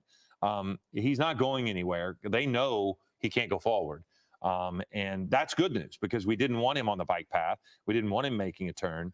And so now here he is, and he continues to face down the rubber bullets and the pepper spray and the tear gas that has been filling up that cab. And again, you can see it on the dashboard. We've talked about it, and it's significantly worse now than it was the first time we mentioned it. Look at all of the white substance that's on the dash. Yep. And all of that is pepper spray, tear gas, anything that they can get to try to get him out of there. Yeah. And the reason we are seeing him exit through the window or, have the upper part of his body outside the window is because it must be so difficult to be. And there come more. See, look, they have several angles to get that in there now. They can go in the passenger side window, which is likely broken. And they have just been putting rounds into that cab, but it doesn't seem like the pepper spray balls are working that much.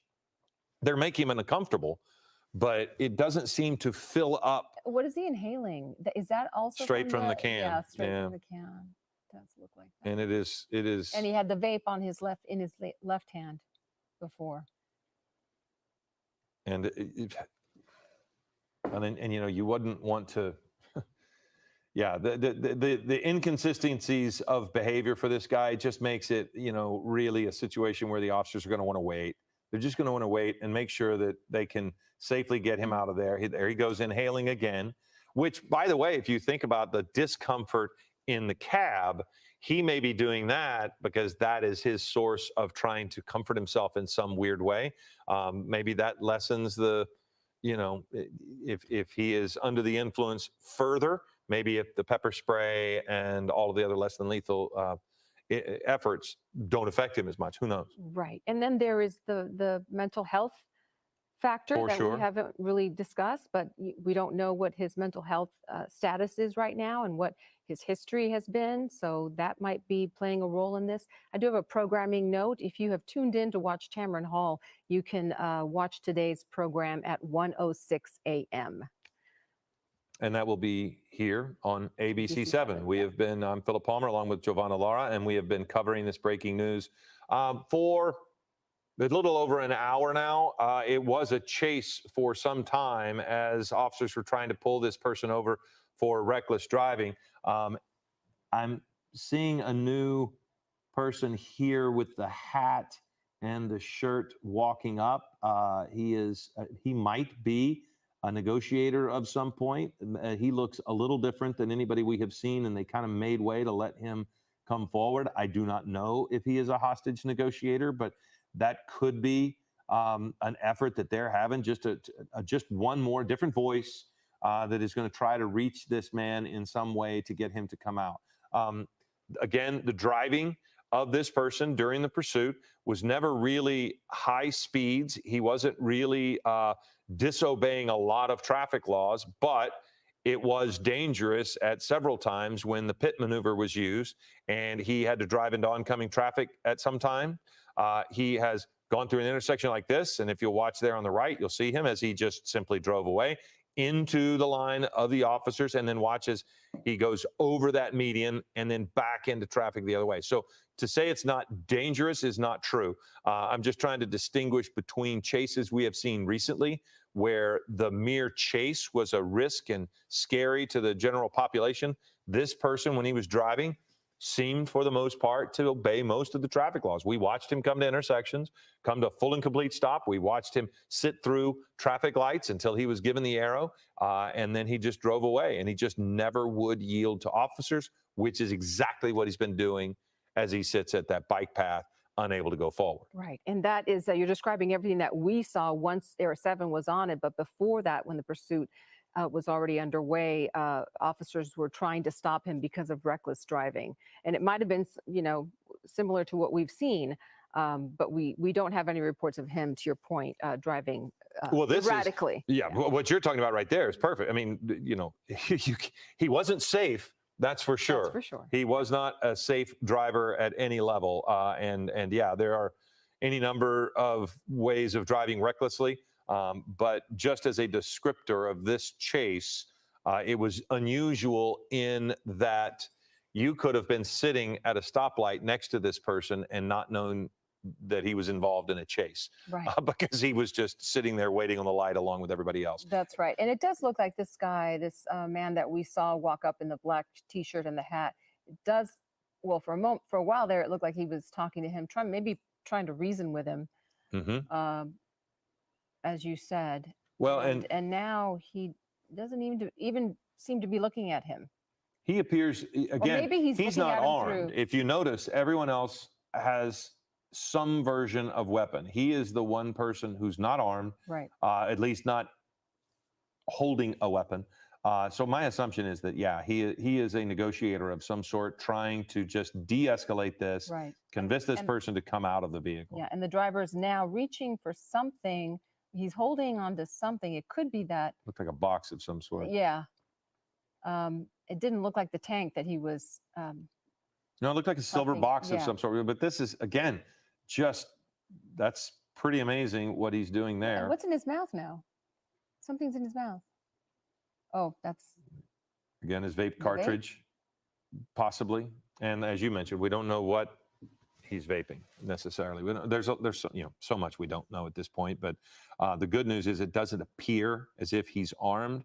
You have to operate from the assumption that he is, because he has been willing to use his vehicle to damage and run into things. So, that in itself is a weapon. But again, he is refusing to surrender to authorities as they continue to try to get him out of this vehicle, sitting there on that bike path in Compton. Yeah. And it does look like the man we believe is a crisis negotiator is still talking to him. His hands in his pocket. He is gesturing with his hands. So it does look like there's some communication underway. And we hope that this will end sooner rather than later. Yeah. So again, I mean, we don't necessarily know the protocols for this negotiator, how long he will be able to just continue to talk to him. But it's almost as if this person is just, with the power of this high that he is able to. I mean, it is incredible the pull that can. I mean, think about what he's looking at, and he continues to want to go back to inhaling from that canister. So clearly he is painfully unaware of his surroundings and what's going on due to whatever he is inhaling. And the officers are having to deal with this, trying to make this end safely, because nobody wants this guy to harm himself or be harmed. And at the same time, they want this to end as well. So we're kind of waiting to see what they're going to do. They had to get permission to do the pit maneuver earlier, and they did that multiple times. So again, we can wait as long. The officers can wait as long as he wants, and we're not quite sure how long we want to sit with this, but we'll, for now, continue to kind of go with it on this. But, we did want to mention that, again, Tamron Hall, if you are wanting to watch that, it's going to be on. Set your DVRs for 1:06 a.m. here on ABC7, and you will be able to watch that show in its entirety at that time. But right now, it just seems as if sheriff's deputies are willing to wait and see. You do have some discussions going on a little bit further back. We don't see the negotiator there anymore. He stepped away, so he's probably giving his assessment. Meantime, the dog is just laying in the grass. Yeah, he's on the phone. Kind of just watching what's happening here. So, again, we've talked about it not being an impact directly to the community unless you're living in one of those houses right around there. That's right. Or along that street. Yeah, or along that street. But he's not blocking any major thoroughfares. And so they can, it is somewhat safe for him as long as he is not armed. The officers are taking their time, and they're going to let him or let the negotiator do their work. And we'll see what he was on the phone with. See if that changes any tactics by what the negotiator walked away and had that conversation with. So we'll see. Yeah. And again, we are assuming that he's under the influence. I think that is safe to assume, but we don't know what his state of mind was before and what his history is. So this, again, could be a mental health crisis that is unfolding that we are looking at. And so you have to commend law enforcement, with all of the recent interactions we've seen involving law enforcement. We have to commend them for taking their time and taking this slowly and trying to de-escalate the situation and allowing this suspect the time to come to his senses, hopefully.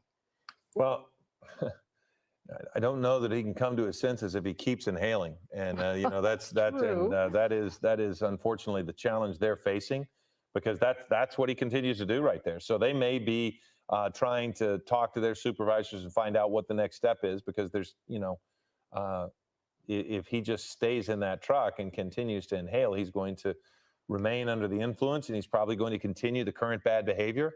And so they might be he might have asked for something. We don't know.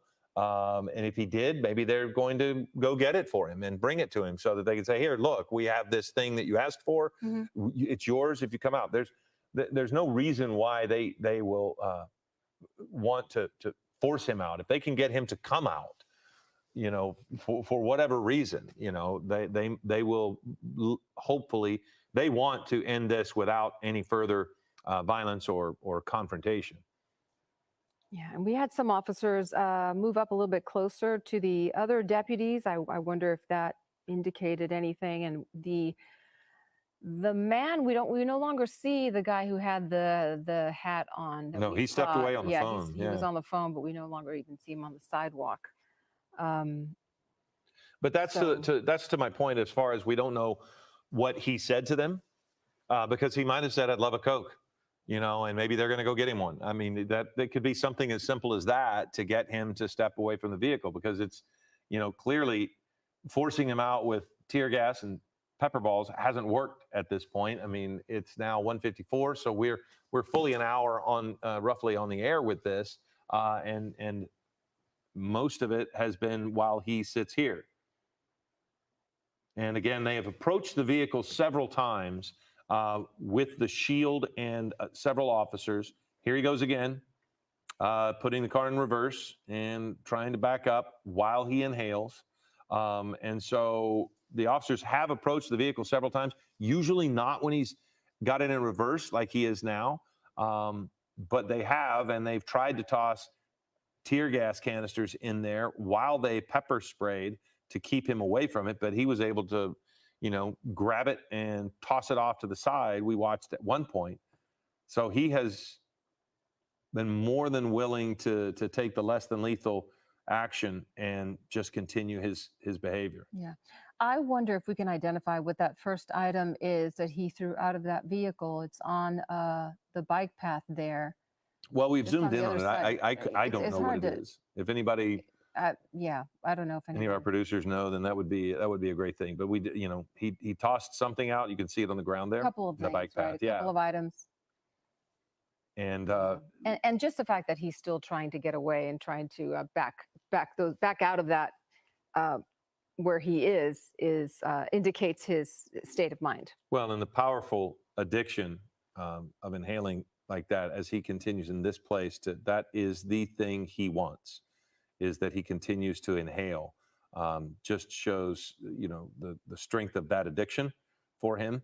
And again, the officers know this; they can see it, and so they. Okay, so we actually have Bruce Thomas with us. Bruce, this must be challenging for officers when they have everything under control, except they can't stop his inhaling and his behavior, which put him in this spot. Yeah, ultimately you have a myriad of things going on. One, he's under the influence. Two, every time he revs the engine and backs up and backs into the radio car, you've now escalated a DUI, which is a misdemeanor, into a possible assault with a deadly weapon on a police officer. So they're not going anywhere. He's not going anywhere. They're willing to wait him out because it's a safe situation in retrospect. And I mean, if you can see the shot, you look here, it does seem as if they have a negotiator. He stepped away. Now he has come back. He has something in his hand. I don't know if that's a cell phone or whatever, but I was making speculation that if he can give him something that's, non-threatening, it's not a problem to let him have it. If it'll get, it looks like he's got water. You're trying to just get him to come out of the vehicle, right? Like, I'll give you the water if you come out of the truck. Correct. It's a negotiation. You know what? You want water? We'll get you water. Give me something. Get out of the vehicle, surrender. No one's going to hurt you. What else can I give you? What else do you want? It's a total negotiating thing. And it does look as if the man has water, a bottled water in his hand there. I couldn't see that. That looks to be what the officer in the dark shirt right in the center has. And Bruce, tell us a little bit about being around pepper spray and tear gas like that. I've got to think he is desperate for a drink of water. Yeah. Yes, he is, David. His throat is burning, his nostrils are burning, his eyes are burning. So he wants the water to flush his eyes out, maybe to take a sip and, swig it around, spit it out. But it's not a good feeling, and so that's why he wants the water. And they're more than happy to give that to him. Well, did you see what I don't know if you could see that, Giovanna. He tossed the water to him next to that K-rail. Which makes me think, he said, well, I'm going to throw it over here to you. You just come over and get it. Yeah. Now, if he steps out of that vehicle to get the water, Bruce, what are officers going to do? They're going to do a swarm technique. Multiple officers, and this is all pre-planned by the supervisor on scene at the terminus of the pursuit. Officers so, and so. You're going to go in. You're going to swarm them. Minimal amount of force. Handcuff him. We're done. And so what's the next step if he chooses not to get out and get the water? I mean, do you just keep talking to him, I suppose? At some point, we call King's X. You have a canine that's en route or on scene, and they're going to use the canine as a tool like we've talked about before. They will deploy the canine. It will jump into the vehicle. He will not like that, and he will jump out, and then they'll take him into custody. Yeah. So is this textbook their protocol here? How they're handling this. This is textbook, in your opinion? Yeah. I mean, there is no such thing as textbook, but there are Plan A, B, and C, and they're doing what they want to do according to the plans they have. They're not going to use deadly force on this individual, obviously. Less lethal force, pepper ball rounds, maybe a less lethal shotgun round to get him to comply. And they are going to use force to take him into custody just because he is not complying. Are you surprised that he has not complied based on how much tear gas and whatever else they've thrown at him? Yeah, that's a little surprising, but I really can't tell from Air 7 HD how vented the pickup truck is as far as windows open, rear cab window open.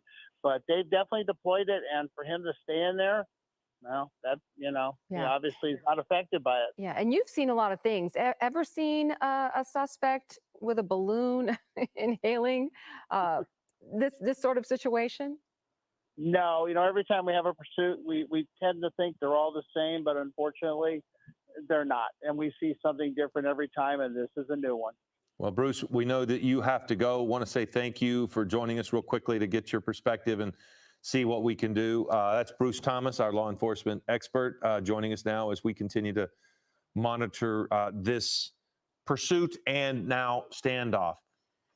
So the officers, you did see a bottled water tossed over. As Bruce mentioned, if you're in a cab with all of that pepper spray, he is going to be parched. His throat's going to be burning. He's going to want something. And they brought him water.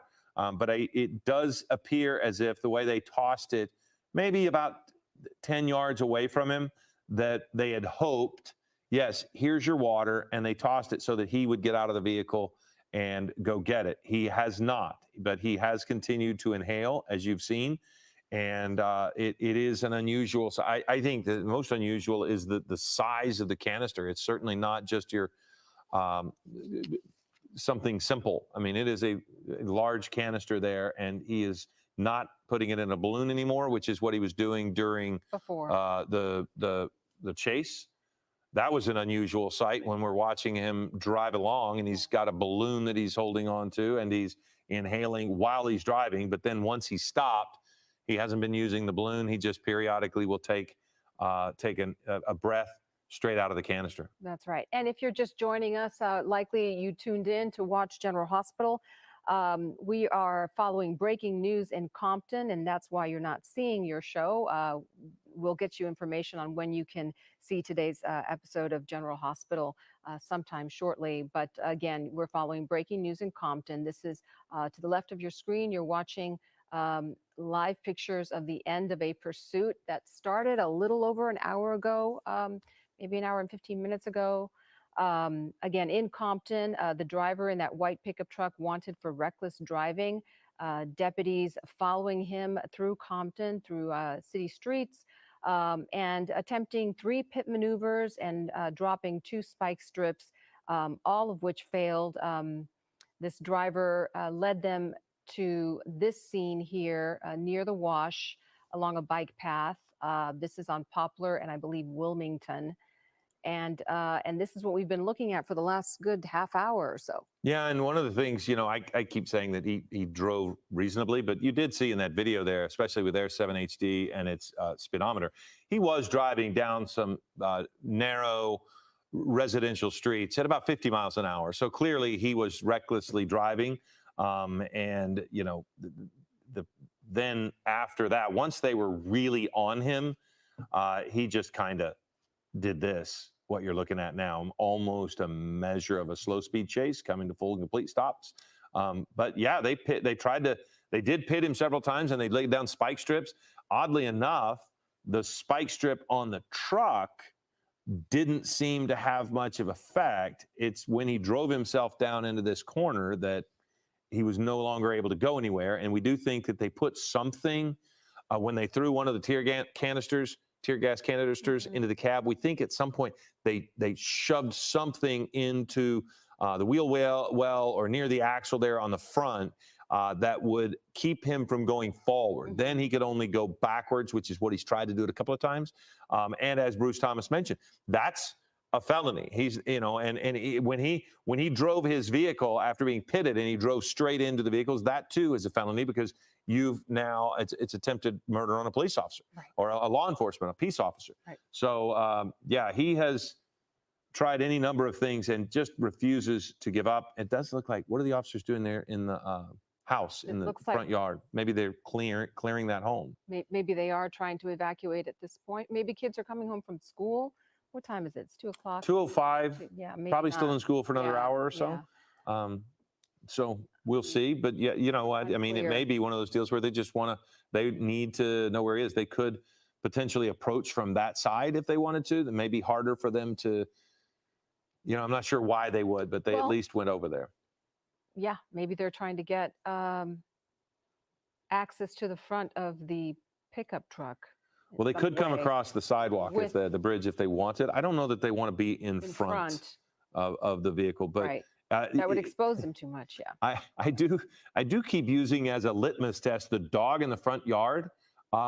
It doesn't seem as if it's a remarkably tense environment. It's not rough. If the dog is not running and barking and bothered, the dog is just casually laying there. So it doesn't seem as if it just does seem to be that this guy just will not get out of the car.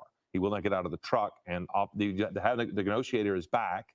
So he's back talking to him again. We're just not quite sure what's happening in that yard. Yeah, it looks like they're perhaps working on putting a plan into place. We don't know. But going back to the balloon and how long he was in that vehicle, inhaling from that balloon, we don't know what was in that balloon. He also has a vape, so we don't know, again, what he has been ingesting.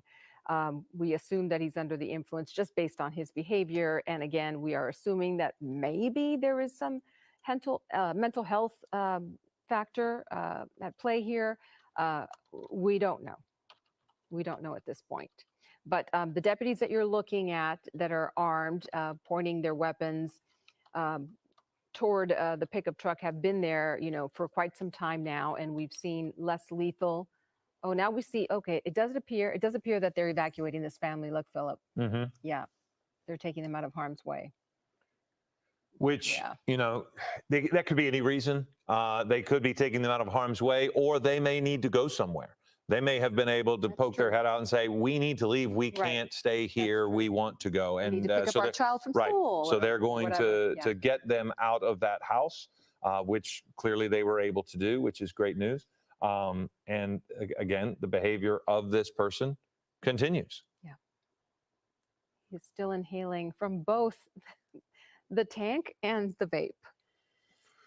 Well, and again, his throat is just likely raw with the pepper spray and everything. And I'm just amazed that he doesn't get the water. As much as I know, sitting here, as soon as he gets out of the cab of that vehicle and goes get the water, they are going to swarm him.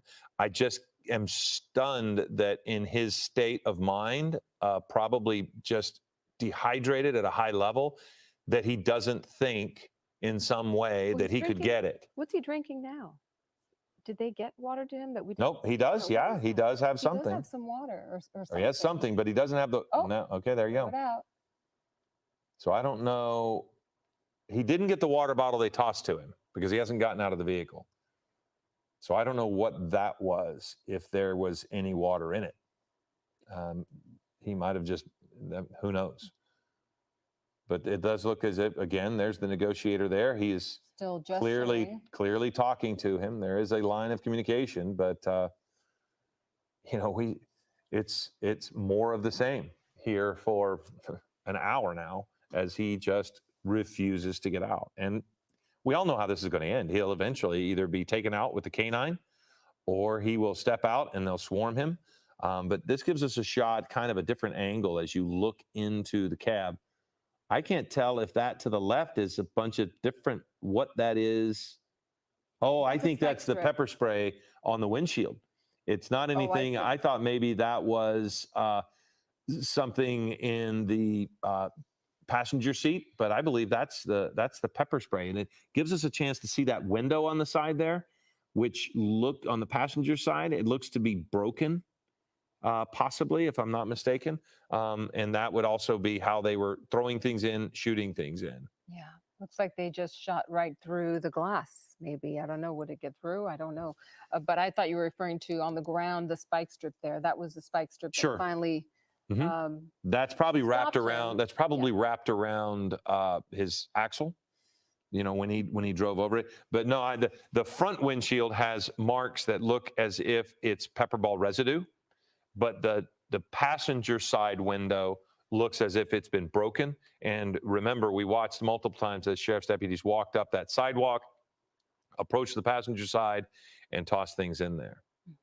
And then we watched when they tossed tear gas in, and then he picked it up and threw it right out. Picked it up, threw it right out. So he sits. And we saw him wipe his eyes, so we know he's at some point affected by it. But I'm just continue to be stunned that he has not shown much in the way of impact of all of that tear gas and pepper spray that's in the cab of that vehicle. It just is mind-boggling that he's able to just continue to sit through it. Yeah, he doesn't seem to be in distress right now, and that could be because he's under the influence of whatever he's been ingesting. Certainly that plays a role. We do know that down the bike path on the right of our screen, there used to be sheriff's deputies there. We saw them kind of back away, and they're not there now. And then the other side, too, you've got to think that significantly further down both directions of that bike path, there are officers that are keeping people from even approaching it. So my guess is that if you were to go down the bike path, you're going to see it blocked off because you know, can you imagine somebody's using the bike path and they come upon this accidentally? So you're not getting anywhere near this if you happen to go in that neighborhood. Right. And even on the other side, if Air 7 can pull out again, I think I saw a patrol car down to the left on another street, closing off that street so people could not get through. Yeah, indeed. So at least they're blocking off people there as well. People from accessing that area as well. And that's the thing that can, you know, if you're the suspect, I don't know what you think that you're going to escape, or if you're just waiting, if your addiction is such that you don't care, that you want to continue to sit here like this. But there is no escape from this, and I can't imagine that escape is necessarily on his mind right now. It's the only thing it seems to be on his mind is a failure to comply, because he hasn't done much other than periodically back up when the mood strikes him. Yeah, he is a stubborn one. And the man that we believe was a crisis negotiator, or, you know, hostage negotiator, as you were calling him, he has backed away. It seemed like there was some communication, and then he walked away. Maybe there was another message exchanged, another request that he is now trying to make happen. Well, we periodically see new officers come up. We're now seeing the man in the blue shirt there. He's come up.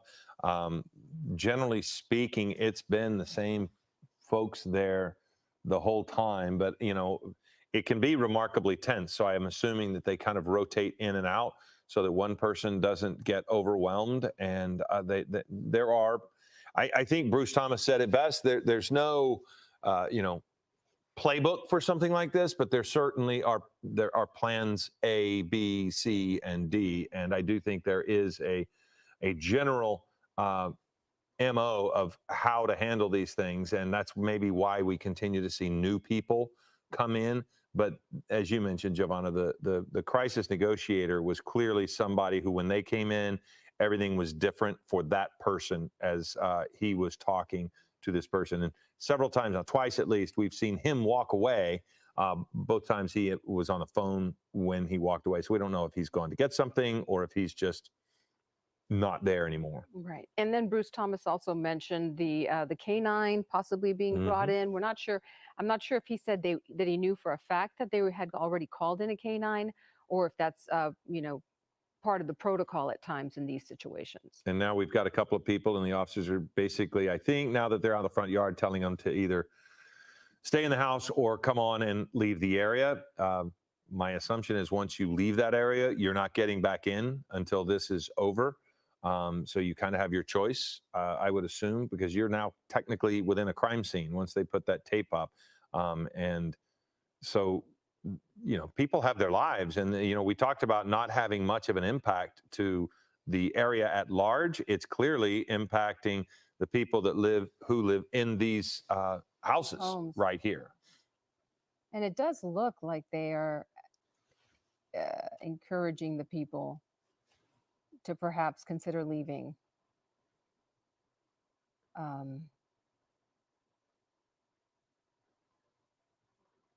Or maybe they're asking about what's behind the home and if there's some access to the bike path. Well, clearly they don't want to trying to put them figure in out harm's range, yeah. and you're right. They may be just saying, "Look, you're going to have to exit a different way." I don't know. I mean, we can't know, but the main thing is officers are not going to put any people at risk, and the way this person behaves. I mean, he's not going anywhere, but at the same time, you just want to remove the variables. You just don't want accidents to happen. Yeah, and we don't know if, we've seen this before. He could exit the vehicle with something that appears like a weapon in his hands, and that escalates the situation. And law enforcement feels that they have to open fire. We just don't know. Well, the one thing that is likely is that there were so many people that approached the passenger side to throw the tear gas in. They're going to know if they saw a weapon. So you're right. He could get out of the vehicle and do something unsafe. But they have so much more knowledge now on what he's doing, what he has, what's in that truck, because at least twice they have walked up to the passenger side with multiple officers and been able to see inside the vehicle. Yeah. So if he has a weapon, they know it. Right. If it's likely he doesn't, they also know that. There's no guarantees right now. Right. But by being able to walk up and look into the cab of the vehicle, they know a lot more about what they have to face. We're seeing a couple more people now leave the area, and the officers, every time somebody has come out, the officers have directly gone over and spoken to them and either escorted them out or, taken them back into their. That's probably the process. They've probably been trying to reach these people, maybe look up telephone numbers to get, because all these homes have gates. Who knows? They're probably trying to get rid of, but make contact with the homeowners here and have them leave. The other process that I'm thinking might be happening is maybe the crisis negotiator, again, speculation, has asked him for his name. Maybe they're trying to reach his family. Maybe they're trying to get someone down to the scene that can, persuade him to exit the car. Very possible. When you mention that, the one thing that strikes me that we haven't seen, a cell phone. We haven't seen him try to talk to anybody. We haven't seen him do anything like that. It has primarily been his inhaling of whatever substance he has in that canister, that large canister, and he's taken it straight out of the canister, and we have seen him inhale it out of a balloon. So he has been incapable so far of stopping that behavior. And it seems as if that's the driving factor for him to stay there right now, because he's not been given anything. It doesn't seem as if he's made any demands, but he has not stopped his consumption. And that seems to be a motivating factor for him every single, every few minutes. Right. He inhales. Right. And to the right of your screen, again, you're looking at his behavior earlier when he was trying to back out of his position there and trying to drive and move that deputy vehicle behind him. And we have seen him, rev his engine a few times, and we've seen the smoke several times, and he still continues. He's not doing it at the moment, but not that long ago he was trying. And the danger there is that he could spark some flames. Oh, well, if you do enough with the tires, you could set the tire on fire. And that would be that would be something that Another problem. that would be another problem altogether. So, but yeah, he continues to inhale. He continues to go back to the canister, and officers continue to keep weapons drawn on him. Most of them are the less than lethal variety, but certainly they have the option there if you know, if it goes to that level. There are any number of weapons pointed on this person. You see, the neighborhood is overwhelmed with law enforcement. Now, there we go. We haven't seen that lately. A sheriff's deputy has driven a vehicle onto the bike path. Not sure. It doesn't look as if they can get past that obstruction there on the bike path. Don't know if there's something in the other direction doing the same. But that vehicle right there, yeah. So there's nowhere to go in either direction on the bike path. And the thing is, nobody can get on the bike path. That, I think, is probably what we're looking at this particular point, is that officers don't want an innocent person to hop on a bike path as they would every afternoon, maybe at 2:20 in the afternoon, and start riding on that bike path. They don't want them just coming up on this guy who could potentially hurt them. Yeah. So again, we have been following this since what, 1:40? Well, we started, we started just 12, before 1 o'clock. Yep. It was right about 12:54, right about that time. Started as a reckless driving pursuit in Compton, in the Compton area, and we're still in the Compton area. The driver of that pickup truck you see there, leading sheriff's deputies through several city streets, refusing to stop. They conducted 3 pit maneuvers, and the driver was still able to get away. And they laid down 2 spike strips as well. But to your point, the point you were making earlier, he hasn't been driving at high speeds. He has been driving dangerously because he drove in the opposite direction of traffic. As you see him there crossing to the other side of the street, that's clearly dangerous, but no super high speeds. And the most serious offense, that we've seen, and it is serious indeed, is, attempted murder of a peace officer. That right there, you're looking at the video there, is, any number of incidents where he did that. You can't drive the vehicles directly at the officers. When he put it in reverse and backed into the officers, that too, Bruce Thomas said, qualifies as a potential felony, whereas before it was reckless driving. And that, misdemeanor, this is not. And more than anything, my assumption is that he is immediately going to need assistance for the substance abuse. So, that's they know he's not of right mind, and they're just wanting to get him some help and end this without any further confrontation. And now we see to the left of your screen. Oh, this is where he crossed the spike strip is right there. He stopped, and then, yeah.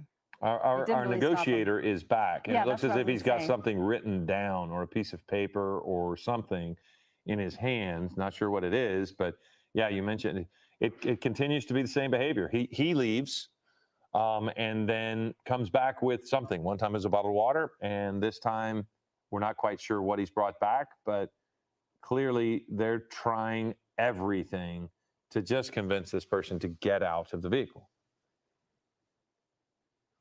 And from this perspective, we can't tell. Yeah, we can't tell what it doesn't appear that he's talking to him at this point.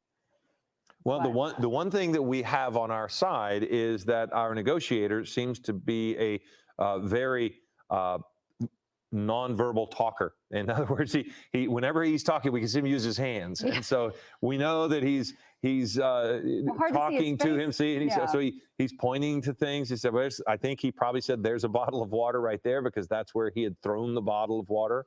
And I think that if you listen to Bruce Thomas, that's what this is about right now. This guy is wanting water.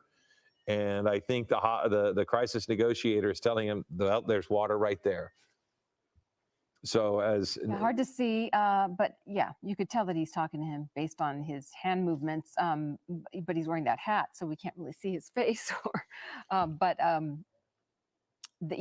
He's doing his job, which is to engage and try to make this guy comfortable enough to talk to him and maybe share some details of himself and why he's doing this, and maybe, as you mentioned, give him whatever they can to provide him some comfort enough so that it'll persuade him to come out of the vehicle, step out of the vehicle. I wonder, because, and correct me if I'm wrong, I've not seen him inhale nearly as recently as we were seeing before. There is the possibility at some point he runs out of whatever he has been using, and at some point he's going to start getting a state of mind that's more effective for them to communicate with him.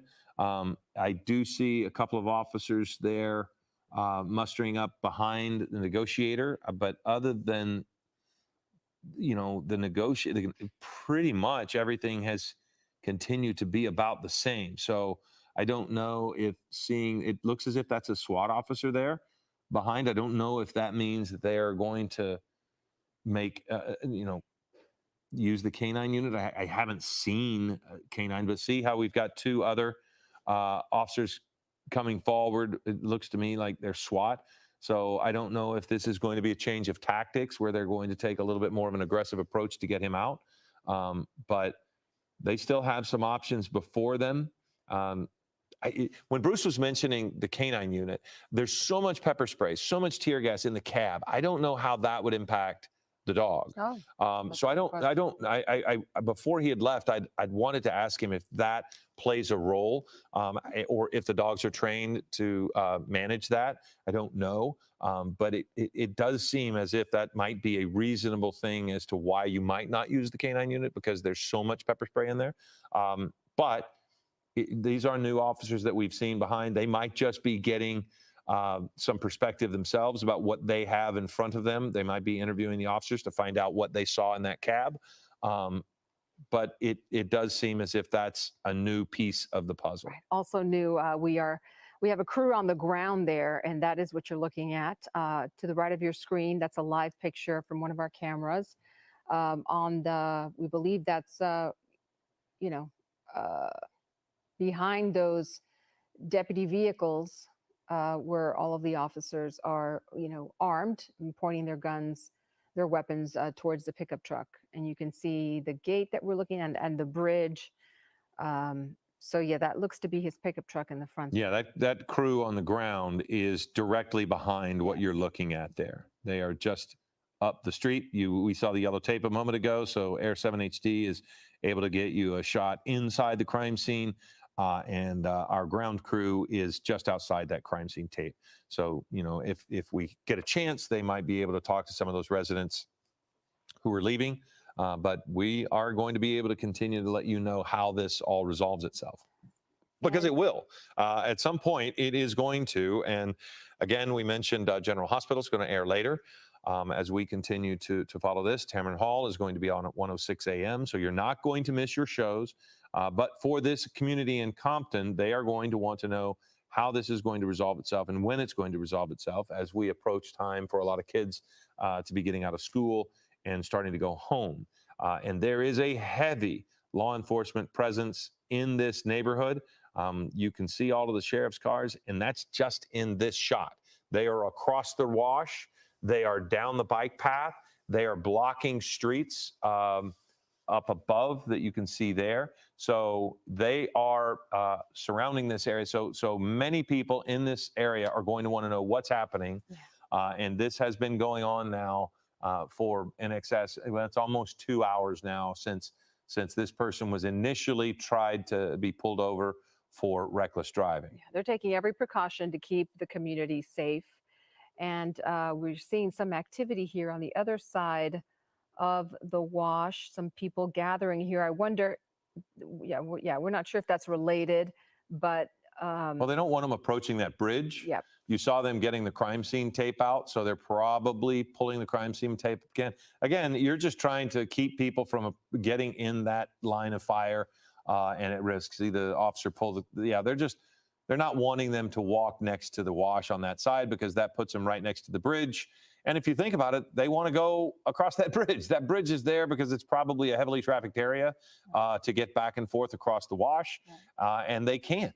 And you can understand why sheriff's deputies don't want them to, because there are guns pointed right at the mouth of the bridge. And so you can't put people at risk due to this person's behavior. And another thought that is that he may be a Compton resident. The pursuit, he stayed in Compton.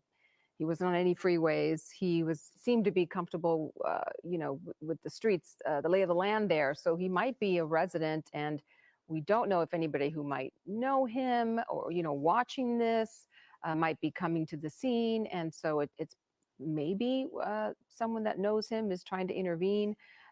There seemed to be some conversations in that where we saw that the last grouping of people. We don't know. It's all speculation. But these are some of the things that we've seen in the past. I'm not sure why the officer is pulling back on that SUV, the second one there. That was the one that seemed to drive over the spike strip when they were pulling up to bump into the back of the first SUV there. So maybe he did. It's a flat tire. Yeah, so they have flattened the tire there. And I don't necessarily know what is needed to move, other than maybe they're just wanting to move that vehicle out of the way. But they are repositioning it. And that vehicle, actually, what had happened was he had tried to push that SUV out of the way. And just as a precaution, they backed a second police car, sheriff's vehicle, up against the rear bumper. But when they did that, they actually ran over the spike strip that had been laying down to prevent the suspect from getting away, and they flattened their own tire because they couldn't pull it out of the way. We do want to mention, just again, we mentioned the housekeeping note just a moment ago, but because of this pursuit standoff coverage, Tamron Hall is at 1:06. General Hospital will re-air at 2:06 a.m. Clearly, you're not probably staying up that late if you're up at this hour, but you could set your DVR, but you will not miss the episodes. 1:06 for Tamron Hall, 2:06 for General Hospital. They will be aired in their entirety, because we've been staying with this so that we can make sure that this community of Compton knows what's going on at this particular standoff. Right. And again, the video that you are watching to the right of your screen that's live. It's not video. It's live. It's from our camera on the scene there, and you see the sheriff's deputies congregating there. They're just on the left side of your screen. You can see where they are standing. That's the wider picture. And to the right is from the ground crew. So you can see that they're just trying to figure this out and trying to persuade this suspect to turn himself in. We know that we believe there is a crisis negotiator there. In the live picture on the left, you can see that he is again gesturing his hands, trying to communicate or communicating with that driver. Again, just trying to put an end, a stop to this before it escalates into something worse. But it does look like authorities are taking their time with this. There is no rush. They have evacuated, we think. We've seen residents leave, be escorted out of their homes. So we think that was an evacuation, an intentional evacuation. And we've seen that they've closed off streets in the community on the other side of the wash, and there is law enforcement on either side of that bike path. So they're doing everything they can to sort of establish a perimeter and keep the community here safe. But in the meantime, this suspect is being very stubborn. He is not giving in. Well, they tried to throw water at him, and he was not falling for that either. He won't leave the vehicle. Well, and as you mentioned, the negotiator is there. And again, we have watched as he continues to inhale from a canister that I believe is still under his left arm, but I can't see it for sure. And it seems to me that it's been a bit since we've actually seen him inhale whatever he has in the canister. I think there for a time he was continually going back to it. He does have the vape right still. now, yes. He is still vaping, but periodically we would see him with the blue canister, and it is not a small canister. It is a larger one, but I just can't tell if that's what he's doing now, because we don't have quite the tight shot we had a moment ago. But it's just one of those deals where if they can separate him from his intake, from whatever is causing, whatever is putting him under the influence, if they can separate him from that, I feel like they have a chance to get him out of there. But if he continues to alter his own mental state, then this is just going to continue to do exactly. We're just going to continue to see the exact same thing.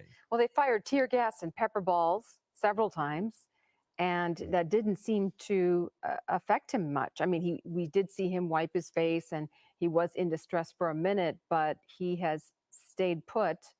This is a video on the right that I was referring to when they sort of, approached the vehicle. There's the pepper spray, we believe, and or tear gas. And see right there, he grabs it. He grabs. I think he Is this the throws time it that out. he? No, grabs that's the it and throws first it out? time. That's I believe the first time. The second time they threw it into the actual, No, they threw it in. I just think he leaned over and got it, and might have just put it right back into the back of his pickup, is what I'm saying. Each time they throw it in there, he grabs it and tosses it. Yeah. Another time he actually picked it up, threw it out the window. Now, one thing that I've noticed here, if you look at the live shot there on your left, the sheriff's deputy, or the sheriff's vehicle that was moved because of the flat tire, not because of, but in spite of the back tire, you see the SWAT team there talking to the negotiator. So he's going to be giving them all of the information they need in the event that they want to go in and talk to them. You saw that he was briefing them. Now you see him on the phone walking away.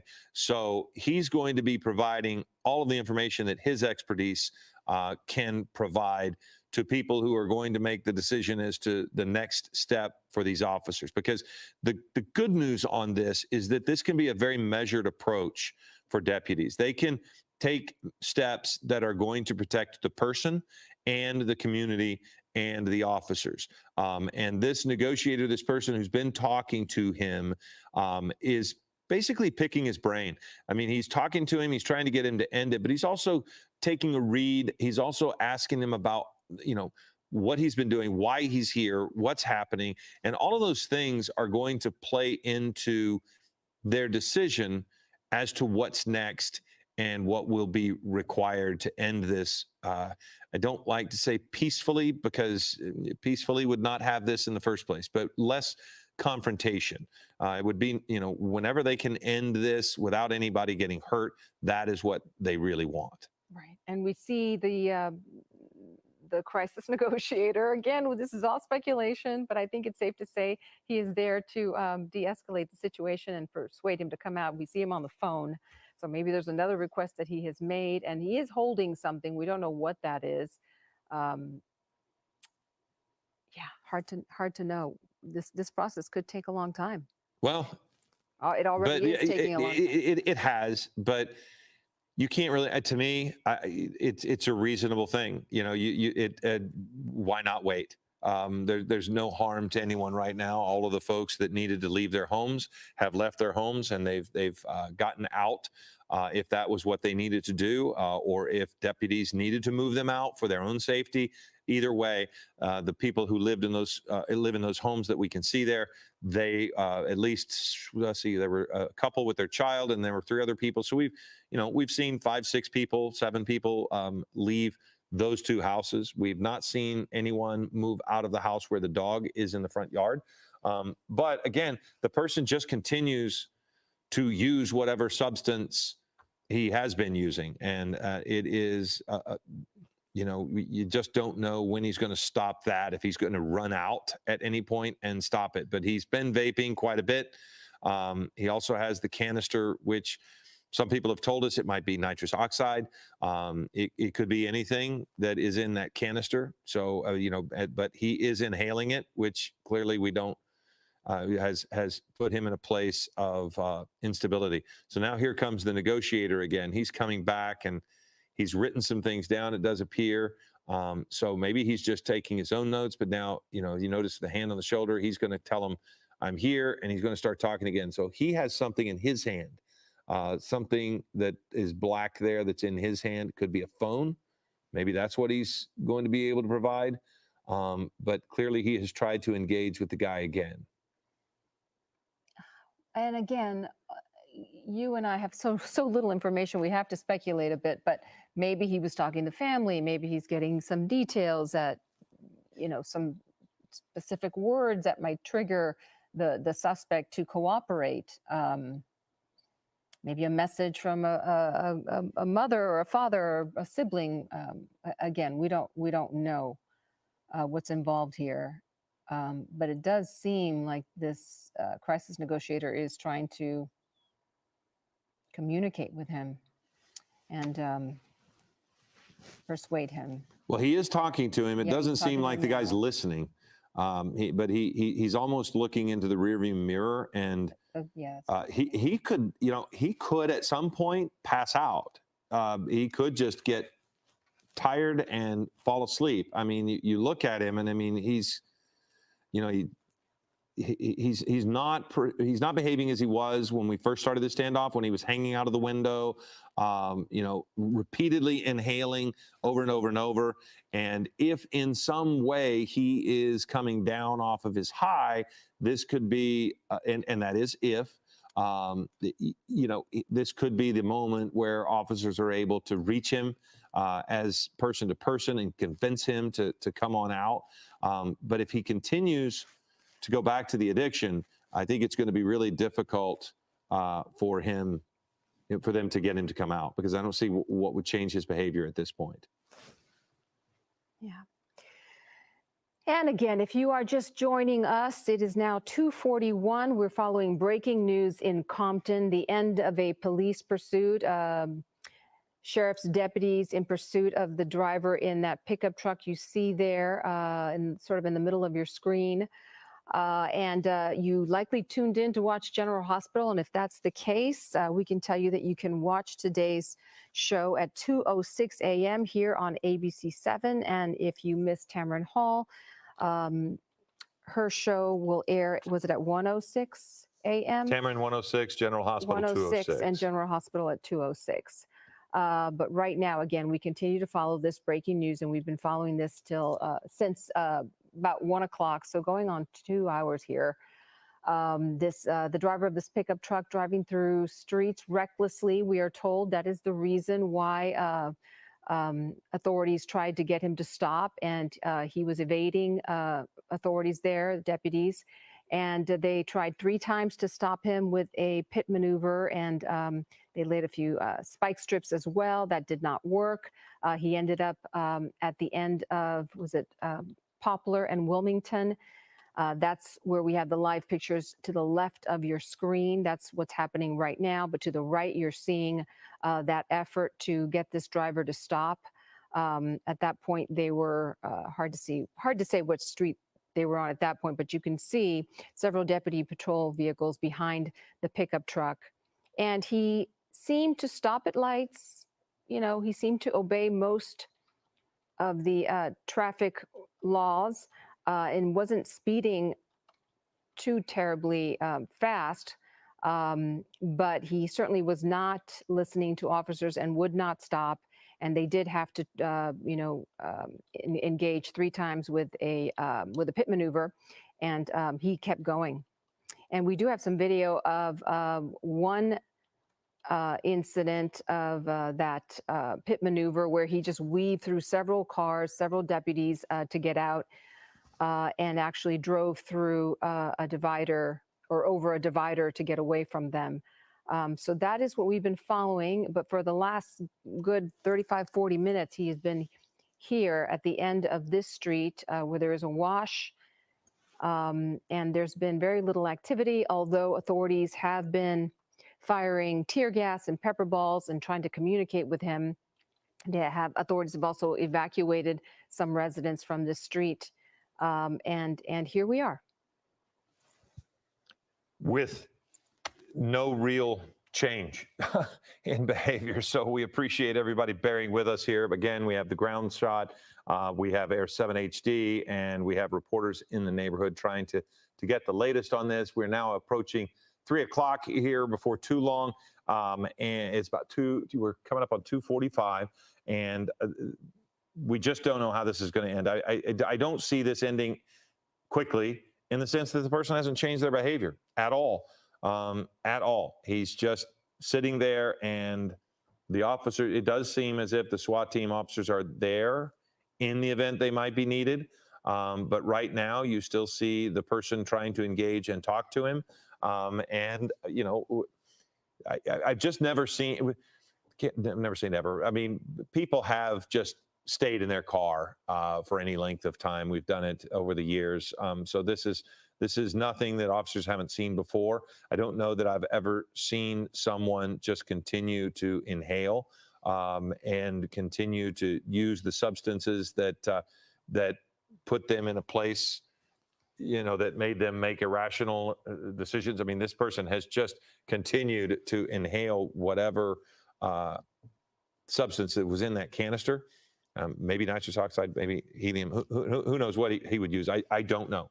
And we don't know what it was, but he continued, and he hasn't, I don't know if it's just gone or not, but he hasn't used it in a bit, but he does continue to vape. That's for sure.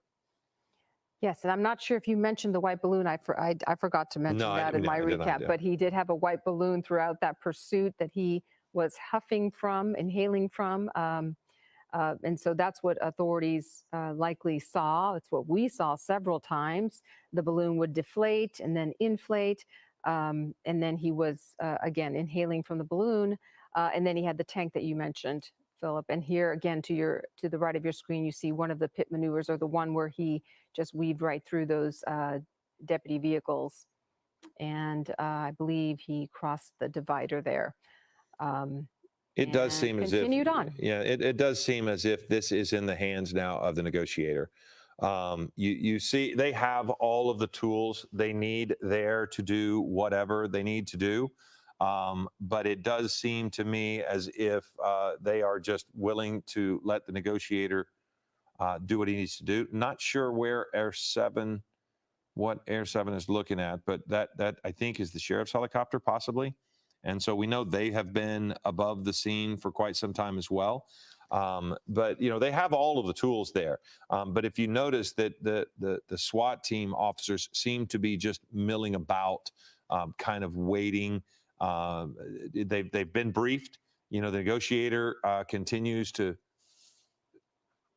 talk to them. I'm trying to, as I look at Air 7, if we could maybe go to the negotiator, okay, or look in tight on that guy. The negotiator has stepped away again. If you see him off to the side, so he has stepped away, and it looks as if we've got new people. There's the shot there from the ground, and they're going to be communicating with superiors to find out what you would like to do. He's going to tell them everything that he gathers by talking to the person, and then, you know, they will decide if more force is necessary to end this. Are they ready to end it, or do we want to keep going and keep letting it play out? But they're going to explore all options, and we might just be here watching and waiting with you guys as they do it. And that is a better alternative, isn't it? It is better that they take their time, and that they are methodical, and that they you know, try everything to persuade him to surrender without any confrontation, without any violence, without anyone being hurt. He doesn't seem to be upset at all or in any kind of distress, despite the tear gas and the pepper balls. But again, as we've been saying, he's been under the influence, we assume, and that might be the reason why he is so calm at this point. And you know, he continues to watch them. It looks as if in the rearview mirror, and so he is just kind of waiting on them. I'm not sure if he has asked for something, but you know, it also might be a tactic on their part to just not engage anymore and just let him sit there and see what he's going to do. Because again, as you mentioned, Time is on the side of the officers. They're not needing to rush the vehicle because he's not doing anything.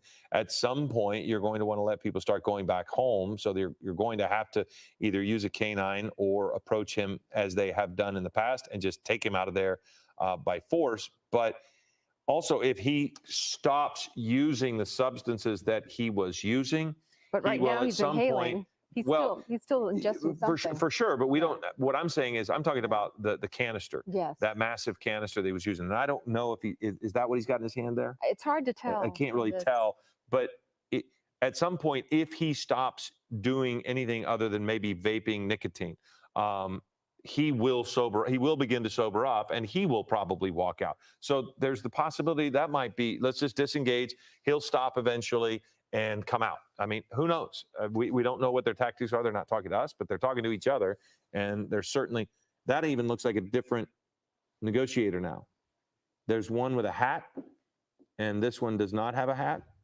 So it does seem as if they're both there. The guy in the hat's behind, yes, that's and it looks as if another guy. So they may be both talking to him now because they're both wearing the different kind of shirt. You know, the black polo. Mm-hmm.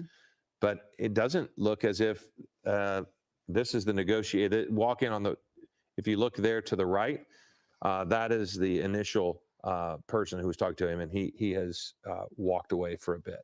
Well, actually, Nope, you're right. Yeah. Picture I'm on the sorry. left, You're you right. see both of them standing side by side. But I want to get to Bruce Thomas. He's joining us once again. Bruce, I'm not sure if you have watched what's transpired here, which hasn't been much, really. We're still sort of in the same place since the last time we spoke to you. But any other thoughts or insight on this? What we've seen now is the Special Enforcement Bureau, the SWAT guys, have now responded. The big helicopter you saw was Air 5, which probably brought some additional assets into the situation. And SWAT is going to take over the operations. At this point, it is a wait and see, but at some point, this is going to have to change. Do you tell in negotiate? Is the negotiator? Will he tell him you have a couple options here, or will they just come and surprise him and use measures that don't let him know what's coming? Yeah, you don't want to allude to anything you're going to do, such as a use of force. However, they are going to tell him, look, you are going to ultimately end up going to jail. Why don't we just end this whole thing? We got you water. We got you things you wanted. Got you a phone maybe to call relatives. Let's end this. Let's all go home. I will say, Bruce, I haven't seen them actually give him anything like that. So, I mean, I think it was when I think David was talking about earlier. They tossed water to him, I think. Yeah. Or something. Yes. Yeah, we saw them toss water, but Yes. I've not seen him. I think Bruce was saying just in general, sometimes Yeah, they'll give okay. a phone. We haven't seen any evidence of that, but maybe we missed it. Hard to know. But also I was thinking, is it likely that they're trying to reach his family, and maybe get their help to de-escalate this? Yeah, that's entirely possible. You run the license plate, send somebody to the house, maybe hopefully that is a good address that they can talk to somebody there and say, hey, look why don't you come with us? Let's take you to the scene of this situation, and maybe you can talk to them. They're going to use every tool in their bag. And it does look as if the SWAT guys continue to talk to the negotiators. What do you think they're trying to learn from the people who are talking directly to him? Well, one of the things that they want to get is this person's state of mind. And everybody says, oh, that's kind of a dumb question. No, is he rational? Is he irrational? We know he's intoxicated. He's been using drugs.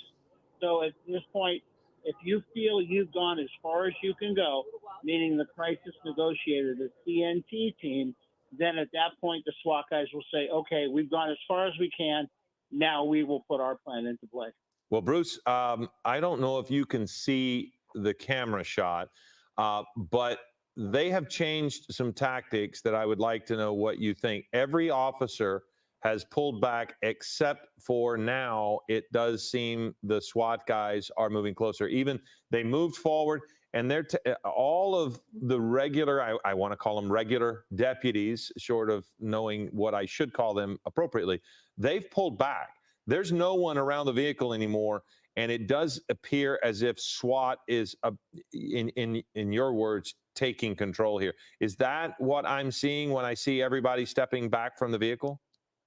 Yeah, what they are formulating, ideally when they move the other patrol car back, they want to bring the Bearcat in to lock the suspect's vehicle in, but in this case they can't because, as we've seen before, the suspect puts the pickup truck in reverse, smokes the tires, and backs into that patrol car. So they don't want to give him that out. But yes, the SWAT guys have replaced all the regular patrol deputies on the scene, and at this point, it's a SWAT operation. And what would they do next, do you think? Well, the SWAT guys come with various tools. The less lethal, the pepper balls, the tear gas rounds that they've had before, maybe even asking to deploy the robot, to deploy Andros, like we saw in the LAPD operation earlier, where they want to try to get up to the vehicle and put a flashbang in, maybe something to that extent so that the suspect just jumps out of that vehicle. They can do a swarm technique and take him into custody. We saw, Bruce, deputies escort some residents, but they have been using the property quite a bit going through there. Is it likely that they're strategizing to have some sort of activity come? Maybe there's I'm speculating, I don't know, but maybe have access to the vehicle from that property, maybe have some other, I don't know. Yeah, Giovanna, that's a great question, a great thought. Ideally, when you have an operation like this, even though we believe the suspect is not armed, you want to take the normal citizenry, the normal residents, take them out of the problem so they've asked them to leave voluntarily. And like you said, use the property as a vantage point, maybe to see inside the vehicle, to gain a fire position if possible. So, those are all things that are transpiring. Okay. Why would you not, since you have such access to this guy, we've seen them approach him through the passenger side multiple times, why would you not use a flashbang? It seems as if with all of the pepper spray, and here we come with the cat that you were talking about, but why would you not just toss one of those stun grenades in there? Would it potentially cause him more harm than necessary? Yeah. Because of the close quarters? Thought.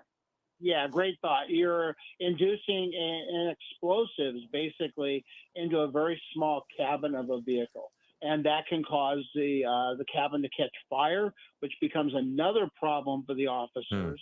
And also, you can injure the suspect. And ultimately, and I know this is counterintuitive when I say it, but we're not here to hurt the suspect.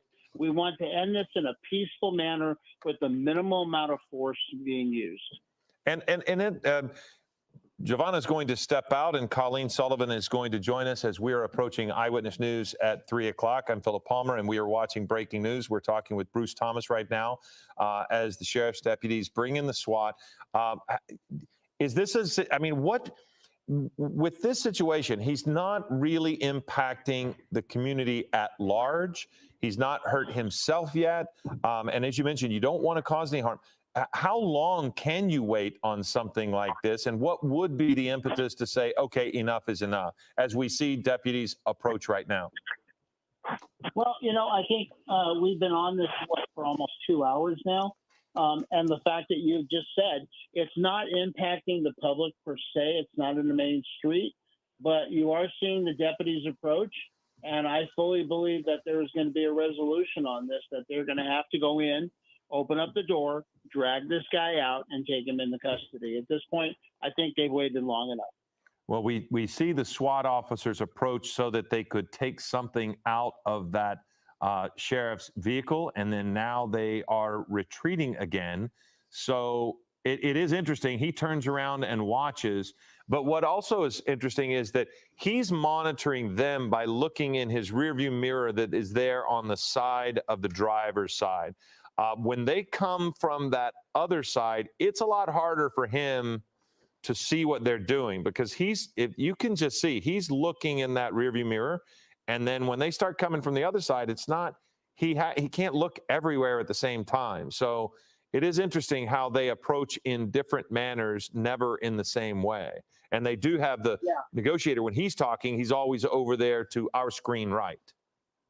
Yeah, Philip, what I thought they were going to do was get a driver into that sheriff's patrol car and swap it out with the Bearcat, which gives them a tactical advantage to look down into the vehicle, a fire position sort of. But they may not be able to do that. But I thought that was what they were going to do. Well, they you know what, Bruce? I mean, they still could, because I'm not quite sure from our on the ground shot where the Bearcat was, but they still have the possibility of moving the disabled sheriff's vehicle, which we've seen, the one that is perpendicular to the scene. That one's got a flat tire. They ran over the spike strip with the second vehicle we see there.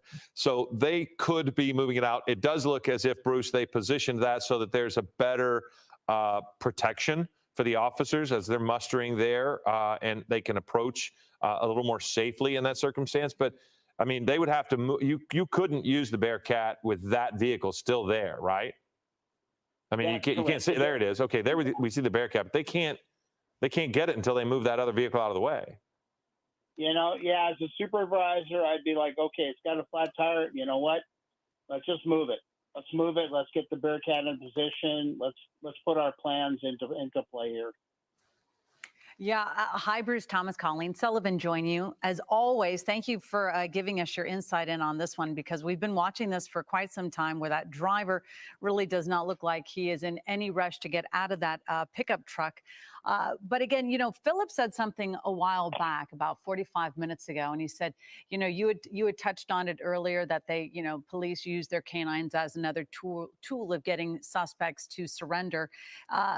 But because of all the pepper spray and tear gas and possibly whatever this person is also consuming, would a canine not be really an option because it might be too dangerous? Great point. I won't use the word dangerous. I'll say more of a hindrance to the dog, as a distraction with the pepper ball and the tear gas in that vehicle. That may not be a viable option at this point. However, as the vehicle vents itself with the windows open, that now comes back into play. And as we've talked about before, canines are another tool. Yes, it looks pretty bad when a canine goes into a situation like that, and unfortunately may bite the suspect. But ultimately, it's a pain compliance type of bite. In other words, if you stop biting, the dog stops biting. Right. That's what they're trained for. Yeah. And here comes the Bearcat. Yeah, you can see a lot of activity. Now he's approaching, and we'll see what happens with the somewhat disabled vehicle. They were able to move it, but it does have a flat tire there on the front, we think, because it did look as if he drove over the spike strip, and that it doesn't immediately cause a problem, but it will cause it to go flat, and it did look like it was going flat. So now they have further resources in place. And Bruce, I liked what you said, the vantage point of being able to look down on the vehicle. When they approached and they threw the tear gas into the passenger side, is there an officer, because we saw they had 4 or 5 officers coming up, is there one officer whose job is to kind of watch the interior to identify anything that might be in there that could be used as a weapon? Do you have individual assignments in that manner, so that you can try to get more information out of the cab of that vehicle? Yes, great point. As a supervisor, I'm on scene. I am orchestrating what is going on. I am telling Deputy Smith, you're going to deploy the tear gas. Deputy Jones, you have cover of the vehicle. In other words, you are the one with less lethal or lethal covering our personnel as we do our plan. Yeah, it's all very orchestrated, very planned out, and they have a discussion before they take action. Yeah, you can certainly see there's obviously a lot of choreographed pieces being put in position here to get this suspect to surrender. But again, when we see this sort of behavior of the suspect, yes, of course, they were involved in a pursuit, but now that they're sitting here, and they're not doing anything. It certainly, we have seen very active neighborhoods when there's a really active pursuit. We've seen them quite often lately. But then we see this gentleman who is sitting in his car, and he is going to get taken into custody. But it just seems like they're trying to figure out how to get him into custody without obviously injuring him or any officers. And what do you think? What the Bearcat, it's going to go beside it. How is this going to give a better vantage point for the officers, since the officers seem to keep going right next to this vehicle with a shield? Yeah, ultimately what they're going to do is they're going to swap out the Bearcat for that patrol vehicle, which is at the rear of the pickup truck. The problem lies, you have a very narrow street with cars on both sides, and you have a very big vehicle. The Bearcat is a heavy-duty armored vehicle. And when they move that patrol car, does that now cause the suspect to put the vehicle back in gear and back up, endangering the officers? Or are they going to try to deploy a spike strip to the rear or something like that? Well, I have not seen him inhaling recently until now. And he is, because we look at, Air 7 looks away periodically, but yeah, for a minute, I had hoped that maybe he had run out of whatever substance that he had been inhaling. But you saw just a moment ago that he did still have it. There's 2 Bearcats there now, Bruce. So even if they do pull him, that may be one reason why all of the patrol officers remove themselves, is because they are going to move this vehicle and they do know he's going to probably take off backwards, but he's not going anywhere with those Bearcats. They had 2 of them. So he can't, even if he did run into some other people because he's going backwards, he can't really steer it, because we saw something, either a rod or maybe the spike strip that's wrapped around the wheels on the other side. We can't see it right now, but you could just see a slight bit of it on the ground there from the passenger side. So there is something that's disabled his vehicle as far as being able to steer or move. So he's not going anywhere. I mean, I'm surprised they had 2 Bearcats in this close quarters. Yeah, but however, that is how our Special Enforcement Bureau rolls. It is a SWAT call out, and so they will roll multiple Bearcats out. In addition to other resources, they may even roll out a command post if they believe it's going to be a protracted operation. Doesn't it kind of seem like it is a protracted operation right now, Bruce? We've been on this for quite some time. We've been on air for about 2 hours. This started just before 1 o'clock with driving recklessly, and obviously probably you could see there on the right-hand side the pursuit taking place, but the driver, Philip, correct me if I'm wrong, it didn't seem like they were taking really chancy driving, erratically, really, where we've seen erratic, where you're holding your breath and biting your nails. That was the thing that has separated this chase from others. Yes, there were reckless moments, but they generally came from pit maneuvers. And I'm not saying that the pit maneuver was incorrect. I'm just saying that's when the driver was most reckless, was trying to get away from the pit. Like this scene right here that you're watching, he sat at that intersection for the duration of the light until he got the arrow. Then when he went forward, they pitted him, trying to get him to stop, and he just kept driving away. This is a moving example of what's happening right now, in the sense that he just won't do what they're telling him to do. He would stop at stop signs. He would drive through intersections reasonably, but he was not going to stop. And now here he is, and he just simply refuses to get out of the vehicle. Yeah, the 3 pit maneuvers on this pickup truck, and this driver seems to be able to kind of get away. And then, Bruce, when you see, this driver's facing, so many charges at this point, but when the police get involved and then they do the pit maneuver, does he get charged for any sort of? I mean, they have to start trying to figure out what charges does this person actually face, because he was obviously driving erratically, and now you see him. We don't know what suspect. He could just have a nicotine, vape. I mean, people smoke like that as well. So we don't really know what substance, if this driver is under any substance. But again, police are able to sort of ascertain exactly what's going on because they've been on this for so long. Yeah. To your case in point, you do have the misdemeanor driving under the influence probably. You do have the pursuit, failure to yield to a pursuit. And then if we saw on the footage on the right, when they showed the earlier, when they did a pit maneuver, he would squeeze through the patrol cars and actually hit them. So in theory, you actually have assault with a deadly weapon on a police officer, a felony crime, a level 1 felony crime, which ultimately leads us to the higher degree of operations on this because you have a felony. No longer do you have just misdemeanors. Well, and let's also not forget, to your point, Colleen, it's not just the vaping in the sense that we saw him huffing in a balloon. I mean, so whatever substance is in that canister for the chase, so there's some sort of illegal usage of a controlled substance probably.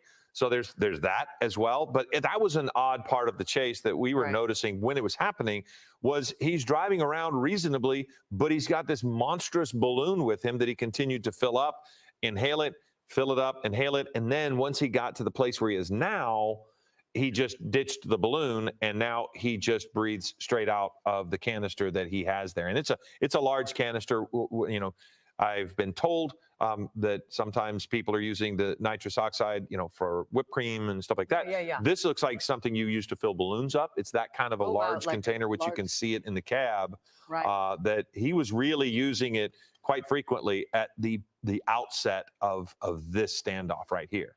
But for the chase, he was using a balloon. He was driving around with a balloon. Bruce, what do you have you come across any sort of what are you thinking he's inhaling? I would go along with that. I was going to ask, and then I'll get back to your points. If Air 7 HD possibly can use that zoom little lens to see what he is exactly doing inside that cab. We're not going to give away any secrets. We're not. We have a different helicopter apparently, Bruce, so we can't quite zoom in like we normally do. But you saw the canister just there again. You see that large canister that he breathed out of and then put it down. Like a hookah. Yeah, I'm going to go with what Colleen said, I believe. The nitrous oxide, or you might have said that, Philip. That's what he's doing, and he is ultimately high on that, and that's not going to change. And, that just compounds the problem because he is not in the right state of mind. Well, and it's not changing because he continues to use. It would be one thing if it was an empty canister now, and he would just be sitting there and eventually begin to sober up in a manner of speaking. Yes, I mean, at some point you do sober up, but if not, if he continues to huff, I mean, if he just continues to use it over and over, nothing changes. And here comes the Bearcat. Yeah, now it'll be interesting to see how you have these cars that are parked. This is obviously a narrow street, and then you can see the barrier, so cars can't obviously go over and crash into the wash. So these are tight quarters right here, Bruce. Yeah, and what they're trying to do is they're trying to get that Bearcat to replace that patrol vehicle. And like we just talked about, it's a very tight street with cars on both sides.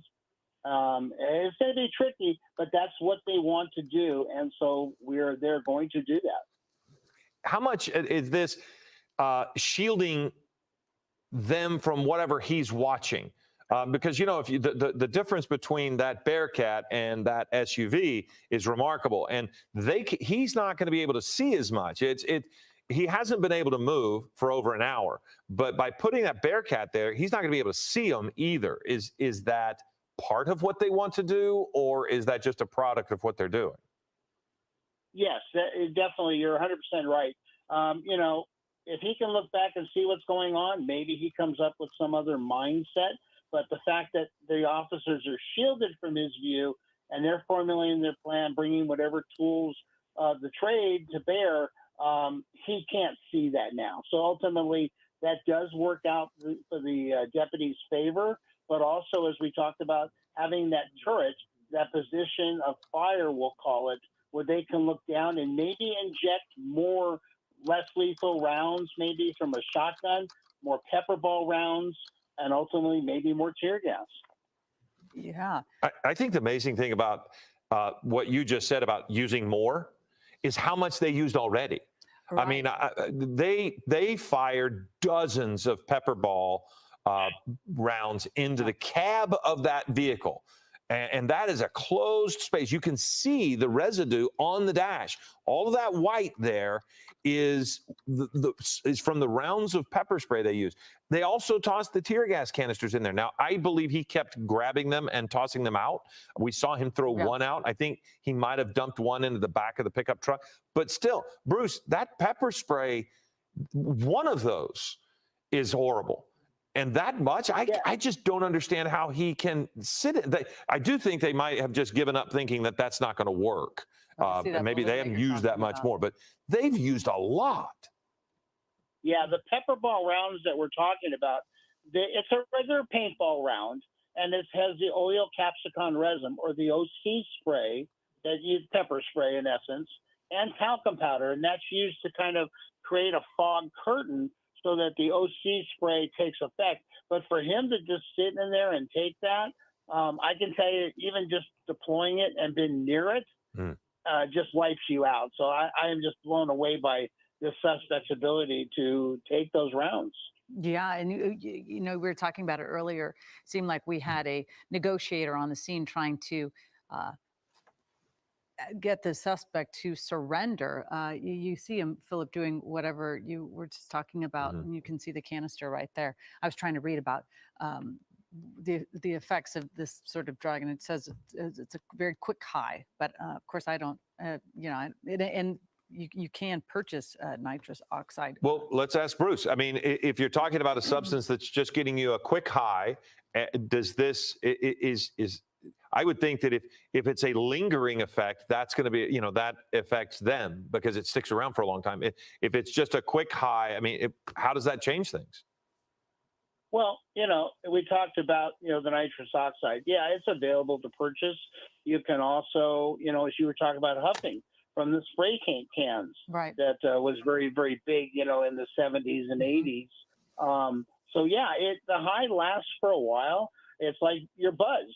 You're under the influence, and that can last for a couple of hours. Wow. Yeah, it just says that, you know, that users will huff or sniff it, and it's a fast high. So I don't know what type of what kind of behavior somebody would sort of exhibit if they are using something like this. We did see the person looking like they had a vaping pen, but of course we don't know what was inside that, if it was just nicotine or if it was, you know, marijuana. We don't know. And again, that's what law enforcement is trying to figure out. But again, we were also talking, Bruce, we don't see this suspect on the phone. So I know that we're seeing the negotiator on the phone quite often, but I don't believe that negotiator's talking to this person on the phone.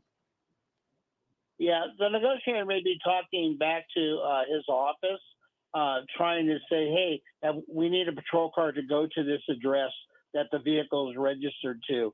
Make contact with the people there, hopefully family members. Maybe they can give us a little more insight into this individual's mindset. And ultimately, they may even ask them to go with them to the scene to talk to this suspect. I mean, I think the officers know, and I hate to make assumptions, but this guy is not armed with a deadly weapon.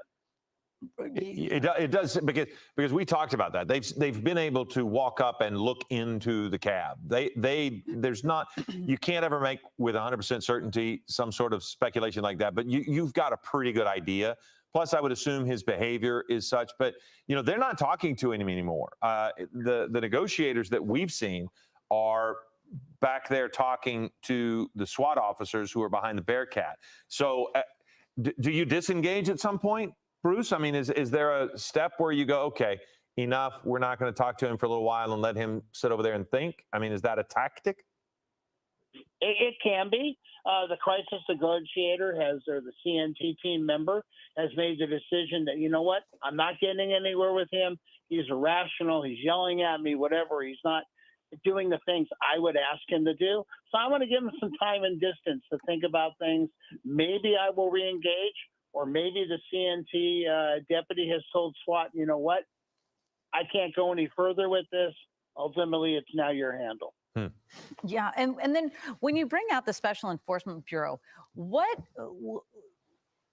is it, you know, how that sort of triggers a whole new set of rules and it sort of elevates the situation. What is it that they're seeing that with this person that they would need to bring out the Special Enforcement Bureau?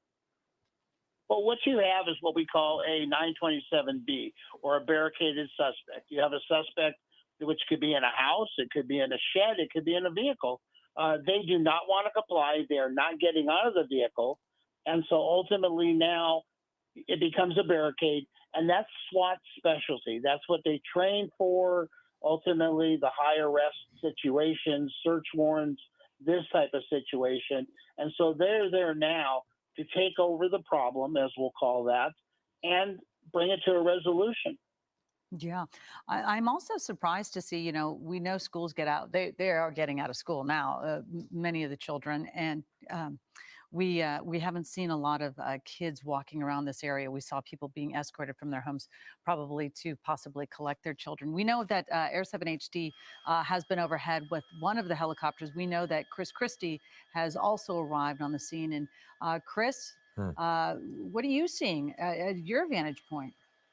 Hey there, guys. Yeah, just getting my first glimpse of this ongoing situation here. Obviously, the suspect refusing to come out after I'm just listening to you guys about all the tear gas that has been pumped in there, pepper balls and the like, and it almost seems like it's had no impact on him the way he's just sitting there somewhat nonchalantly. It does look like there's some occasional communication going on, perhaps. I'm not sure if you guys have seen him on the cell phone yet, but just looking at the posture here, I could see those SEB units behind that Bearcat appear to be strategizing and trying to figure out what their next steps are going to be here. The one thing I can tell you, without knowing whether that vehicle is still capable of moving, it certainly appears disabled for some reason.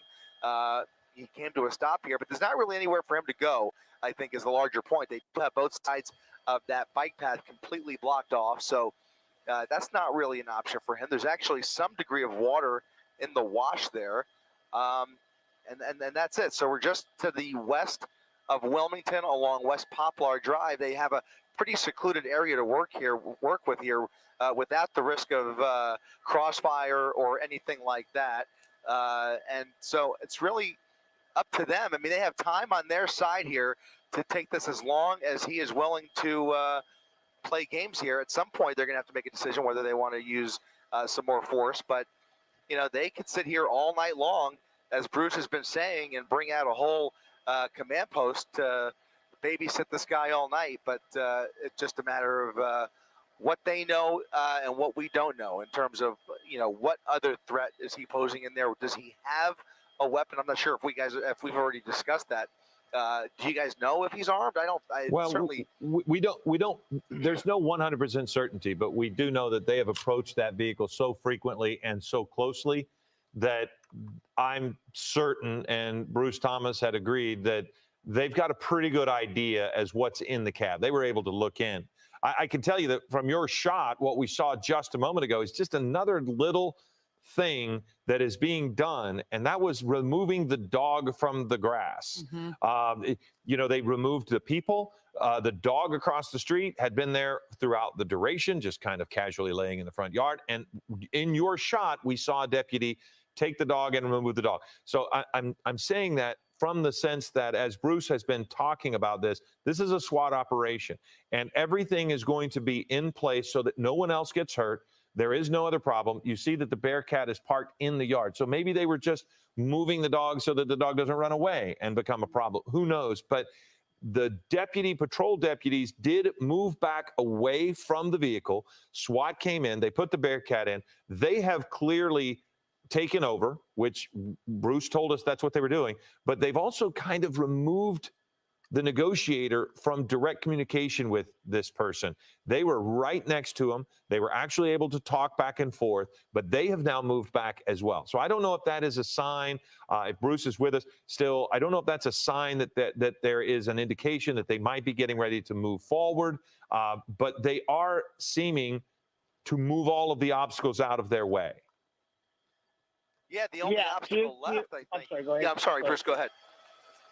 I was just going to say to Philip's point, it looks like SWAT is formulating a plan, and they are going to tactically approach this vehicle and render this situation neutral. And then, Chris, what were you going to say? I was just going to say, my guess, and I wonder if Bruce would agree here, that when they do decide to make their next move, I wonder if they will actually put that Bearcat in reverse and replace that Interceptor SUV with the Bearcat to kind of bring that Bearcat as close to the vehicle as possible. That might be an indication, and oftentimes we do see that, but might be an indication that they're getting ready to move in and get that arrest team even closer to the driver's side of that vehicle to eventually pull this suspect out. I would not be surprised either if at some point we actually see some of those SEB officers make their way to this side of that wall, this side of that divider that is adjacent to the white pickup truck there. What do you think, Bruce? No, I totally agree with you, Chris. The problem lies, as we talked about before, probably while you were en route, that police interceptor there, once they move it, if the suspect vehicle is still drivable and he has distributed that kind of information by squealing the tires and smoking them, he's going to back up into the Bearcat, and that may just ramp up the whole thing to a situation which they don't want. So they may just leave it and have to approach anyway. Yeah, I tend to agree with you there, especially if we are not confident that vehicle is disabled. I know there was some talk earlier. I was listening to the coverage of a spike strip. Was it a successful spike? Have we been able to get a good look? I'm having a hard time seeing through the fence here. Are those front tires flat, or are they still?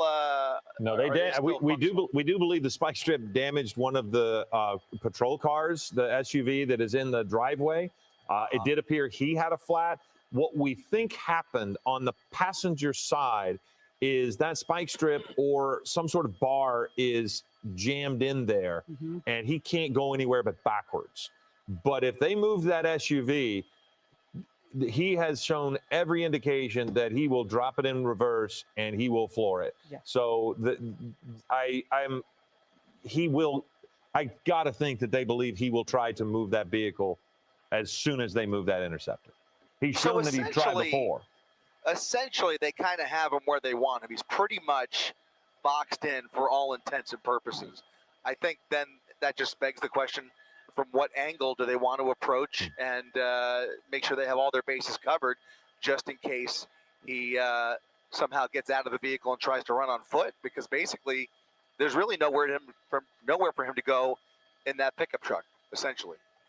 Yeah, absolutely. It doesn't seem like there's anywhere for him to go, but it's also, we were watching earlier coverage and it did look like authorities wedged something in the front passenger wheel.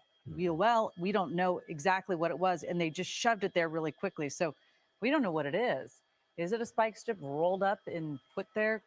We don't know, but we have seen this driver absolutely floor it when thinking that they were going to be able to push that cruiser behind the pickup truck, which didn't work at all. During the pursuit, when they threw the spike strip under him, he actually made contact with that black and white. Has he actually? Oh yeah.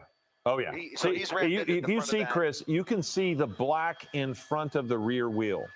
That is rubber. That's how far he has been able to move the vehicle by going in reverse. He had him smoking to the point where briefly we thought he might catch those tires on fire just due to overheating. But we did see during the chase when they threw the spike strip in front of him, it stayed under the truck and it's still there. So he never, somehow it entangled underneath without actually flattening the tires. Bruce, is that a different way to disable the vehicle, or did it just miss and somehow it got connected? Well, as Chris was asking, the spike strip deployments were successful. It looked like they deployed 2 of them. However, they may have embedded into the tires to the point where it got wrapped up, as they're a very flexible tube and strip. So it may be in the rear tires. I think it's in the front tire. Yeah, the front. Yeah, if it's wrapped up because of what you described, it's the passenger front tire. You can see it just to the side. My mistake on that. Yeah, my mistake on that one. No, it's interesting though to see. We're talking about this suspect's demeanor. The SWAT has come up with, the officers have approached this vehicle several times, but we are going to stay on top of this. We're going to go to World News Tonight with David Muir, but we're going to stay streaming on abc7.com or on your ABC7 Los Angeles app. But stay with us, and we will, of course, have more for you on Eyewitness News at 4 o'clock. Okay, so again, we will stream this on abc7.com. So if you'd like to stay with us. But again, this suspect has been on the run with a standoff for in excess of 2 hours. We'll make sure we update you throughout the evening. See you at 4 o'clock.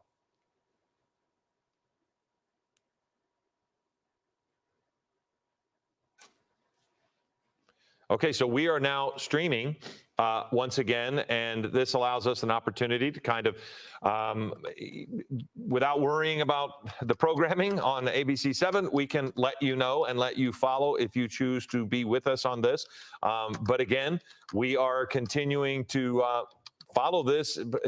And I believe Chris Christie is still with us. Colleen Sullivan is still with us. We can certainly continue this for the next half hour while World News Tonight is on. This is in Compton. There for a minute, Chris, when we first saw this, I was concerned he was going to make a right turn. Bruce Thomas might even be with us as well, and making a right turn and heading on the bike path. And that would have put anybody on that bike path at risk. But now that we see that front right wheel is disabled, and I'm sure from Air 7 you can see there's nowhere to go on the bike path, even if he could get there, right? That's right. If he goes either direction, he's going to end up face to face with additional black and white. So not really an option for him. However, I'm not sure if he knows that. If from his vantage point he's able to see those units, they may actually be a bit too far away. That's the other side of the pedestrian bridge. But Robbie, if you go over to the bike path in front of his vehicle and pan all the way to the left, we could go ahead and show that since we know he's not watching TV. You can see there's one black and white right there on one end, and a similar scene there on the opposite side right there, another SUV blocking that side of the bike path. I don't know if they are in his purview, if he would even be tempted to drive on that bike path. But for now, he seems to be in a static mode there, still taking hits of whatever is in that canister or balloon that we have been talking about. Clearly somebody who is under the influence, making him somewhat unpredictable. But, he gave up on the balloon a long time ago, Chris. I know. What is that? He quit the balloon and went straight to the canister and has been doing that for hours. Well, I could be to be honest with you, since he pulled into this spot, I think when he was driving, he was somehow able to fill up the balloon while driving and then just use the balloon. But once he came to this place, he just quit the balloon and would just go straight to the canister.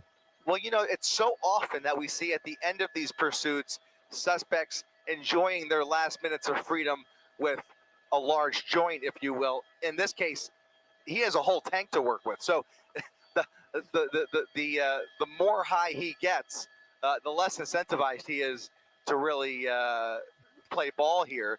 He could just, empty that tank and then end up falling asleep tonight, and they can still watch this play out. I don't know if they have the patience to let this go on that long. But something tells me that they're not in the mood to use, they're never in the mood to use excessive force. I shouldn't phrase it like that, but they're not extremely tempted to act any more aggressively than they are now, which is basically a wait and watch and see situation to kind of let him make the decision here. Because anything else might be considered unnecessary if they were to deploy a canine officer, for example, and release the dog on him. Could they justify that? Is it just a matter of ending this sooner rather than later, or did he give them a reason to use that kind of force? So these are all decisions that are playing out in those supervisors and watch commanders discussions right now.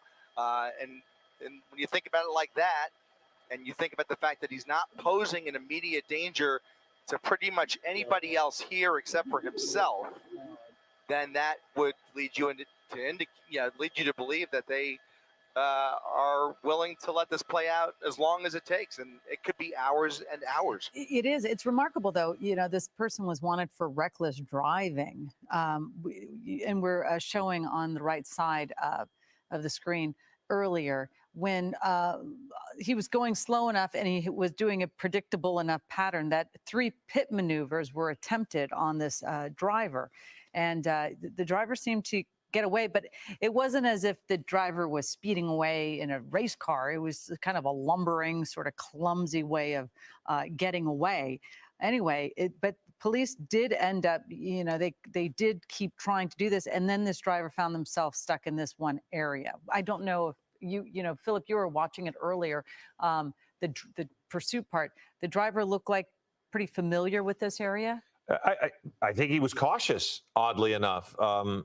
Certainly, he was reckless when he was in what you're looking at right there, driving 45, 50 miles an hour down a residential street. And, the clearly going over the median was reckless. But it was odd to sit and watch him sit through stoplights and wait for the arrow to make a left turn. And happy to see that happen too. But I will say, to what Chris was talking about and to what we were talking about with whatever he's huffing, it shows the power of his addiction. Because I think it's not unreasonable to think that one of the factors underway here of not getting out of the vehicle is having to give that up. He has used so much while we've watched him. I think it just shows the power of the drug or of the addiction he has, because they haven't given him anything. They haven't. They threw a water in his general direction, but he didn't get out of the vehicle to pick it up. He's not had a phone. He's not really engaged too much with them. He has talked to some of the negotiators at times, but the one constant here is his going back to the canister over and over again. And you kind of wonder, is that the reason he won't get out of the vehicle? Because that goes away when he goes into custody. Right. Philip, to your point, I'm sorry. No. Go ahead, Bruce. To your point, he is so intoxicated on that nitrous oxide bottle that obviously that's influencing his decision making, which at this point we would all agree is pretty poor. Yes.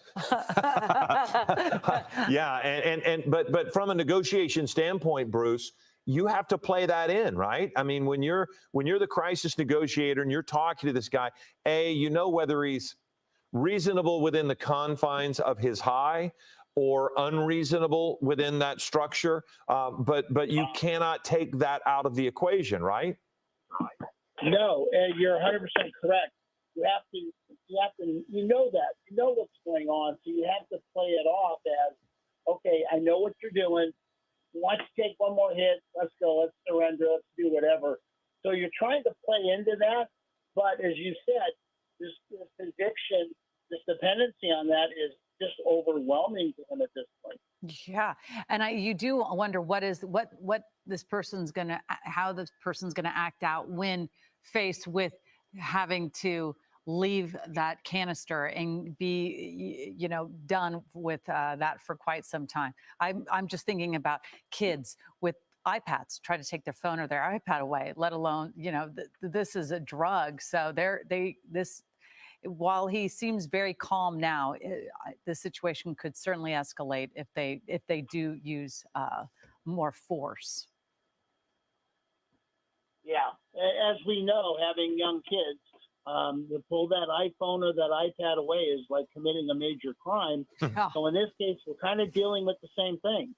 Yeah, it is kind of scary because again, people who are addicted to drugs, they do not want to be separated from those drugs. But here is a question that, Bruce, I'm not asking you to be a drug expert here, but at what point does the usage become damaging to the lungs, to the person? I mean, I can't imagine a canister that large of using this over the span of 2 hours without a break is going to be a healthy option for the person. No, it creates all sorts of other medical issues, elevated heart rate, core body temperature goes up, blood pressure, all the medical things we can think about. The other thing, too, is he may end up passing out. Yes. which would work to the officer's advantage. It did look like he was about to about 45 minutes or an hour ago when he leaned his head, like right now. I mean, he looks as if he's drunk, you know. I mean, that's what you would expect. I mean, on the wide spectrum of drug use, you know, we're looking at something that is most likely a downer for him. I mean, this is not something like LSD where he is going to become really aggressive and agitated. This is something that's eventually, as Bruce said, going to affect his heart rate as he comes down from the high, and certainly his brain activity. He's more inebriated than anything else, which you would think will play into law enforcement's favor here, you know, making them more confident to approach the vehicle without fear of him, you know, really going into attack mode, especially the amount of content he's consumed over the course of the last couple hours, not to mention the stuff he's inhaled that they put into that cab of that truck. So, Chris, you know, you're talking about the stuff that law enforcement, the pepper spray, the tear gas. I'm looking at, you know, what does, you know, what are some of the side effects? And it says that this nitrous oxide, it lowers your ability to sense things like pain, sound, or touch. It also makes your brain, it affects your emotional responses. And what we've been seeing as well, it makes you feel lightheaded or you hallucinate. And so it seems like it says it has a lot of the effects of alcohol, but it doesn't affect your memory or intelligence or concentration like other drugs. So you are still sort of coherent, but you are lightheaded and I mean, and not bothered by pepper spray. Not bothered by anything. In a dentist chair, essentially. One more time, Chris. It's something similar to laughing gas that you would get in a dentist chair, for example. You're exactly right. But it's just, it's so bewildering to watch this person consume so much because we've never seen somebody in a pursuit just consume so much of this substance. It's rather unusual, and it is. And I'm very curious to see how law enforcement are going to try to get him out of the vehicle because he is very relaxed in that cab. Well, look at the posturing on the ground camera. Wait, right as we take it away, the ground camera of the SWAT guys behind the Bearcat. They are very casual. It is not as if we are going to see activity imminently. They're ready, but it does seem, and if Bruce is still with us, what would we see from their actions that would indicate they're about to change anything? Because it doesn't look to me as if they have a plan to do anything in the immediate. We do see less than lethal in one officer's hands there, but it doesn't seem as if they're ready to do anything right now. Just monitor. Yeah, their posture is that in a relaxed state. They have talked about this. They have come up with plan A and B and even C. And I think they're just waiting for a decision to be made from possibly a higher up supervisor who is going to issue the order that, you know what, we've waited long enough. This is not a danger anymore based on the information we've been able to get. And we're going to have to go in and deal with this. Yeah, that the go in and deal with this part. I think, you know, I mean, I don't mean to ask it this way, Bruce, but I just will. I mean, at some points this becomes expensive. You have a helicopter above. You have any number of officers blocking streets. You have officers possibly at the end of a shift. Does that ever factor in? Or is it going to always be that's not a part of it? Let's make sure that everything we can wait this guy out. You know, that's a great question to ask. No, it doesn't become a factor because in law enforcement, we're kind of writing blank checks for operations like this. However, to your point, you're not only impacting the citizens of Compton because now they're not getting routine calls for service handled, emergencies are getting handled, but also if Century Station have to responding with personnel or other stations sending personnel to cover those stations now. So it becomes a domino effect. Yeah, because there are a lot of officers that have responded to this moment right here, right now. And yeah, that is a domino effect that it could. I mean, you could have a response needed in a place that just they can't get there because they're too far away. Yeah, exactly. And now the drain on the resources, as you have said, becomes important. This has been going on for almost 3 hours now. And at what point is enough enough? And I think that's what they're talking about. And there are decisions that will probably be made that we don't know right now, because I think if what you're saying, the domino effect of other calls in the community, if they reach a point where those calls are, becoming more of a burden, and that burden can be relieved by ending this, it does seem that could be a tipping point. Sure. And ultimately, when they first approached, and they deployed the pepper ball and the tear gas, and this is just my opinion, being a former supervisor for 30 years, I felt that was their opportunity. For whatever reason, they didn't pursue it, but I think they've had multiple chances to go in, grab this guy, and drag him out of the vehicle. And I hate to be so graphic and so rough, but I think, back in the day, that's what you've got to do. Yeah, but would you say, though, Bruce, law enforcement training has really shifted, and of course, mental health, and mental health. I don't know if addiction falls into that category where you really start rethinking strategies to try to get people out without them getting hurt. And I mean, it's definitely, it's obviously you've seen it change over the course of many years. Yeah, Colleen, you're 100% right. Mental health issues, which is what we deal with on an ongoing basis every day, are huge. The political climate is, are we really in a, how do we deal with a person that's a diminished mental capacity? That's a huge conversation. But ultimately, you do have to lay hands on people. You do have to use force. Obviously, we're trained to use minimal amount of force to effect the arrest. And in this case, they probably are going to have to use force on this guy. Not lethal, maybe not even less lethal, but grappling, wrestling will probably have to be done. Yeah.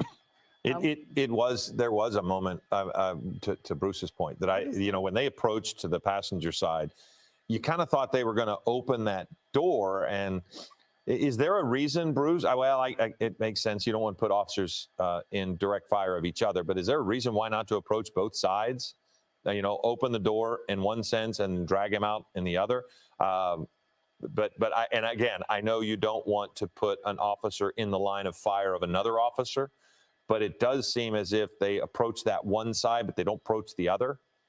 And to your point about, I'm kind of curious why they haven't tried to pull him out, other than they don't want to hurt him. But is that a tactic that would never be used?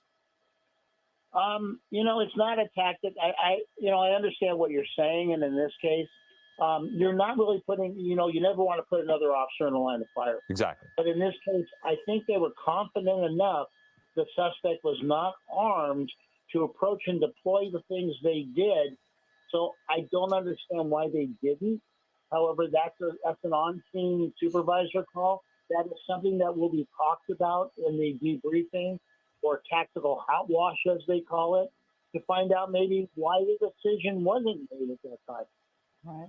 It is interesting because, Bruce, you've been involved in so many situations, and so many situations for the first time. And so then you have to, like you said, I call it debrief, but the point is that every single time you are faced with a different situation, law enforcement have to come together and discuss what worked, what didn't, why we didn't use one. I do think that maybe their supervisor will say, what was it that stopped you from going and getting him out of the vehicle when you saw that he wasn't armed? Or, I don't know, but it seems like they do these debriefings pretty quickly after the situation occurs, correct? That's correct. They'll do the debriefing, and also it's a It's a very open and honest debriefing. Rank has no place in it. And if you think I did something wrong, you call me out on it. If I think you did something wrong, I'm going to call you out, because ultimately it's to learn, it's to do better, and it's to become more professional in the job that we all chose. Chris Christie is still in Air 7 HD above the scene. Chris, have you noticed, from your perspective, I mean, you can see beyond what the camera is showing us. Have you seen anything change as far as the surrounding area? No, and I think that's indicative of something in and of itself. And just looking at the posture, as we were talking about earlier, especially those men behind the Bearcat, especially that lead Bearcat there, they are in a very, very relaxed posture, a very wait and see, almost as if, as Bruce had mentioned earlier, they are just waiting for the word go. And so I think that's what they're doing. I think they're waiting him out, and also waiting for the ranking officers up the food chain to make the call to go ahead and extricate that driver from that driver's seat. Now, what might we see before they actually approach the vehicle? I think it's interesting. I mean, I would expect, as you were talking earlier, Phil, maybe you would have 2 arrest teams. In fact, it would probably likely have 2 arrest teams come from either side of the vehicle. The only open question is whether they send somebody out to that bike path and either block it closer to, or do they send manpower, or perhaps even send that other Bearcat onto the bike path just to kind of box him in more securely if they are at all afraid of him trying to move that vehicle any further. So that might be some prep that we would see that they might want to take before they actually approach the driver's side door and just pull him out. But other than that, I mean, from what I see, nobody's moved. The only one squirming is him, and they just seem to be waiting for the word go to make their next move. I don't know, just from seeing the Interceptor that was on the bike path, if they would try to bring the Bearcat down there, because I don't know that it would fit. And that, maybe I'm wrong, but when I looked at the Interceptor on the bike path to our right, as you pan that way, maybe it would fit. Okay, maybe it would fit, but boy, it would be a tight fit to be able to get that guy. And look, there's a child in the backyard. So again, this is affecting the community.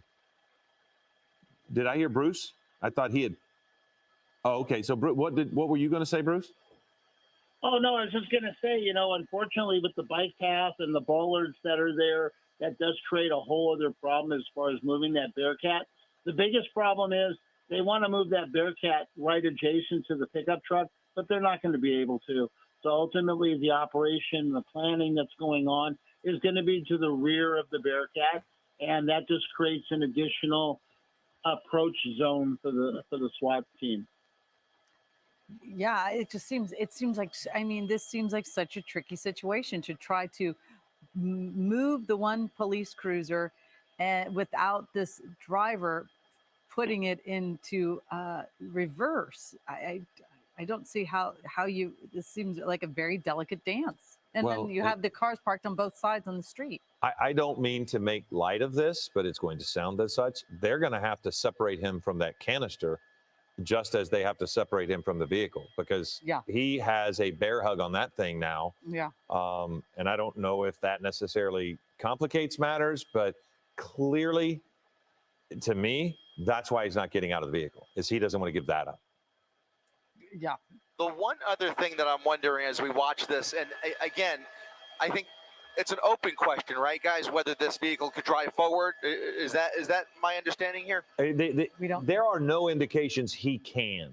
He has only tried to go backwards, and it did early on, Chris, seem as if he could have turned right, but he never did. So no, we have no 100%. There's no 100% certainty he can't move forward, but the indications are that he can't.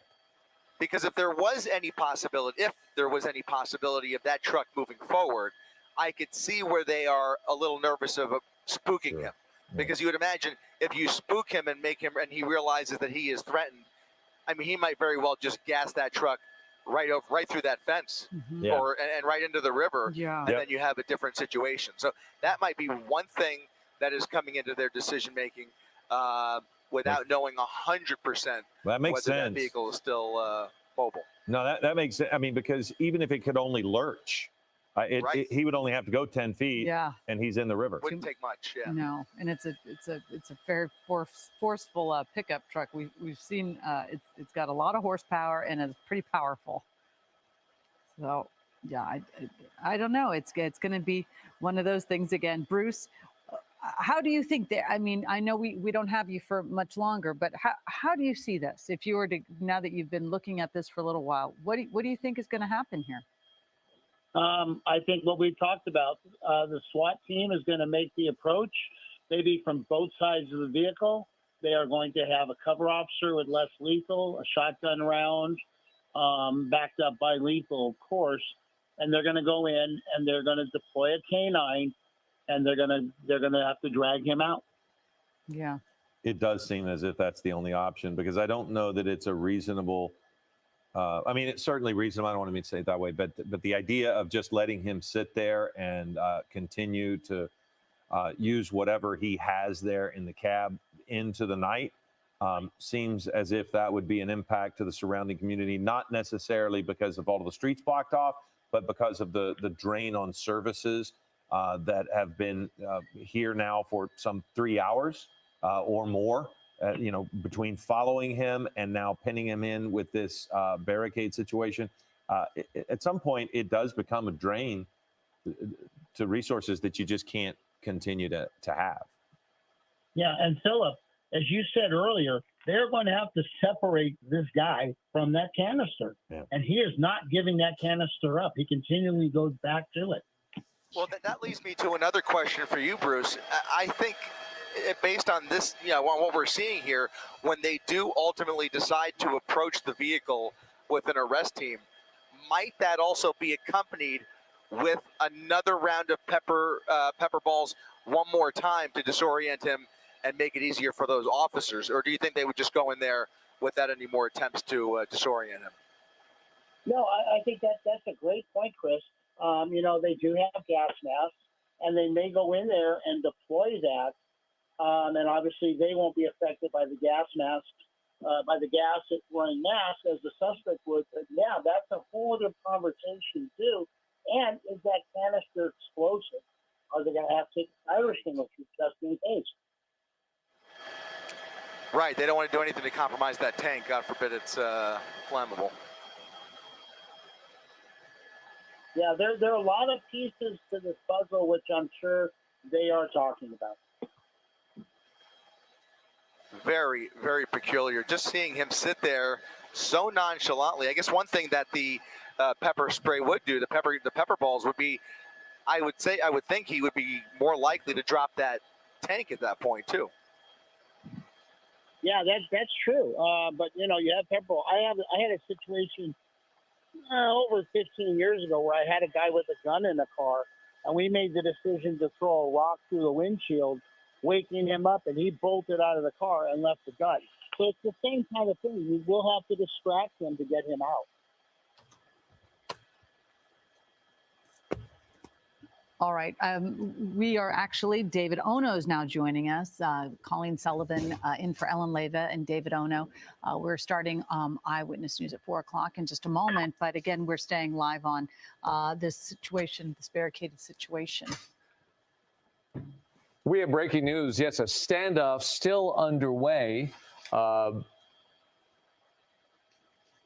with this reckless driving suspect. And we've seen this standoff for quite some time now with very odd behavior. We're going to catch you up on everything when it comes to the details of this pursuit. But this has been a long afternoon for the officers in pursuit. And as you can see, a lot has happened in the time that he has just been sitting there with strange behavior inside the cab of this vehicle. Yeah, there was 3 separate pit maneuvers that took place. This driver was able to maneuver away from law enforcement to then find themselves here on the Wash at Poplar Street and Wilmington Avenue. And that's where you can see the Special Enforcement Bureau responded. This is Eyewitness News with live breaking news. We have breaking news. A standoff still underway in Compton with a reckless driving suspect who prior to this led police on a wild pursuit. I'm Colleen Sullivan. Ellen Lave is off today. All right, David Ona, let's go to Chris Christie live at Air 7 HD with the very latest on this bizarre pursuit. Chris? That's right, David. The end of a reckless driving pursuit, including multiple pit maneuvers, ending here at pretty much a dead end, the end of Poplar Street, just west of Wilmington Avenue at a bike path. In front of that pickup truck is the wash, where that is basically the end of Poplar Street. They have both sides of that bike path completely blocked with black and whites, and now you see that Bearcat right behind that primary unit with additional SEB officers ready to make their move and extract the driver from that vehicle once they get the go-ahead. It certainly appears at this point that they are waiting for those higher ranking officers to make that call. Right now they have used a number of other tools at their disposal, including several rounds of pepper balls and other tear gas to try and agitate that suspect and blind him. However, none of it had the desired effect of smoking him out of the vehicle. He has been pretty nonchalant there for a while as he continues to take hits of what appears to be nitrous oxide from a tank that he is clutching onto in the driver's side there. So certainly somebody who is under the influence of something, refusing to come out of that pickup truck.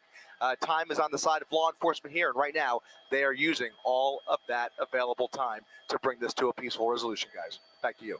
Absolutely, Chris. We are going to stay on top of this. We're going to keep checking back in with this breaking news throughout our newscast. But again, we also have a lot of other news to get to this afternoon.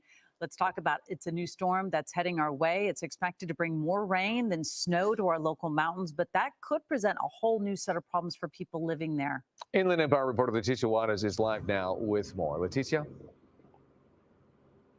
Well, I can tell you today's been a good day in the mountain communities in the fact that it's been clear weather, sunny skies, allowing people to, if they can, even get out of their home.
coming to us, I think.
Is sheriff circling? Are they down? No.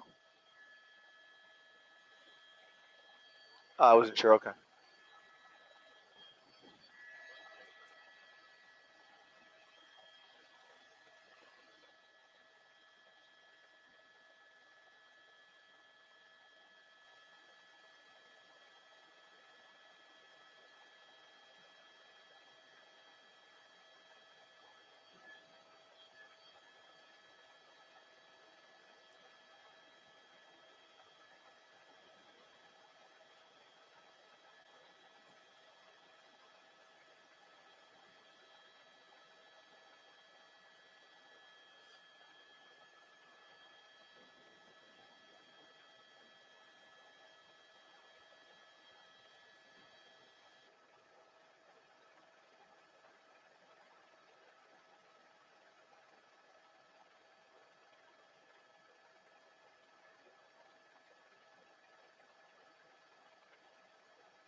Minute and a half. Copy that.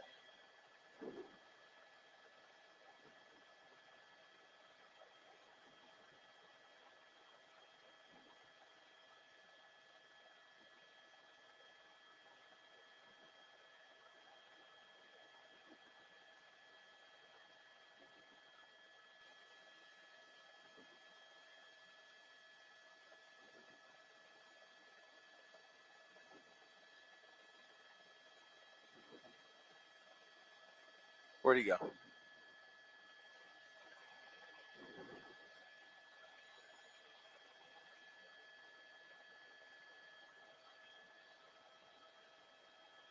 $30 seconds. Did you see where he went, Rob? North or south? Yeah, I didn't see it, but yeah. Yeah, I just want to see. Oh, I see it. There he is. There he is. Yeah, they're going to come down that. Yeah. Copy.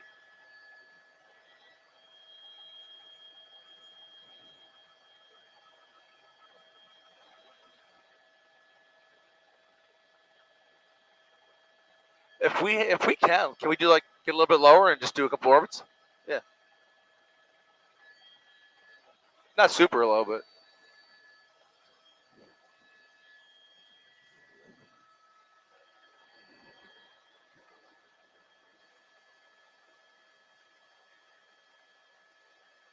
a moving shot's fine. You can start.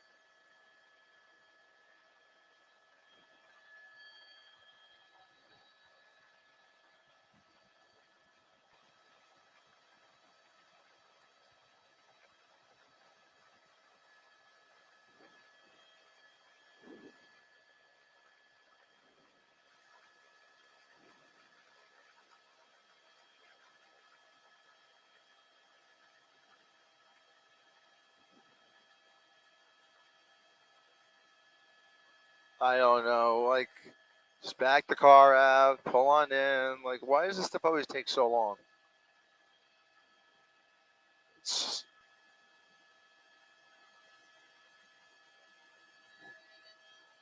What's all that? What's the stuff next to the car there? A spike strip?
We'll bring it back here when they come to us. But show me that Bearcat again.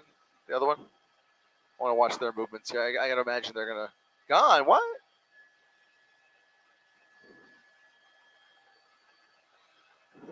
Maybe they don't have enough room to go down that side. I think the other side looks a little bit wider.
Yeah.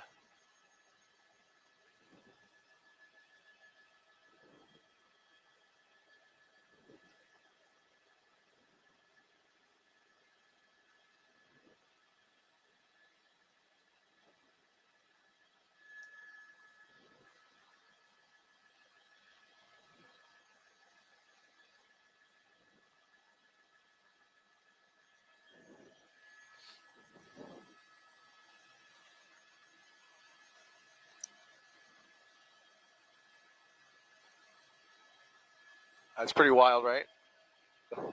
It is. My gosh. Why is that so exciting?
Hey there, coming to us for a minute and a half.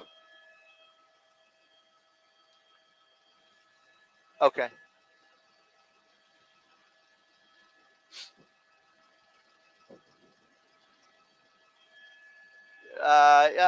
Another about 15 more minutes. Copy.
It sure has been a strange one, Colleen. Once again, continuing to follow the standoff at the end of Poplar Street and Wilmington here in Compton. That pickup truck has not moved an inch since the end of this pursuit. We just came around and saw the spike strip still underneath the vehicle with the rear tires flat, not really anywhere for this suspect to go. But the one thing that is new here is that the LA County Sheriff's Department has pulled in another armored vehicle that has now made their way into the neighborhood along that bike path where SCB officers are now strategizing on whether to approach that pickup truck from a different angle. There is that third Bearcat, making it the third armored vehicle now on this prolonged operation as they try and strategize, again, how to extract the driver from that pickup truck. Certainly a precarious situation. They don't want to agitate him or spook him. He is believed to be heavily under the influence, but again, we will continue to monitor their each and every movement. Reporting live from Air 7 HD, I'm Chris Christie, ABC 7 Eyewitness News.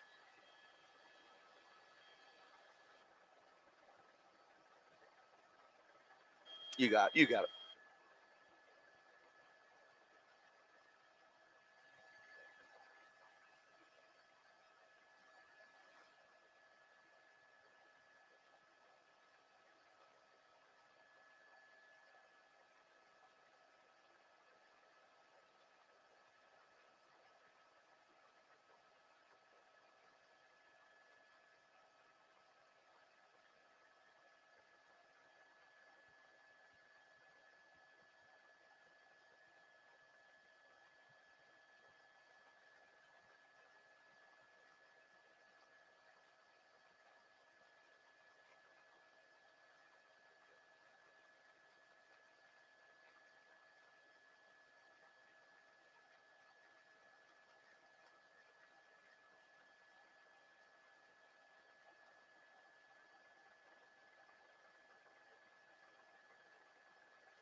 button here. Hopefully this all works. We have technical issues. It happens.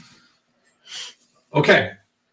Inshallah, we are live here. This is episode 73 of the Team House. I'm Jack Murphy. Over here on the other side of the table, co-host David Park. And live in studio, Alana Duffy, a former counterintelligence agent in the United States Army. You guys also serve as interrogators overseas. We'll get into all of that.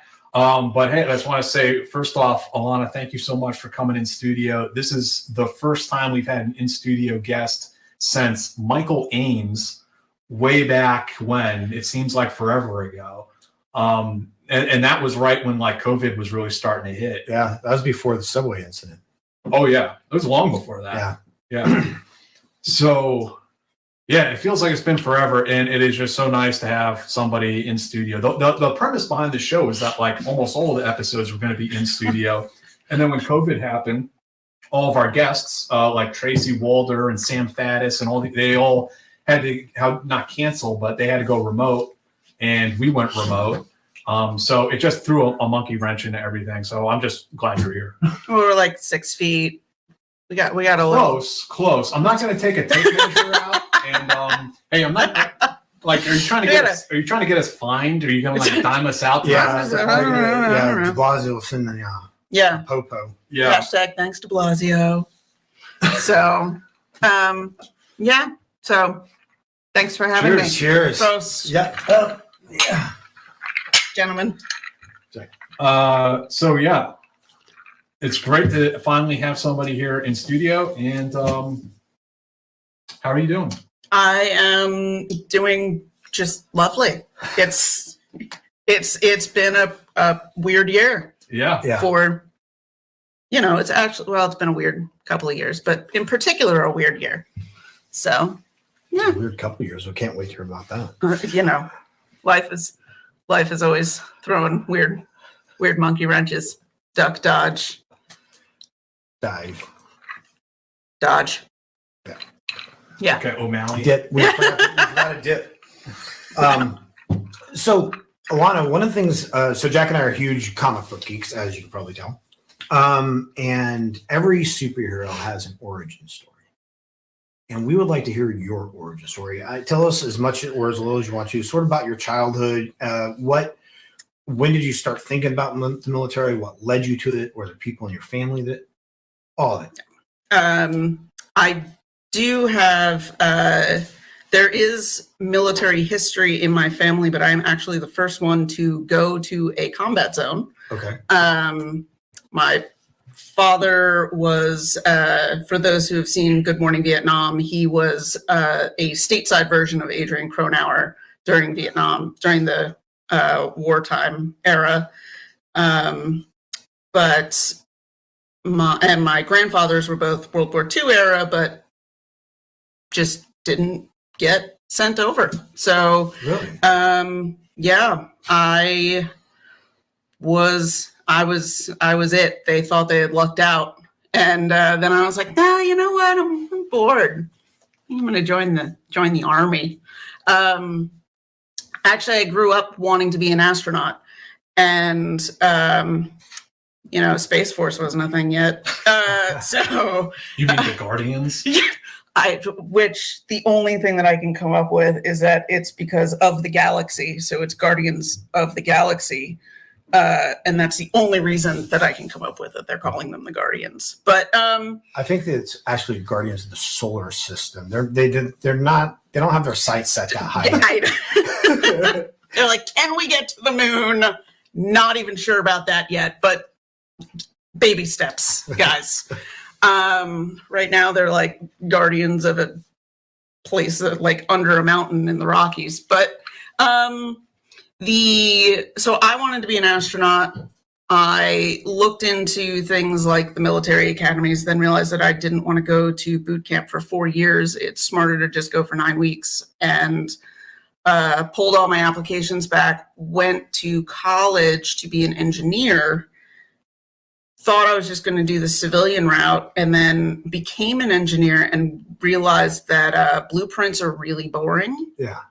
And so I walked into my boss's office one day because he had a window and I didn't. And I was like, well, I'm checking to see if it's going to rain and if I need to bring an umbrella to lunch. And P.S., I'm calling a recruiter this afternoon and I'm just going to go join the Army. And he laughed at me and that made me do it because me being bored or being like doubted in any way is a surefire way to get me to do something. So I joined I signed my contract in 2002 and that's 2002 for those who want to make age jokes. You're probably So this is fresh after 9/11 then. Yeah. So and I just said, you know what, I'm gonna do active duty and quit my engineering job, went active and decided to not do anything related to engineering. Did the recruiters try to get you to go that direction, or did they not care because of their quotas? They just wanted, you went and enlisted even though you had your degree. Oh, I had a master's degree in the engineerings. Yeah, my dad was thrilled. Yeah, I bet. Yeah. I believe actually somebody last week was like, you know, what is a nice Jewish girl from New Jersey doing in the Army? And I was like, yeah, I got that one. And then I was like, well, I'm not that nice, but so I ended up going counterintelligence because at the time it was first of all, you could go straight into CI, and then we were more of the ground pounders than at the time it was the 97 Echoes or now 35 mics, interrogator, human collector, whatever's, but we got cross-trained. So, Okay. So I actually held both MOS, both job descriptions. And did they send you to language training with that, or was they actually stopped language training for even the interrogators at the time because we were on such a heavy deployment rotation. I showed up with my unit at Fort Bragistan, and they were like, well, we're leaving in like 2-ish months. So did you know what counterintelligence was before you went into the recruiter? I knew what the recruiter told me. And what did the recruiter tell you? Wow, it was such a cool job. It's so cool. There was actually one of the recruiters in the recruiting station had been a 97 Bravo. And he was like, oh yeah, like you get to do real cool investigations and stuff. And I was like, but he really didn't talk too much about the job itself. It's more that women couldn't, unless you wanted to do like MP. I want to slide like 6 inches this way. There you go. Thank you for not using left and right because I already had my left and right. And I'm already fucked up anyway. Yeah. Okay, no, I'm sorry. Continue. Yeah. So women couldn't do anything except like MP or it's kind of it. Anything really tactical, you mean? Yeah. Okay. And that's what you wanted to do, was something tactical. Yeah. I need something tangible to do. That's why I got bored with engineering. I was sitting there looking at blueprints. I wasn't actually building anything. So so I ended up going in and then deploying 2 months later. And then when we came back, we had like 4 months in between Afghanistan and Iraq, and then heading back out there. And then what was your counterintelligence training like? Did you enjoy it? Was it challenging? I thought it was hilarious. But I thought most of the Army was hilarious, much to the dismay of most of my commanders. But I thought it was great. I mean, what they don't tell you is that, I mean, it's like 90% report writing, but the 10% that isn't is a lot of fun and really cool and stuff like that. I mean, we were, especially deployed, we're essentially attached to infantry or whoever's out on the road because we need to get places and we need to talk to people and do things. And I picked up parts of the Arabic language that, I mean, I can tell you exactly what, 3 men, red Toyota, average height, all with AKs and ski masks. So I can tell you, I would probably be able to still understand that in Arabic at this point because it's always the same. And I decided that if I ever found who in Baghdad was selling ski masks, I was going to break this whole thing wide open. We were going to just decimate the entire insurgency. You could just stake out the ski mask store. Yeah. Let's take a hot second here just to unpack for the squares out there who don't know, what is counterintelligence? Counterintelligence is supposed to be well, we are really one of the Blue Falcon MOSs, but we're looking for the high crimes. So espionage, sedition, subversion. We do a lot of the investigate your own kind of like CID or in the Air Force, like some of the OSI folks do it. NCIS for Navy. Yeah, Navy, Marines, whatever. But we also do all other forms of human intelligence collection. So anything that involves talking to a human, turning them into a source or some sort of informant, and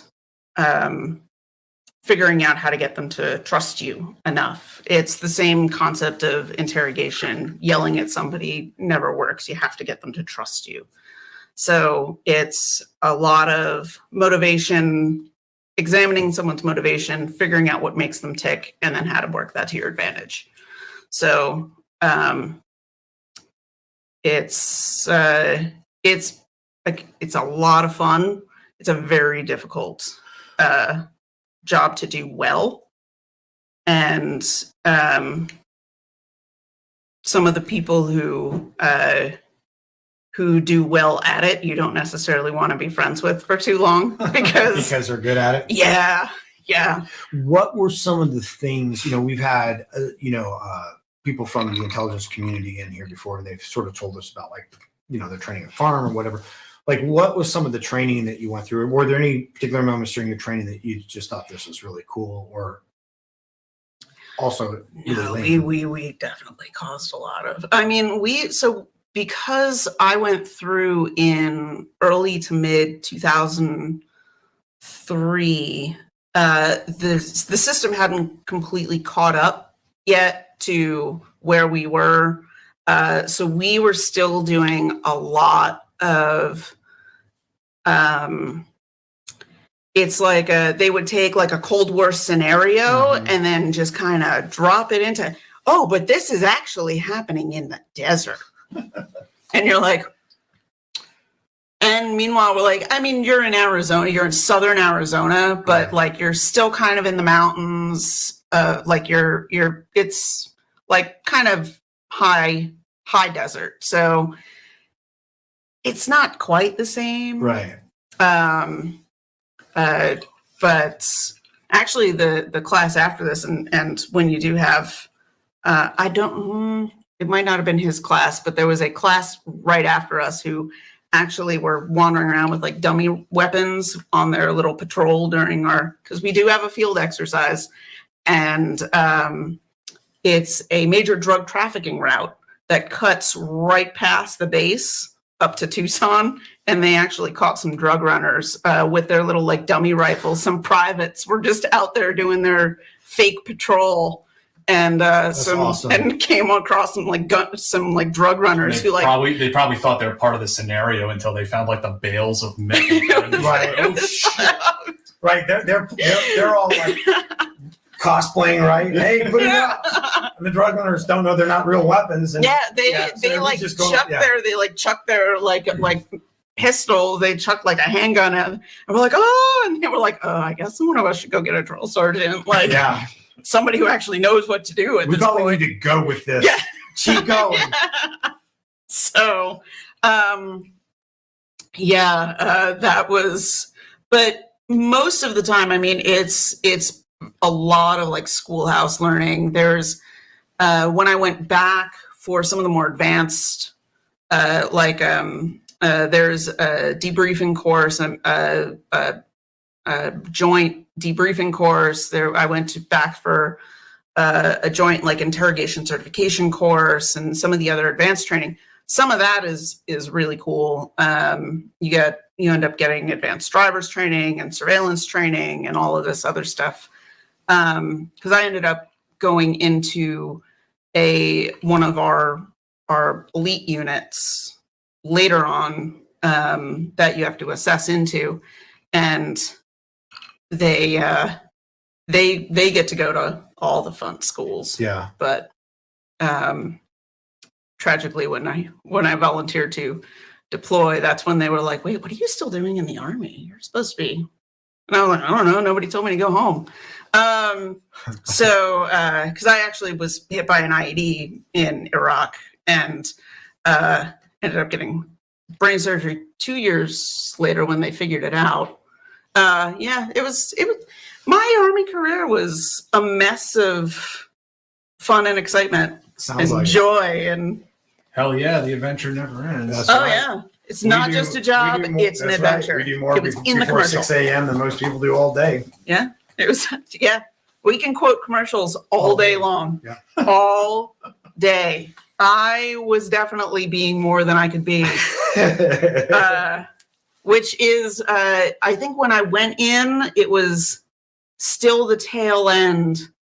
When I actually was getting ready to sign my paperwork, it's still the end of kind of the be all you can be. Before rolling the Army of One. It's horrible. Oh, see, that's really nice. My friend Caleb used to say about me, who's on this show also a few episodes back. He said, the harder the Army squeeze their fist on you, the easier it is for you to slip between the cracks in their fingers. It's like, that's right, Caleb. That is some E4 Mafia. Yeah. There's no such thing as the E4 Mafia. It doesn't exist. You can't smoke me. I'm already smoked. The E4 Mafia is a myth. Don't believe J. Edgar Hoover and his boys. So, speaking of which, because you had a master's, did you go in as an E4? I did. Ooh. I was E4 Mafia for they actually tried to, they were like, you know what? You haven't been a private. Would you like to be one? Because you're on the way. It turns out that some of my commanders didn't necessarily appreciate when I would be like, why are we doing, I have a degree in logic engineering, and I am in the most illogical place known to man because you're asking me to cut a lawn with scissors on a Friday because the sergeant major's unhappy. This is not smart. So I would say things like, why are we doing it this way? And inevitably, whoever had made that decision was standing right behind me. And all of my little Blue Falcon buddies would be staring at me being like, we're behind you, just real far behind you, and very much anonymously. Yeah. If you don't step forward, we'll step back. Yeah. It's like a bunch of meerkats, when one of them's getting eaten by the alligator, all the others are there watching.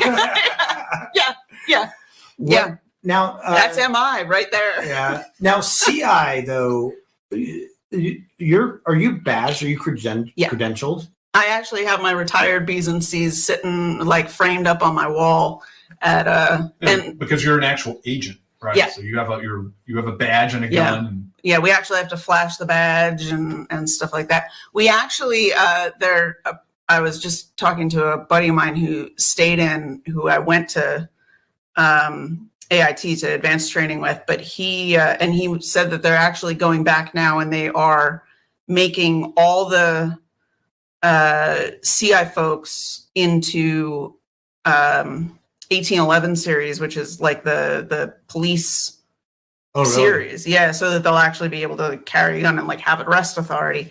Because if we needed to make an arrest, we actually have to go with CID or something. Oh, really? Like that. You do we have not a badge. have arrest authority. Yeah, we have a badge, and we can ask anybody anything. Like, you are still compelled to answer our questions, but you, if you tell us something, we can get real mad. We'll write you a stern letter. Yeah.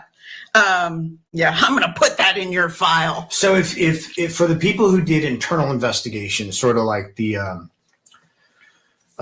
not really internal affairs, because it's more about intelligence, but for the people who did the internal, like Army investigations, did they also need an NP with them if they were going to arrest somebody who was in the Army?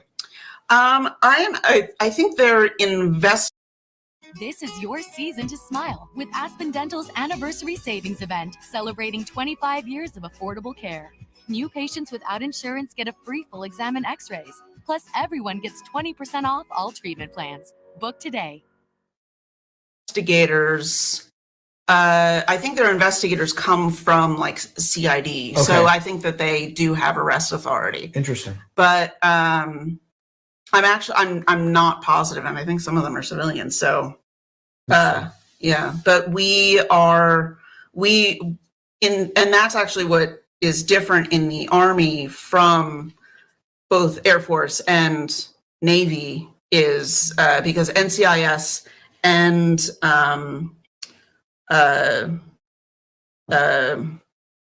OSI, there we go, are both they both are dual. They're 1811 series also, so they do have that arrest authority.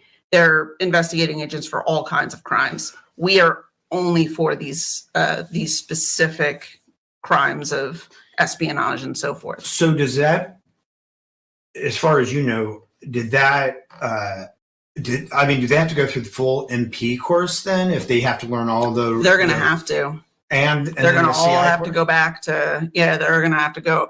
All the existing ones, I think, are going to end up having to go back and to either Quantico or somewhere and get credentialed, or to, God help them, Fort Leonard Wood and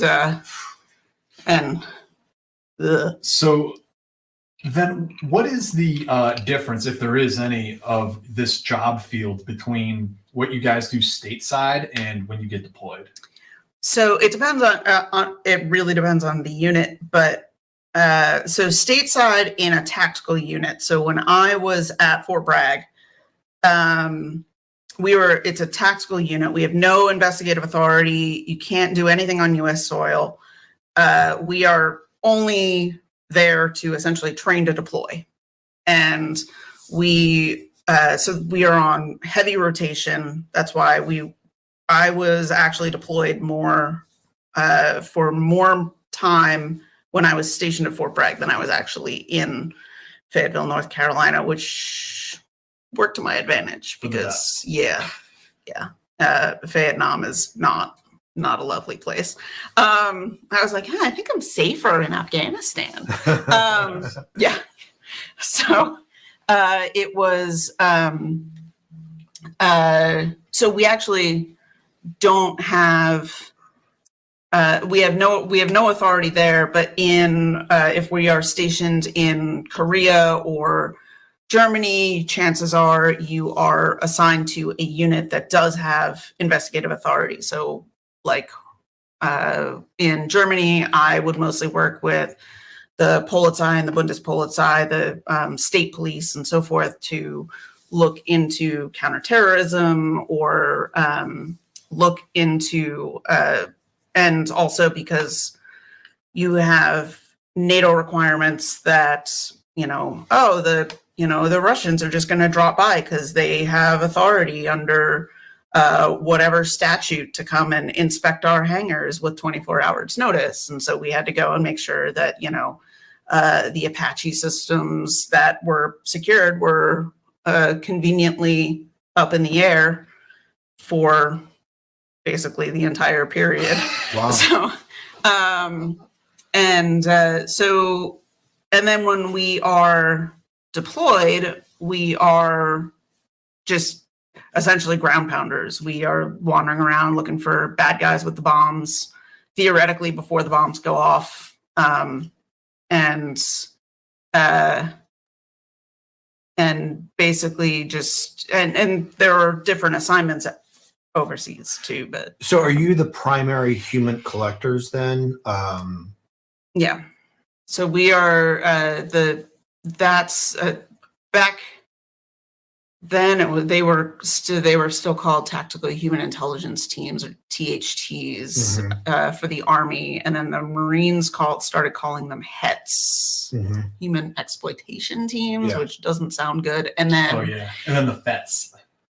Yeah. Really? Yeah. No, I'm not making that up. Yeah, no, that's real.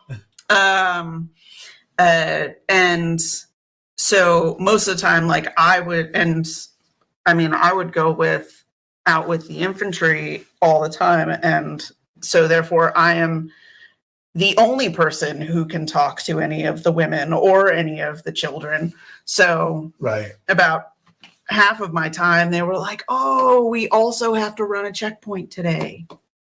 So can you do that for 6 hours with us too? It's you're an attachment. So yeah, you're getting drug around on everything.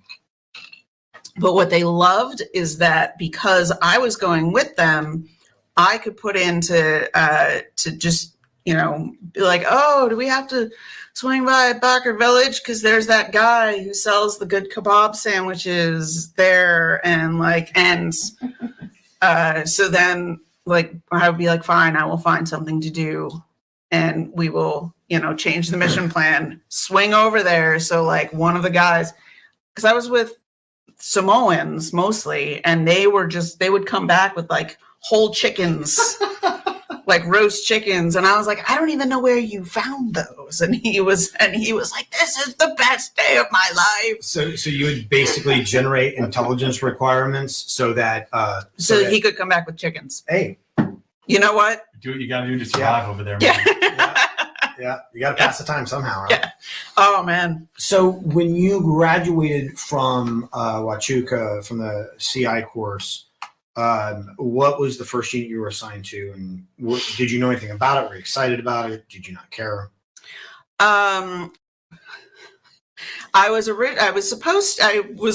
originally actually got orders to go straight to Germany, which would have changed everything. But instead, I went to good old Fort Bragg because my now ex-husband, at the time my boyfriend, wrote me a letter from his. He was at one station unit training for the infantry, and on orders to he had airborne and Bragg in his contract. So he said, oh, my drill sergeant said if we don't get married, then I'll never see you again. And I was like, is that a proposal?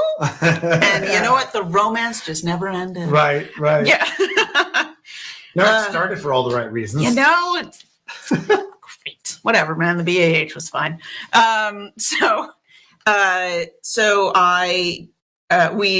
He ended up coming out to Arizona after airborne school, and in between airborne school and reporting to Fort Bragg, and we got married, and so my orders got changed to Fort Bragg, at which point we really never saw each other anyway because we were on opposite deployments. But because I got to Fort Bragg in December, and we were gone in February to Afghanistan. Did 6 months in Afghanistan, came back, and our in-brief was don't unpack because the brigade's leaving for Iraq in 3 months, and you guys are going too. So what was it like going to Afghanistan? And when you first got there, was it? It was actually we landed we were one of the few like daytime landings, and I remember the tail of it was a C-17 comes down, and that was the only time in my entire military career where it was like, oh, this is like a movie. Right. Because like it's like the Hindu Kush is over there. The back ramp. Yeah, and you're like, oh, this is exactly what I expected, and then everything else went to shit. But that like, well, if it was a daytime landing, they probably went in pretty hot, didn't they? Because they had to spiral down into the bowl. Did you land in Kabul or in Bagram? We landed in Bagram. I don't remember being that awful. Okay. But I mean, I was actually one of the few people, one of the few legs, one of the few non-airborne, because there wasn't enough time for me to go to airborne school in between. So, which turned out to be the theme of my career. But we came in, they dropped us off, they shot our pallets out the back with all of our gear, and then they got out of there because the Air Force wanted kind of nothing to do with Afghanistan proper. They were going to head back to Uzbekistan where it was nice. Right. Turns out it was also like depleted uranium, but whatever. But it was nicer. Like they had air conditioned tents and stuff. Right. But and beer. Yeah. Yeah. I had a lot. It was actually pretty nice up there. Yeah. So it was like you're walking and you walk down and like, you got two files coming down the sides of the ramp and just staring out at essentially just dust, tarmac, and then the mountains. And you're like, okay, no, this is like what I signed up for. This is like the poster. Yeah.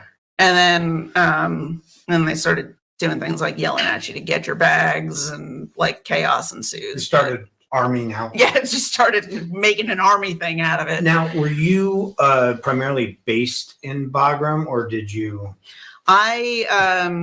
We were on teams. So half of our company ran the main interrogation facility, which in 2004 was really that there was like nothing in the country really. Like, you'll hear all about how somebody today told me that there by the time that he had gotten there was a Cinnabon in friggin' Bagram. I was like, yeah, when we left, they were pulling in like a Burger King trailer, and there was like a line down, and that was the day we left. So none of us got any of that, but thank you. What time frame were you in Afghanistan? January, February of 2004. I think it was February of 2004 to like July. Yeah, that makes sense. But when I got there, the Cinnabon was there, the green bean was there, the Burger King. There was a green beans. That was the only thing. There's always a green bean. There's always a green bean. They move that in. Green bean, whoever it is, they had I don't know if they still do. They got the contract. They had the contract. And it was a coffee shop. Yeah. And so Green Bean was the coffee shop that you would find in all the bases. The bases. Yeah. And we'd sit here and get all nostalgic. Remember the Green Bean and salsa? And it was not very good. No, not it really. It was not, but it was all we had. No, in Afghanistan, you always tried to get down to Kandahar so that you could go to the Tim Hortons that the Canadians brought in. That was the deal. I heard about that. I went to Kandahar for like 2 hours once. And we were like, you guys have like boardwalks. Stuff. Like it's a nice boardwalk all built up. With all the different, people are like, I was in Kandahar. And I was like, no, I have been there. You had it so nice. Yeah. So where did you get shipped off to from Bagram? So we ended up out in Herat, all the way out west, and lovely city. What was left of it was a lovely city, and by what was left, I don't mean that we did anything. I mean that has been in disrepair, like the Russians and so forth had all sacked it. But it's like the gateway to the Silk Road, and it's got this lovely history. I learned to drive a manual shift on an old Russian minefield that had not been fully demined, but nothing will make you actually like get that car moving up a hill from a dead stop with the knowledge, like if I roll too far back, I'm gonna roll into the actual minefield. And at that point, I mean, this is before there was a FOB at an operating base at Shindan. It was before there was an operating base at Farah. So we were responsible for 4 provinces, and we were a team of 4 people. We had a special forces team with us. A civil affairs team was out there because they had to be at the provincial reconstruction teams, the PRTs. And like half, it was like maybe a couple platoons, I think, of field artillery were there to just provide base FOB security. I remember because the Army has to do Army things, and at some point my team leader was like, the company commander wants us to do a PT test here, and it took some ridiculous number of laps around this tiny little, like we had to do like little figure eights, 14 like laps around. yeah, and to do like the 2-mile run, and you're running like these little tiny like tight figure eights to try and get the spacing in. And then we would just go on convoys for like 3 days because it took hours and hours to get up to any other town, because it was just, the ring road wasn't finished. I don't even know if it ever really, I mean, is it ever really done when they keep blowing it up? But there was nothing. It was just dirt roads all the way through these canyons, all the way up to, Badghis province. And periodically Dostum, a warlord who ran the Mazar-e Sharif area, the Mez, and actually the British were the main people in charge of the Mez of Mazar-e Sharif at the time.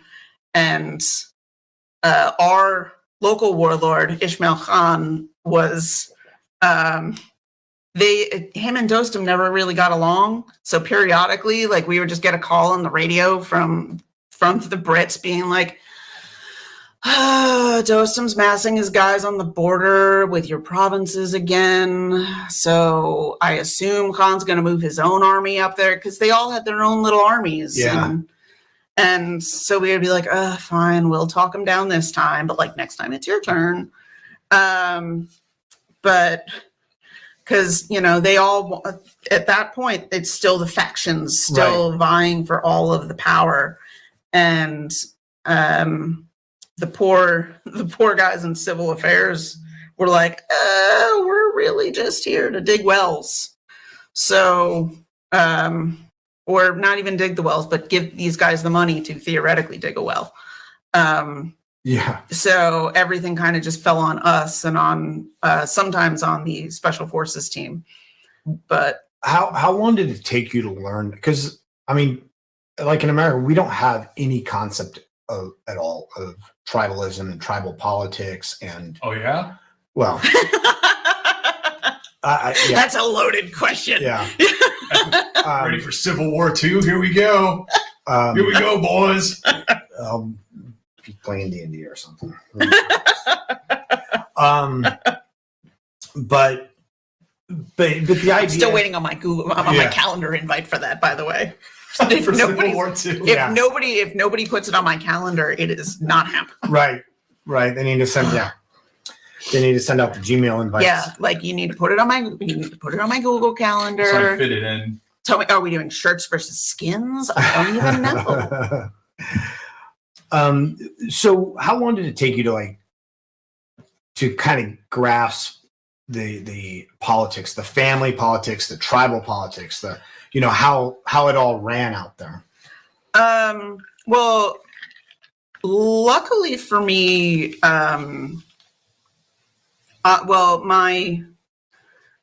my teammates, actually, I think of my teammates, no one had gone on, because we had actually been on such heavy rotations that some of the people in my company had already been through a rotation in Afghanistan.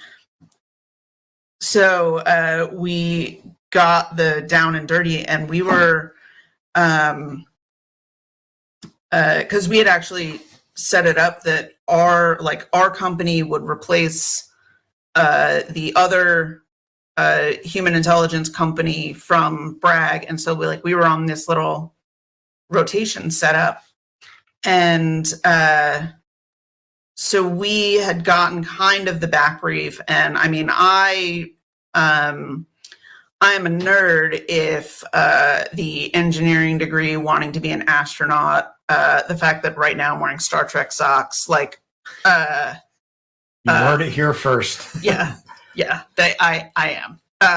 They also say, trek yourself before you wreck yourself, and has Spock throwing Vulcan gang signs. But You're here for these details, folks.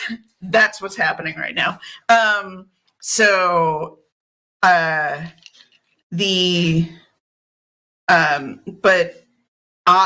had I had read up on it.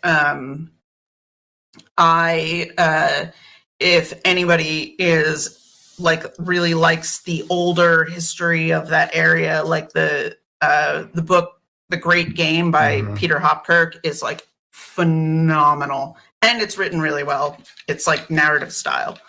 But so I knew that there was a lot of tribal issues, and a lot of that comes into play because it is no kidding all the time.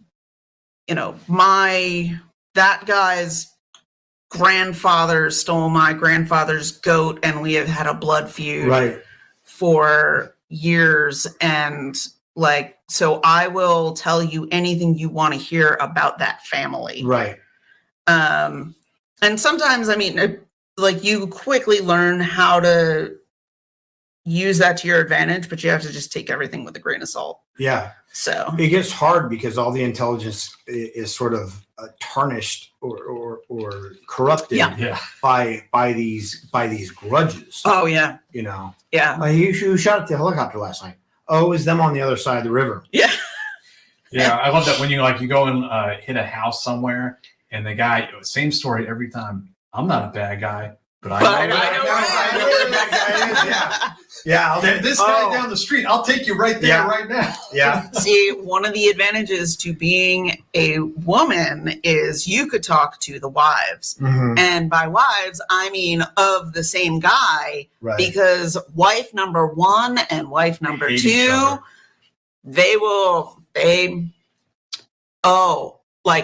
my husband, who you seem to be after, oh no, he is fine. He is wonderful. He is lovely. Oh, he happens to be in Baghdad right now. He's always in Baghdad. It's really weird. But let me tell you about her cousin. I will tell you where he lives, all the bombs he's making, where he's making them.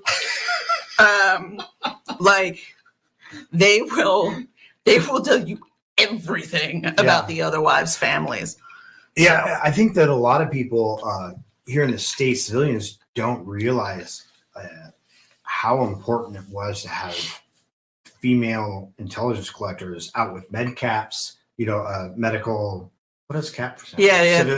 Whatever it is.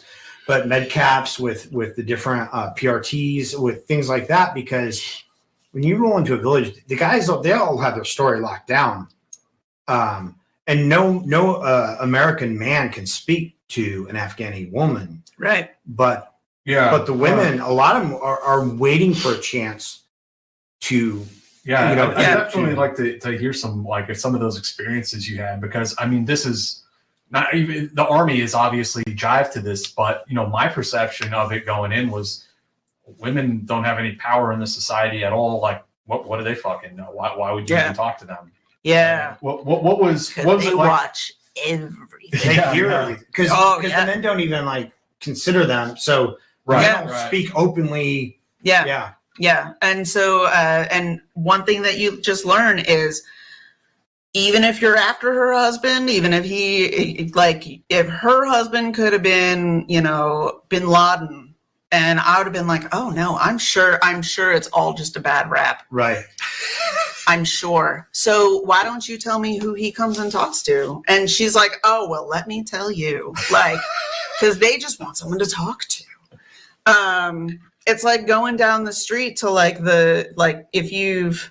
I love doing this too, is because I guess I kind of fell naturally into this job of saying, oh, well, you know, like going into the store and like talking to the clerks, or like the people that nobody ever wants to talk to. Yeah. Because they just sit there and they hear everything and they know everything. Those houses, they're made of like mud and hope. Like nothing is stopping the sound. Right. So, and there's not a lot of hope holding that together at this point either. So, and I mean, it's a small village. Like everybody is related somehow, and everybody knows everybody's business. You know. Yeah. Now, did you have a female interpreter or a male interpreter? I had a male interpreter, and in Iraq in particular, my interpreter was he was hilarious. He had grown up, he was an Assyrian Iraqi. So, and the Assyrians suffered quite a bit under Saddam, as well as, you know, kind of everybody. And so he had no love, but he had been born in Baghdad, and raised his early childhood in Baghdad. And then his family moved to the US, and he had grown up in like Chicago, owned a liquor store on the north side of Chicago for a long time. The war breaks out. He shutters his store, his liquor store, and becomes an interpreter because he's like, I can help both of my countries. And so he was hilarious because he hates